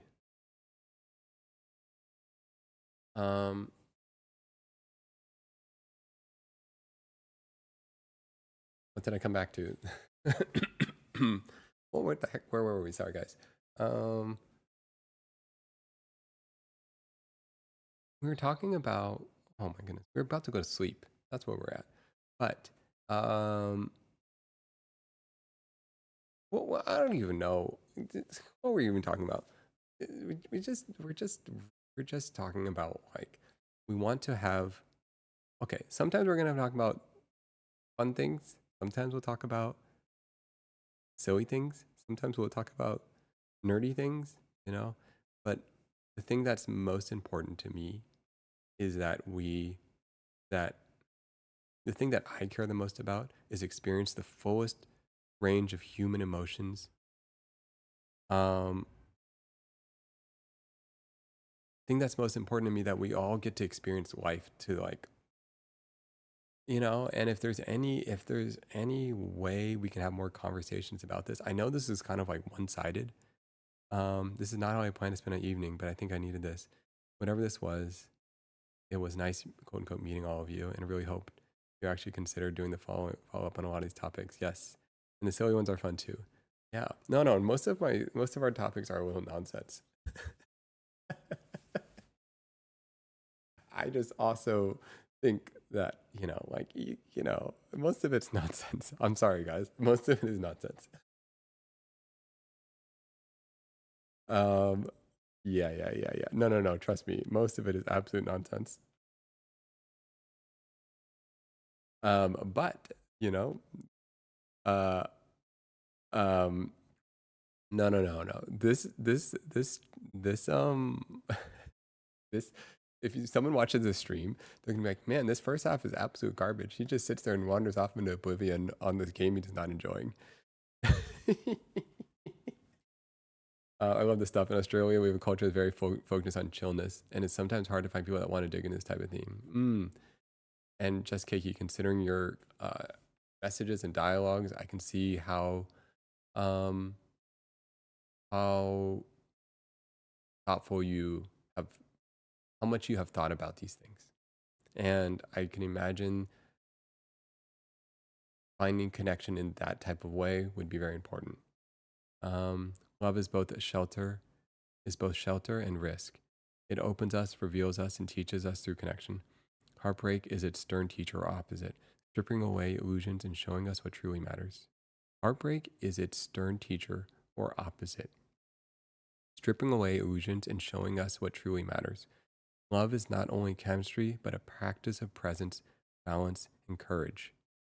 Heartbreak tests whether we can turn pain into wisdom. Grief must be honored. Oh my goodness. I have so many thoughts on this. For it transforms loss into story and strength. To love is to risk, but heartbreak proves we dared and makes us wiser for loving again. It's beautiful. Oh, I'm just gonna ask, what does Om and mean? Okay. It's a okay, can you see Lynn's see that face it's made? That's what those things, it looks like the little emoticons. So on the chat it shows up like that. Here, I'll make it bigger so you can see better. That's what they mean. It actually shows up as this little guy laughing. Oh, I learned this. My day one of streaming. All right, G Slayer.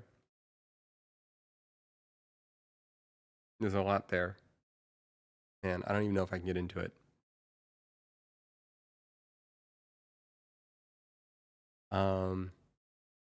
One line I want to get into, or we need to talk about later. Grief must be honored, or it transforms loss into story and strength. Okay. We can't even get into it. That's the problem, because this is such a topic.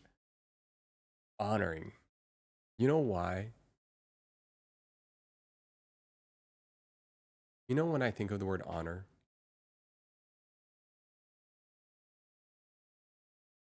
I think of almost like you honor, like, let me look this up. What the heck does honor mean? High respect. Okay. Oh man, I want to talk about this later because I really like this topic. I don't start it.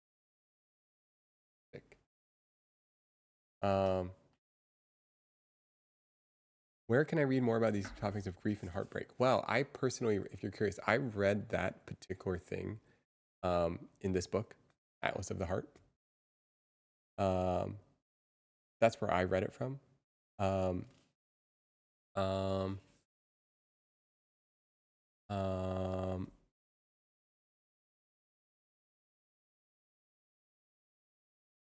yeah, but no, but there's so many great books out there. Okay, the way this book works is it just kind of goes through different definitions. Okay, here's how this book works.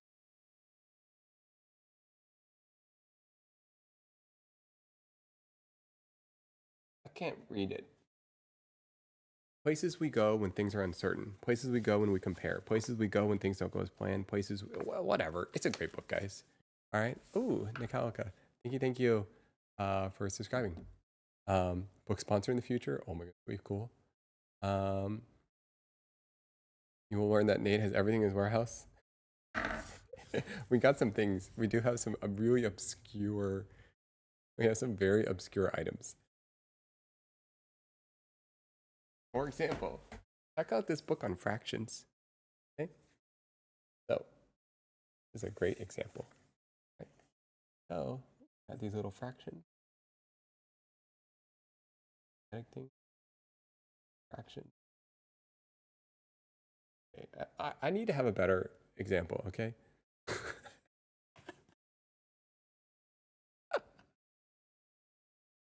All right, we're not going to go into the fraction book. Okay. Thyroid protector. Oh yeah, here's our lead thyroid protector. No, I'm not a woo-woo crazy person. This thing is actually made out of lead. This is for something. This is legit. This is not some woo-woo. It could be, but it's not. But it could be. No, but it's not. But it could be. Can we go back and watch this later on YouTube? No. Oh, I never even thought about that. Oh yeah, we gotta upload these things on YouTube. Well, you can definitely watch it on Twitch. But yeah, I need to upload these things on YouTube. Nobody wants a fraction book. Fractions are great. We need a VODs channel. I'm gonna do it, guys. Please.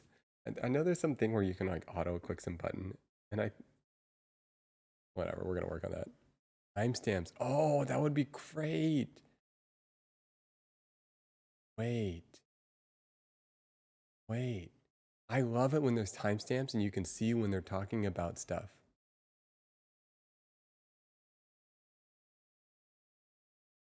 Wait, this is great. No, because who's got time to actually look through 5 hours of nonsense? Maybe we can make Patty do this. Wait, we should have someone do this. They could do it. Wait, guys, Patty could do it. And she's got to watch 5 hours of nonsense. Oh no, I can't put Patty through that. Maybe you could have Paula do it. Okay. Is Patty your assistant? Yeah. She's no. She's sure. She calls herself my assistant. Patty she just helps with things. Okay. Studio. Patty's overworked. Look, trust me. You guys need a Patty in your life. So Patty, can you do this? No, having a good team of people is like so critical. Trust me. Having someone you can trust, someone that gets you, someone that you want to spend time with, talented. Yes. I know, I would feel bad. Oh my goodness, we talked about calling it at 11. What are we doing? All right. Anyways, we're going to come back to that topic about honoring later. I think it's such beautifully phrased. We're going to just talk about all of this stuff because I feel like we can.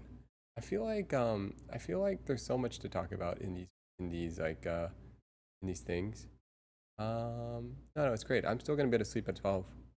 Let me know I'll be here.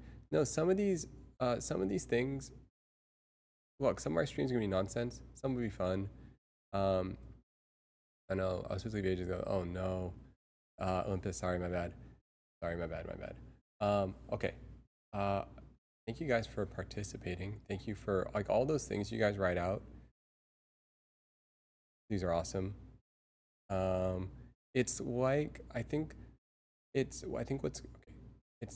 It's like I feel like I'm able to like express my thoughts, but then express your thoughts. Anyways, let's call it. Let's go to sleep. What else is there? I just gotta end it. I will see you guys later, and we'll I don't know. We'll be around. Yeah, maybe we're not gonna play that game anymore. I don't know. We'll see. We'll give like one more try at one point. Yes. Thank you guys. Thank you all for conversations, replant, and compass. I mean, everyone wins, and can't even thank everyone because pretty much most of you guys have been in this thing. Where was Sarah and I give up. I'll see you guys flip. Yes. Bye bye.